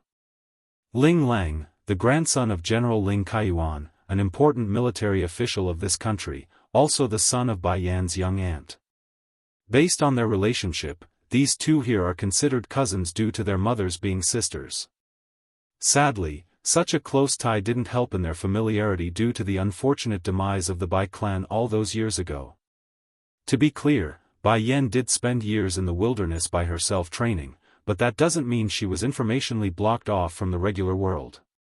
She had her ways of learning things when coming out to buy ingredients and stuff for her alchemy. If you're asking me to search for a person, then you should give me a photo at least. That way I can get a lead easier for you. Ling Lang himself found it surprising that a young lady like this would ask him to search for someone. Who could make such a beautiful rose search them out? Shaking her head, I don't have a picture of him, nor would he be in any database. However, I can provide you with a portrait. Based on his characteristics, he should be very easy to find. In a place like Earth, having an appearance like Bai Xiachen would be a 1 in a million, it's too outstanding. No information? Ling Lang appeared taken aback, his face becoming wary and suspicious. Is she looking for someone from the martial world? Only those that stayed out of modern society would be like this without any information to go upon. Mind if I ask, beautiful, who is it you're looking for and how are they related to you? Ling Lang asks, brushing his hair to one side like he's all cool and stuff. It's obvious this guy was shooting electricity through his eyes. Oh, my son. Oh, my son. An audible shattering could be heard within the young man's chest at the confirmation. It's the sound of his heart breaking. It's not easy to see a woman who could make his heart fall for them, and the result was this person being a mother already? Oh, how the gods like to punish this flirtation young man. For a split second, Ling Lang wants to cry out of impulse. Wiping the invisible tears from his eyes, though they never existed, he forces himself to move forward out of business standards. All right, if you give me a portrait of your son, then I'll have someone go look for him. Why me? Why does she have to have a son already when she's so young? Pity, such a pity. I don't have a portrait on me, so I'll draw you one later. Thinking it over, Bai Yan got another idea too. Also, I want you to give me some money. That actually made the man visible twitch in the corner of his mouth. Didn't you say only one favor? It's true he has good feelings towards Bai Yan, but that doesn't mean he's going to be taken for a ride. A businessman would always be a businessman, that he won't change, not even for a girl. When did I ever mention it's only one favor? Bai Yan understood what her clueless cousin was implying at and shot it down immediately. Besides, this jade in my hand is worth millions if put in auction. Why should I give it up so easily like you thought? Money talks, especially when one was desperate and without any on hand. This includes those reclusive martial art clans that are now living in the cities as well, so it's just a matter of time before she needs to use some. Earth, 4. There's something Bai Yan didn't mention as well, that the jade also held other properties which made it far more valuable than mere money. But Ling Lang didn't need to know that, not yet anyways, unless he asks in the future. Showing a bemoaning face at the extortionary lady, Ling Lang reached into his own pocket and pulled out a credit card. Here, there's 1 million in there, the passcode is 5x times x times x, so keep it on you for now. I will get some more later on after notifying the bank. Also, remember to come to me first if you got more jade of this quality in the future. In a few days it would be his grandfather's birthday, so he wants to use this jade to offer it as a gift. The filial grandson had a lot of confidence the present would make the old general very happy. Looking at her clueless cousin's reluctant face, Bai Yan quickly grabs onto the card like a mischievous fox that had won the exchange. Smirking in the face as she twirled around to leave, "Oh right, I'll bring the portrait on my next visit, so start getting things ready." That's all she said before disappearing from the shop. Why do I feel like she knows who I am? Ling Lang complains, feeling ripped off in some way or cheated as a businessman. A while later. Bai Yan had just finished getting more things done when she happened to come across a girl in the middle of an open plaza. Around 17 to 18 years of age, the clothes on the lass may be worn and faded due to how many times it's been washed, but that delicate face couldn't be hidden. But more importantly, Bai Yan recognizes this individual that's handing out leaflets to the passers-by. Bai Yi, you don't have to work in these low-paying jobs, you know. Come with me and you will eat well and dress well. A young man dyed with yellow hair walks up and openly grabbed the lass by the wrist. What's so good about this kind of work anyways?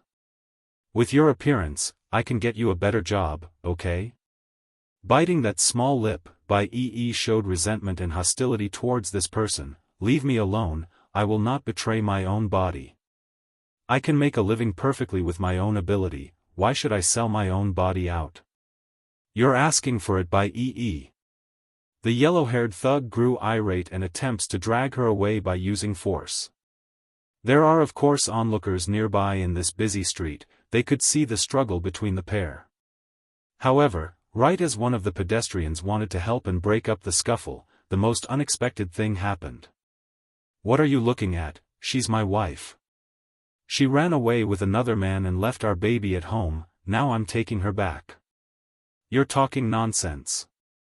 Bai Yi cried, trying even harder to free her own wrist now. I am not your wife, I am not your wife, so let go of me. Someone please help me.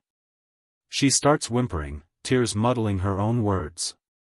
Quit making a scene, wife. The yellow-haired thug softens up in the voice to hide his inner grin. I know you are unhappy with me not giving you more. I can also forgive you for cheating on me, but just come home with me. Our baby is waiting and is crying for you. That brought even more fear and tears to the poor damsel in distress. She had no delusion about what the other side intends to do after he drags her away. By then it won't just be selling out her body, it would be rape and perhaps more. No, I'm not leaving, you let me go, I'm not leaving with you. Despite the growing impatience within the yellow-haired thug, the scum at least had the wits to know he couldn't hit her since there are so many witnesses. Then right as he's going to use more strength to get the deed done, a sudden impact hits him in the chest and sent him flying. Confusion promptly broke out among the crowd, corresponded with the turning of their heads at the source where a strong and dominant woman stood with her leg raised high in a kicking posture still.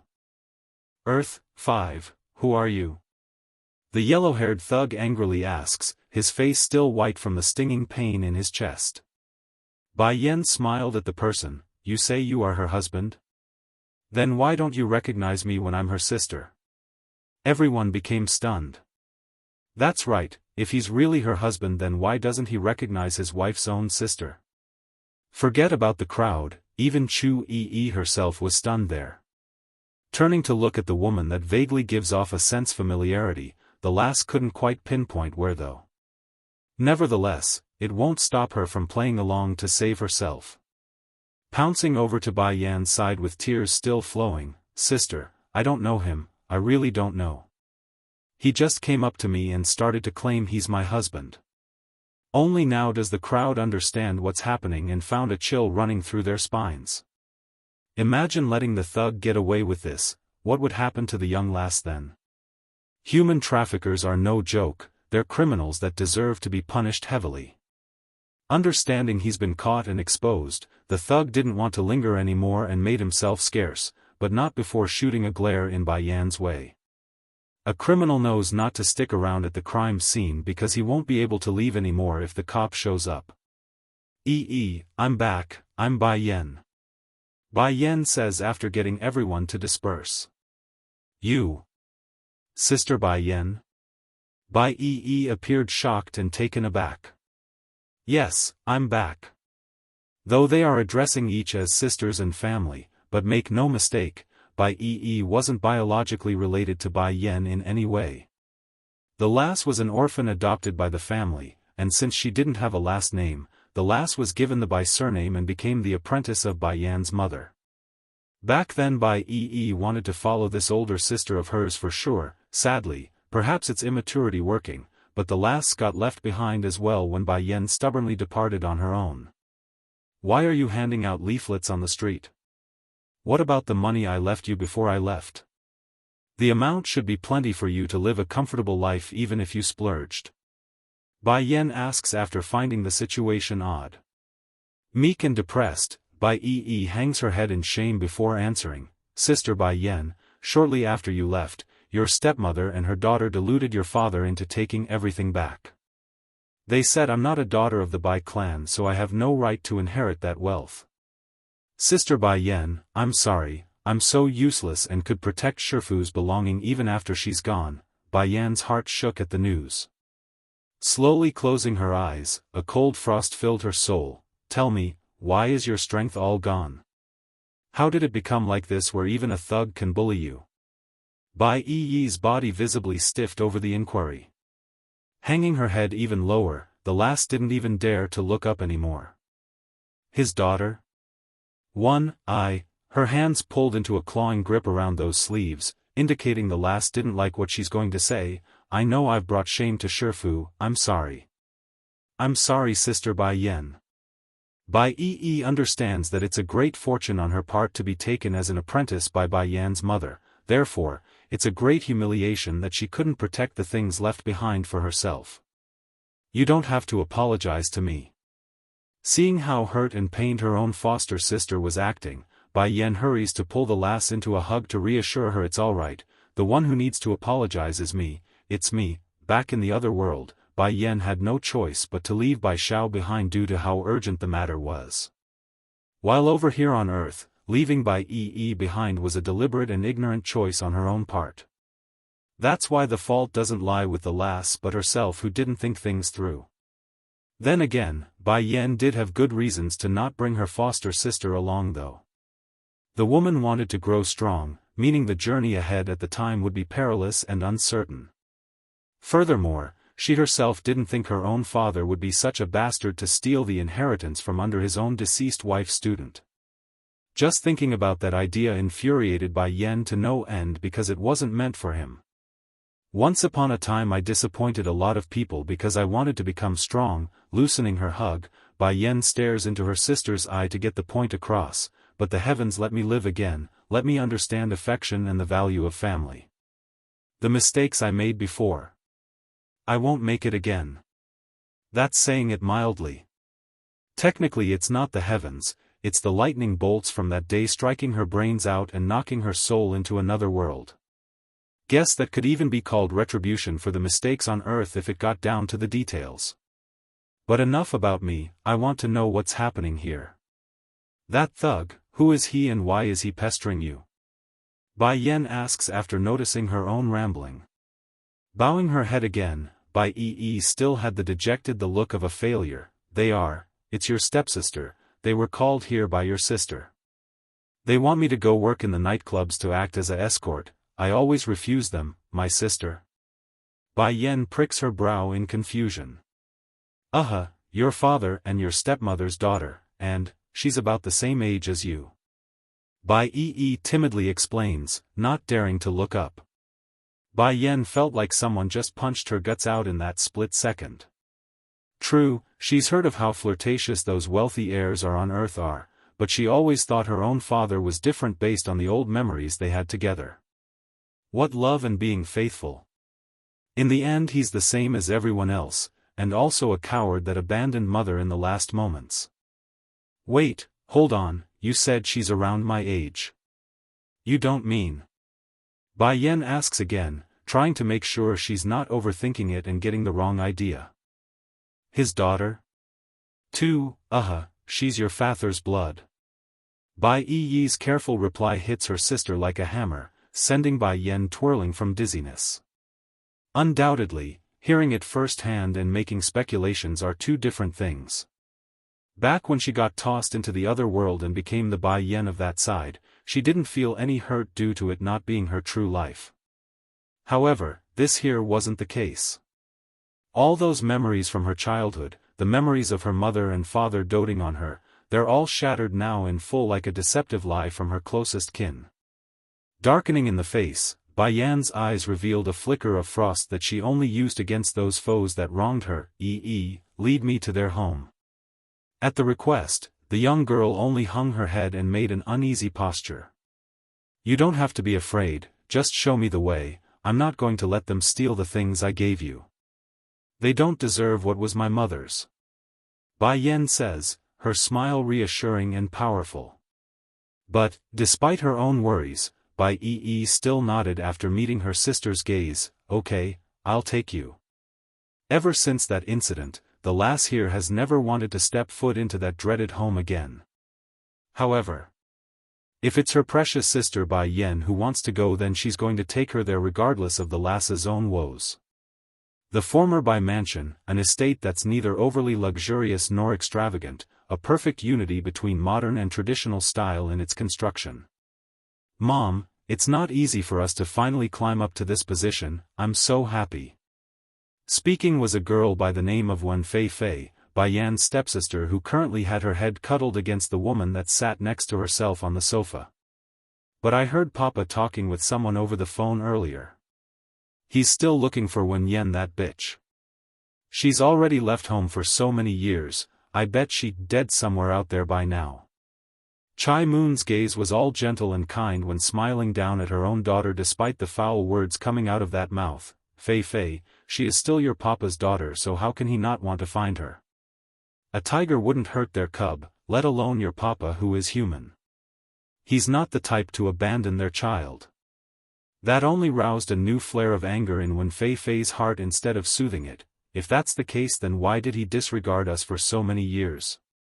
Isn't it because Bai Yu and Wen Yan? Wen Yan vowed to never return and even changed her name to Bai Yan to show she's not related to us anymore. Humph. Moreover, it's because of such a rebellious daughter that I had to stay away from here for all these years. If it wasn't for Bai Yu's death, Papa wouldn't have called us here in the first place, so I hope that bitch never returns to begin with. Upon thinking up to here, Wen Fei's delicate hands would begin to clench up in frustration and annoyance due to the childhood she experienced. Unbeknownst even to her own mother, this girl had more than once snuck over to the Bai estate during her youth, and on every visit, she would see her beloved papa doting on another child. Imagine experiencing such a scene. Anyone would hold resentment in some way, even if the fault lied with the one she cared about. His daughter? 3. She's unwilling to accept such a fate. Why should another daughter be taken priority over herself when they're both Papa's daughter? It doesn't make sense to her. Fei, you know it too, coming here wasn't easy for us. Your papa.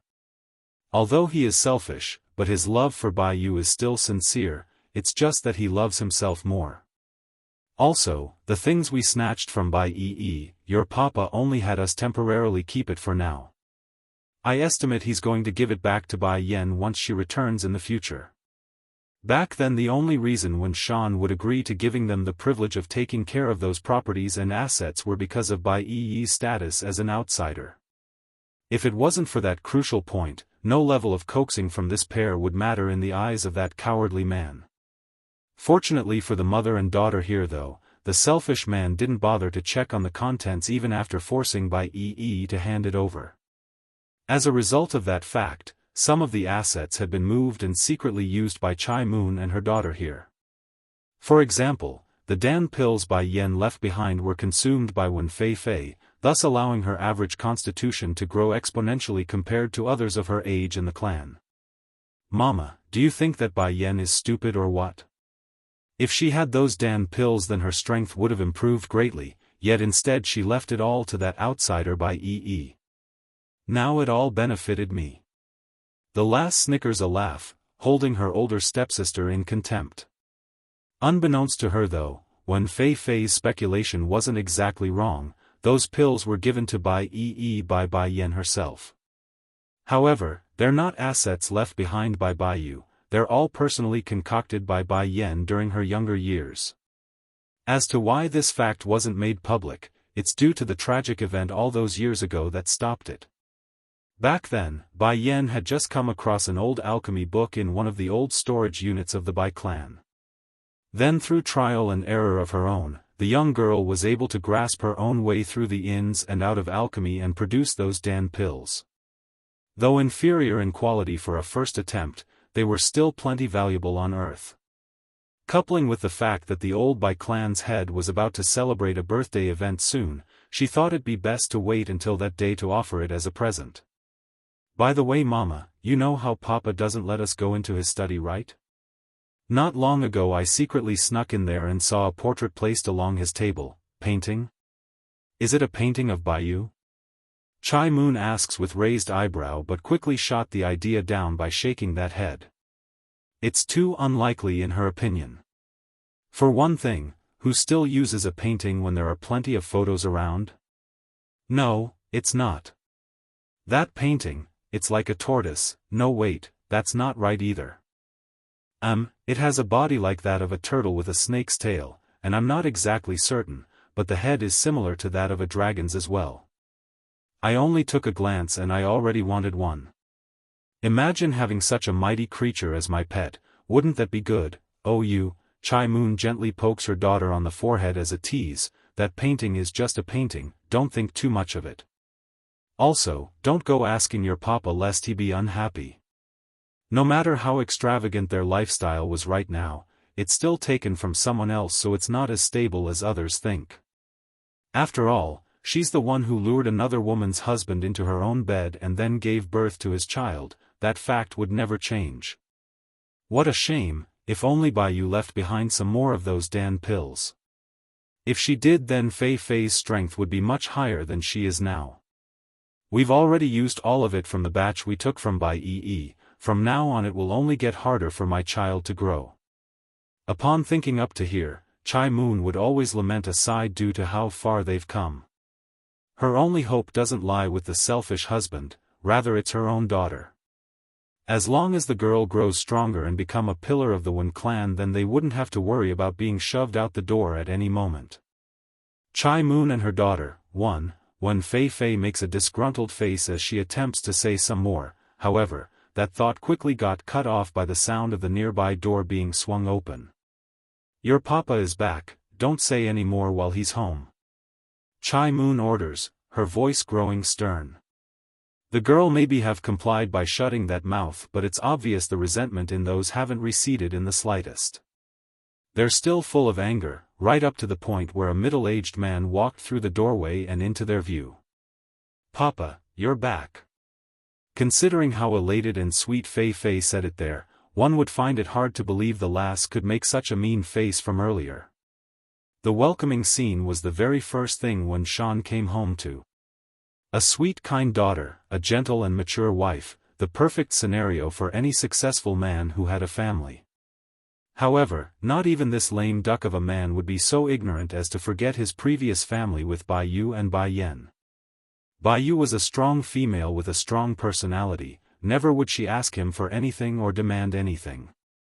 In Chai Moon's case, this second wife was sweet and gentle, the type that makes him want to cuddle her in his arms to kiss and protect.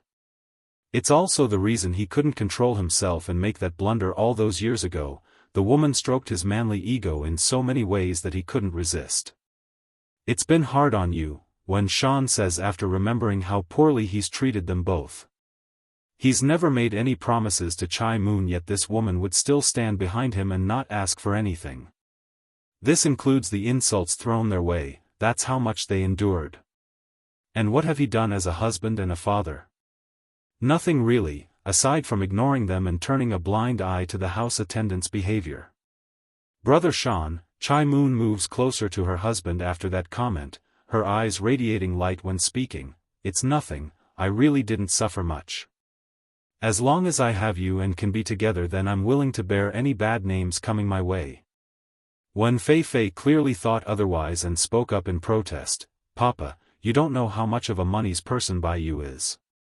Even if Mama did more here, those attendants and maids would still look down on her. If not for my outstanding talent and growth, I bet they will still hold us in contempt to this day. The ones working for the Wen clan aren't normal civilians, they're all highly skilled martial artists that have grasped onto the edge of being cultivators themselves. Therefore, unless these two showed enough talent to win over their hearts, those attendants and maids would never acknowledge them. Fortunately for Chai Moon though, she herself may not be capable, but her daughter Wen Fei Fei was, thanks to those Dan pills they stole from Bai Yi. Through the help of those supplements, the young girl's now recognized as the most talented female in the younger generation of the Wen clan, hence catching the eye of the old clan master who was Wen Shan's father. Fei Fei. Chai Moon's complexion promptly changed for the worse and hurried to drag the running-mouthed girl behind herself. Sounding timid and careful, "Brother Shan, please don't mind Fei Fei's careless words, she didn't mean it and only wanted to protect me from being hurt." I know, Wen Shan undoubtedly had a frown on his face after having his first wife talked down upon, but he also understood why and wouldn't take it out on his own daughter. "Fei Fei, Bai Yu is my deceased wife. According to the relationship we have, you should be calling her your mother too. I know Bai Yu's temperament very well. She's not the type to buy people's heart over with money or wealth, nor is she the type to manage the household affairs. If you suffered any wrong, then it's not related to her, okay? Chai Moon and her daughter, too. What's more, Bai Yu didn't know he had a lover, so how could she do something like buy people's heart? Such acts are below such a woman to the point where it's disdainful." When Shan understood that much. "Brother Shan, is there any news on Yenner's whereabout?" Chai Moon asks with pursed lips, her eyes hanging low like she's really worried about the girl. When Shan naturally didn't know it's a mere act, which made him furrow up that forehead without any suspicion. No matter how much of a coward this father was, Bai Yan was still his blood, of course he wants to bring her home. Unfortunately, since that day where the lass walked out on this home all those years ago, no news ever returned. Forget about locating his daughter, he couldn't even get a wisp of information due to how remote Bai Yan's training ground was. I believe Yenner is still too sad, that's why she is refusing to talk to us. But don't worry, Brother Shan, there's never any feud between family. It's been many years since that incident, I'm sure she will eventually come around. I'm just worried whether or not she will accept me once she knows." Chai Moon makes a bittersweet smile like she's really worried about whether or not things are going to work out. Understanding what his wife meant, Wen Shan calmly reassures her, "Don't worry, Yenner has always been kind-hearted, I'm sure she will learn to accept you considering all things. If Fei Fei doesn't mention Bai Yu anymore, I'm sure she and Fei Fei will get along as well." There's also a warning in there, hoping the two wouldn't mention the pain of the past anymore lest it makes Bai Yan unhappy. Chai Moon naturally got the underlying meaning there considering how perspective this woman was inside. Not wanting her daughter from poking the hornet's nest due to the discontent, the lady hurries to change the subject. However, right as she's about to do so, a crisp young voice suddenly catches their attention from the outside. "This is it, this is where your father and stepmother lives. Do you want me to knock on the door first?" Wen Fei was the first to recognize this voice. Immediately, she stood up with clenched fists like an infuriated lioness. "By that bitch is back? How dare she return?" In comparison to Bai Yan, Wen Fei hated Bai even more. The adopted girl wasn't of the Bai clan's blood. In her view, such an orphan doesn't deserve to have such wealth and high quality of life. Those things belonged to her. Without another thought, the spiteful lass promptly got up to the main door and slammed it open, thus startling the individual at the receiving end. Such a reception normally wouldn't cause quite the big fright to anyone at the front door. However, Bai had suffered too much in this home after Bai Yan left, to the point where even a door opening would scare her. Fortunately, she wasn't alone today, she had support. Besides, why should she be afraid? She's justified to come here today. "Bai you pickpocketing thief, how dare you return again?" Wen Fei angrily glares at the other side, her voice forceful and unyielding. Flushing red in the eye as tears slowly swelled upwards, Bai attempts to defend herself to no avail. "I did not. I really didn't steal anything from the Bai clan, I didn't." "Stealing?" Bai Yan narrows her eyes in, sensing something fishy had occurred during the time she wasn't around. Chai Moon and her daughter, 3, if my guess is correct, Yi's strength being ruined is mostly related to this matter. I need to find out the full story, I can't let this slide. Bai Yan thought, her mind made up to get to the bottom of this. "I really didn't steal anything, I only wanted to get Sister Bai Yan's necklace back. You can take anything else, but give that back to me." After a brief silence, Bai blurts this out in her panic. That brought back a wave of old memories for Bai Yan upon hearing that. Indeed, she did leave behind a necklace for prior to her departure. It's something she inherited from her mother Bai Yu and thought of the item as important for reasons unknown even to herself. However, due to what she was throwing herself into, a long arduous journey of training and growth, Bai Yan figured it's best to leave the necklace behind in case she herself faced some kind of misfortune. At that time, the trinket would be a good memorial item for and their time together. So that's why lost her abilities. This they framed her for being a thief and then abolished her strength? Tightening her hands into a ball, a gush of anger erupted within Bai Yan's heart. Due to how immersed Wen Fei was at her verbal attack, the lass didn't realize there's a second person around and continued to sneer in contempt. "That is my stepmother's thing, so of course I have to take care of it in my stepsister's place. You are an outsider, how dare you claim to be the owner and try to steal it away? I'll teach you what it means to be a thief today." By then her hand had already been raised and rearing to slap down at the other girl. In the heat of the moment, Bai simply stood there as she flinched at the encroaching slap. She's too nervous and afraid to the point where she's unable to react. Yet the expected pain never came. Opening her eyes, she saw something so unexpected that her mouth dropped in surprise. Wen Fei had flown back out like a bullet, smashing into the redwood table inside the manor. As a result of this impact, the furniture had shattered into 4 fragments. How? Wen Fei isn't an average person, she's a real martial artist. And I heard her strength have grown tremendously in recent times. How did Sister Bai Yan beat her in a flash? Fei. Chai Moon exclaims in great fright. Hurrying to her daughter's side, this woman frantically helps the girl up as the tears came rolling down after confirming the severity of this fall. Turning to Bai Yan, she protests loudly for all to hear, "Miss, aren't you overdoing things? My Fei only said the truth, yet you openly attacked her in such a fashion. This is our family's business, so you have no right to interfere." After saying this, Chai Moon turned to her own husband for support, showering the place with her raining tears to win the man over. "Brother Shan, I can tolerate anything you wish of me, I will endure that because I'm your wife. Who told me to fall in love with you first? Loving someone is not wrong, there is no first or last in the matter, but Fei Fei is innocent. She is your own daughter too, so how can you bear to see her being hurt by someone else? Wen Shan's eyes cooled a little colder at the reminder.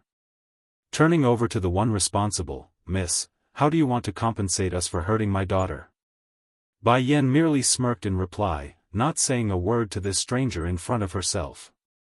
After all these years, the once loving and caring father of earth she knew had long died in those memories of old. The only emotion she has now of this man was anger, a very strange and enlightening anger. Then I like to ask you, Wen Shan, how are you going to compensate us for treating Yi like this? Chai Moon and her daughter, taken aback, Wen Shan gradually wrinkled up his brows as he stared at the lady across from himself. He's lost in a trance after a resurgence of memories swept over his mind. When Bai Yan left, she was only 12 at most, coupling in with the fact that her earthly body had perished as well after that lightning bolt, she's undoubtedly somewhat different in appearance. It's understandable that he couldn't recognize her for a time. However, those eyes though, they're the same cold pair of eyes she used on that day where she vowed to never return. You are Yenner? He asks without confidence. This girl, she grew up to be such a beauty, far better than her own mother's. Bai Yan? Chai Moon's body stiffened up at the name, her tears disappearing like some sort of magic trick. Brother Shan, she is Yenner. She's been gone for 10 years. How did she survive? You're back, Yenner. Wen Shan ignored Chai Moon's flawed facial expression and flew into a joyous mood. The time he spent with Bai Yan wasn't fake, he really did care for the girl with his heart. It's just that in comparison with his own life and safety, there's nothing more important. That's right, I'm back. I came back not only to avenge my mother, but also to let this fake man understand how stupid he was back then and the stuff he spouted. But as soon as I came back, I was immediately welcomed with the news of my mother having another daughter. And not only that, she's the same age as me. Why didn't I know I have a twin sister? And why does she look so different compared to me? Bai Yan's sarcastic expression couldn't be missed. Getting stiff over the comment, Wen Shan awkwardly replies, she's not your mother's daughter. Oh? In that case then she's my stepmother's daughter? Mind telling me who her real father is? No wait, aren't you afraid of my mother coming back to strangle you for raising someone else's daughter and then giving her stuff away to said daughter? Every word coming out of Bai Yan's mouth were stinging, causing the man to wring out in discomfort. How can you talk like that, Yenner? She's Wen Fei Fei, she's mine, she's my biological daughter too. Is that right? Bai Yan presses in with force, her cold demeanor intimidating and unyielding. But I remember my mother died when I was 12, and this girl over there is around my age. Did you go behind my mother's back and cheat on her with that older woman? Yenner, Wen Shan's face was now getting a little unhappy, don't speak about her that way. No matter what you think of me, Moon is now your stepmother. Also, she suffered a lot as well and endured a lot of grievances because of my mistake. You returning now is a good thing. We can all be one happy family again. To tell the truth, Wen Shan did have some opinion about this second daughter of his. Wen Fei Fei was raised outside of the Wen clan, therefore, the last didn't know a lot of manners or rules that was expected of her. However, this cowardly man also knew he had no right to reprimand anyone since Chai Moon remains innocent in this matter. After all, the one who bedded her was him, and the who got her pregnant was also him. Furthermore, this second wife of his never asked for anything at all, only silently supporting him from behind at the very beginning, so what else could he ask of them? Yenner, Chai Moon. She is very good and isn't seeking anything in return by being with me. I once forsaken them for the sake of your mother, yet they never asked for money and refused my financial support. Did you know? Your stepmother would rather live in a ragged old house than to live in the house I bought for her, you mustn't misunderstand them. Chai Moon and her daughter, 5, Wen Shan sighed at that. It's true he hoped Bai Yan would return someday, but it's also true he had hoped for his daughter to accept Chai Moon. For it to turn out this way and in such conflict, it's undoubtedly leaving him in a bind. So it's my mother's fault that you ignored your secret lover for so many years? Or is it that you delighted in the fact that you had another woman out there and didn't have to care for them? Getting dark in her smirk, Bai Yan starts becoming a thorn in the man's side with her words, I bet you're thinking both right? Humph, only a power-hungry man like your father from the Wen clan can produce a scum like you. That's right, only a bad parent could produce such bad offsprings, otherwise why else would this Wen Shan become like so? It must be due to the teaching of the current Wen clan's head. Yener. Wen Shan flew into a rage, his eyes full of disbelief over what he's heard. How did my sweet daughter become so aggressive? She's nothing like how I remember her to be. Despite his own emotions, the coward nevertheless sucked it up knowing the fault lies with himself. Softening up in his tone, I believe you will one day accept her. I believe in my Yener, the kind and sweet daughter that I know. You don't need to say any more, Brother Shan. It's then Chai Moon spoke up with her fraudulent face of tears again, in the eyes of others, I will always be the family-destroying third party. No matter what I do in this family it will always be in vain. But I never asked for anything when Bai Yu was still around. She's gone now, and I needed to look out for Fei Fei's future, that's why I came to this family. At this point, Chai Moon's smile had gone sad and remorseful. Now looking back at it, me coming to this place is a mistake. I never asked for anything, but they all keep misunderstanding me. It's good that Yener is back, now me and Fei Fei will leave and give way like everyone wants. Mom! When Fei Fei cried out, throwing herself over to cling on to her own mother, you endured so much after so many years just to be here, just to be by Papa's side. If you leave then who's going to care for Papa in the future? But I don't want to destroy other people's family. As long as your papa and sister are happy then I'm satisfied. Wen Shan may be a coward but he's no heartless bastard. When he saw how moving this scene was between the pair there, his heart ached in agony like anyone should. It's as if someone was reaching into his heart and twisting it. I'm really too much. What the hell have I been doing all these years? I knew Chai Moon loves me, yet I'm always being neither hot nor cold with her. So what if she's not as good as Bai Yu? She may not have the look or family background, but she loves me. This is enough. Think up to here, when Shan's original softened expression once again sterned up, Yener, you shouldn't leave any more now that you are back. Also, you must call Chai Moon your mother from now on. She's been through a lot during these past few years, do you understand? And, your birth mother, she's gone already. When mentioning this fact, the man found it difficult to breathe like he didn't abandon his own wife in the first place. I want to re-emphasize the point, Chai Moon is not some third party, she is my wife. She will fulfill her motherly duties so you don't have to worry. Bai Yan couldn't resist a sneer after hearing all that. She never bought their act in the slightest, rather it's starting to get amusing because of how similar these two are to the Bai house from the other world. They're both pretentious and likes to act before the public. If you're all done acting then give me back my mother's stuff. I'm going to give you to the count of 3 so don't waste my time. Yener. Wen Shan's already wrinkled forehead had turned into a deep furrow. He never expected his good and obedient daughter to turn out so rebellious. 1. Bai Yan announces without any readable emotion. What are you doing, Yener? 2. 3. Bai Yan wasted no time to move at the last count. In a flash, she bolts into the manor like a lightning bolt, causing a gush of air in her wake and sending the cowardly man stumbling backwards. Punishment for a thief. 1. You, what are you doing? Chai Moon flew into a great fright as she saw the girl charging towards herself.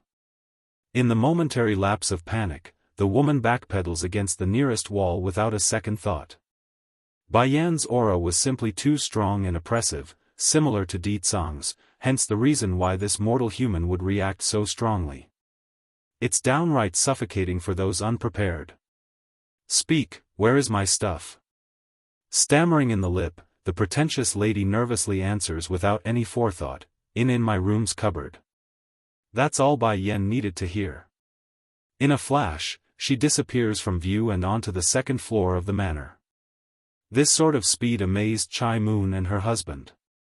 For one thing, it showed how powerful the lady has become, and secondly, how did she know where the room was?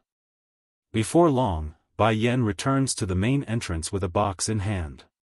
Sister Bai Yen, Bai Yi grew elated at the sight of the familiar object. Did you find everything? Despite what she's holding, Bai Yen did seem all that happy based on how quiet she remained. Indeed, the box in her hand was the very same box she gave Yi before leaving, but the weight didn't add up. It's much lighter than she remembered. When Shan saw what's going on, of course. He could tell the box was exactly the stuff left behind by his deceased wife, but what could he say? After all, the inheritance does belong to Bai Yen, which was the excuse he used to forcefully take it off Yi's hand. Yenner, Papa here know you're angry, but I want to remind you only me and Chai Moon is your family. No matter what, Bai Yi is only an outsider. If you put too much faith in her then you're bound to pay the price later. Those words came down like a waterfall across Yi's heart. It dampened her elated heart and even hurt it, which could be noticed by how her hands had grasped onto those sleeves in a pained manner. He's not wrong, I'm just an outsider like he says. An outsider adopted by Shifu while no one else wanted me. My family When did you get to dictate who my loved ones are? Bai Yen didn't want to play along anymore and openly sneered in contempt at her former father. On this earth, there is only one family I have, and that is Yi here. Forget this Chai Moon, I don't even consider you related to me. None of you are important to me. Unbeknownst to the group here, there's something else she didn't say outwardly. It's true in her previous life when Shan was her biological father, there's no question about that. However, she's no longer of this world anymore, she died several years ago already. That means the only blood-related relative she had left in this world was the ones from the other side, and by Yi whom she considered her own sister due to the bond they shared. When Shan was finally outraged by Bai Yan's attitude to the point he stopped calling her daughter. There's fire burning in those eyes now. It's been 10 years, even if have any grievances it should be extinguished by now. I know what you are thinking, but if I had gone out that day to save your mother then the Wen clan might have been destroyed as well. It's not like you don't know who was backing the other two clans. Bai Yen didn't answer, only darkening in her expression as she went through the contents of the box. Regardless of how big of a backing those two clans had, they will be destroyed now that I'm back. But before then, I will drag out the force behind them and crush that power first. I will make sure they all pay dearly for what they've done. My mother left me a set of jewelries, there's a piece missing. The emerald jade is supposed to be worth millions and a dowry for when I marry. Of course, these are all material things so I can settle it at a later date. Upon saying this after ignoring the cowardly man's gaze, Bai Yen instead turns to Chai Moon who appeared visibly guilty. I want to know what happened to the Dan pills I left behind? Where is the pills I left for Yi? Punishment for a thief, too, what are you talking about? Chai Moon's body shuddered at the accusation. She's very much afraid and tries to hide it with that forced smile. I really don't understand what you mean. What pill? I don't know, not buying it at all. Bai Yen snickers a laugh in retort. Those Dan pills were refined by me so don't try to play me. I originally wanted to give it to my grandfather as a surprise birthday gift back then, but that didn't happen because of what transpired with the Bai clan. I worried for Yi's well-being so I left it all to her after I left. Alchemic Dan pills are good stuff all around, but if one's too greedy and consumes too much at once then the effects would undoubtedly come back to bite one in the ass by making them have an unstable foundation. This important bit was obviously related to Bai Yi prior to Bai Yan's departure back then, therefore she's not worried about her foster sister consuming all the pills at once. Furthermore, she could clearly tell how unstable Wen Fei Fei's strength was in her earlier attack, thus reaffirming her suspicion. Brother Shan. Chai Moon didn't confront the girl and instead turns to her own husband for help using that tearful face. I only wanted to do what's right as Yenner's stepmother by keeping her things safe. I didn't think I would be taken as a thief. The woman's act was truly award-winning. As she cried to play her role, Chai Moon actually evolved into a sad sobbing laugh like someone that's spelling their emotions from the heart. If I really wanted to connive after riches, then I would have taken your money back then. Why did I not take a cent? I would rather raise Fei Fei on my own than to take others' money. You have to believe me, Brother Shan, I've been with you for so long. How could I have kept something so valuable hidden from your eyes? I know Yenner blames me for being with you. I know it, and I'm willing to leave if she wishes of me, but I can't accept being called a thief after trying so hard to do the right thing. After spouting all that, Chai Moon immediately began to head towards the doorway to leave with her daughter in tow. Her pace was firm and unquestionable based on how decisive they were. As a result of this picture, Wen Shan the coward promptly got all guilt in the face for being so indecisive. Wait, Mooner, the ones who need to go isn't you or our daughter. Cold in his voice, the man speaks with a stern voice like he's made up his mind. Halting in her steps right after the sentence, Chai Moon swings around like a hopeful woman waiting for her man to whisk herself off the ground like a princess being taken by a prince. Yenner, when Shan puts on a disappointed face at his own daughter, I don't know why you are so adamant about accepting them, but I must tell you your stepmother is not what you think. Back in the beginning after I made the mistake, I immediately wanted to make it up to her by offering $2 million as compensation. Yet do you know, she refused the money. What's more, how could I not be aware of your ability in alchemy back then? I would have surely known if that's the case, but I didn't. Even if you want to frame her, you should at the very least find a better excuse. I'm very disappointed in you. Those words were coming straight from the man's heart. He's honestly unable to comprehend why Bai Yan would turn out so vicious in his view compared to the lovely and well-behaved daughter from his memory. Who exactly taught her into this after 10 years away from home? Bai Yan coldly glared back at this coward. You better keep your mouth shut in front of me. Or else. I don't mind removing you. This time she's not kidding, she really would remove him from the picture if he doesn't close that mouth of his. However, the threat only made Wen Shan even more furious. Wen Yan. I'm your father, how dare you talk to me like that?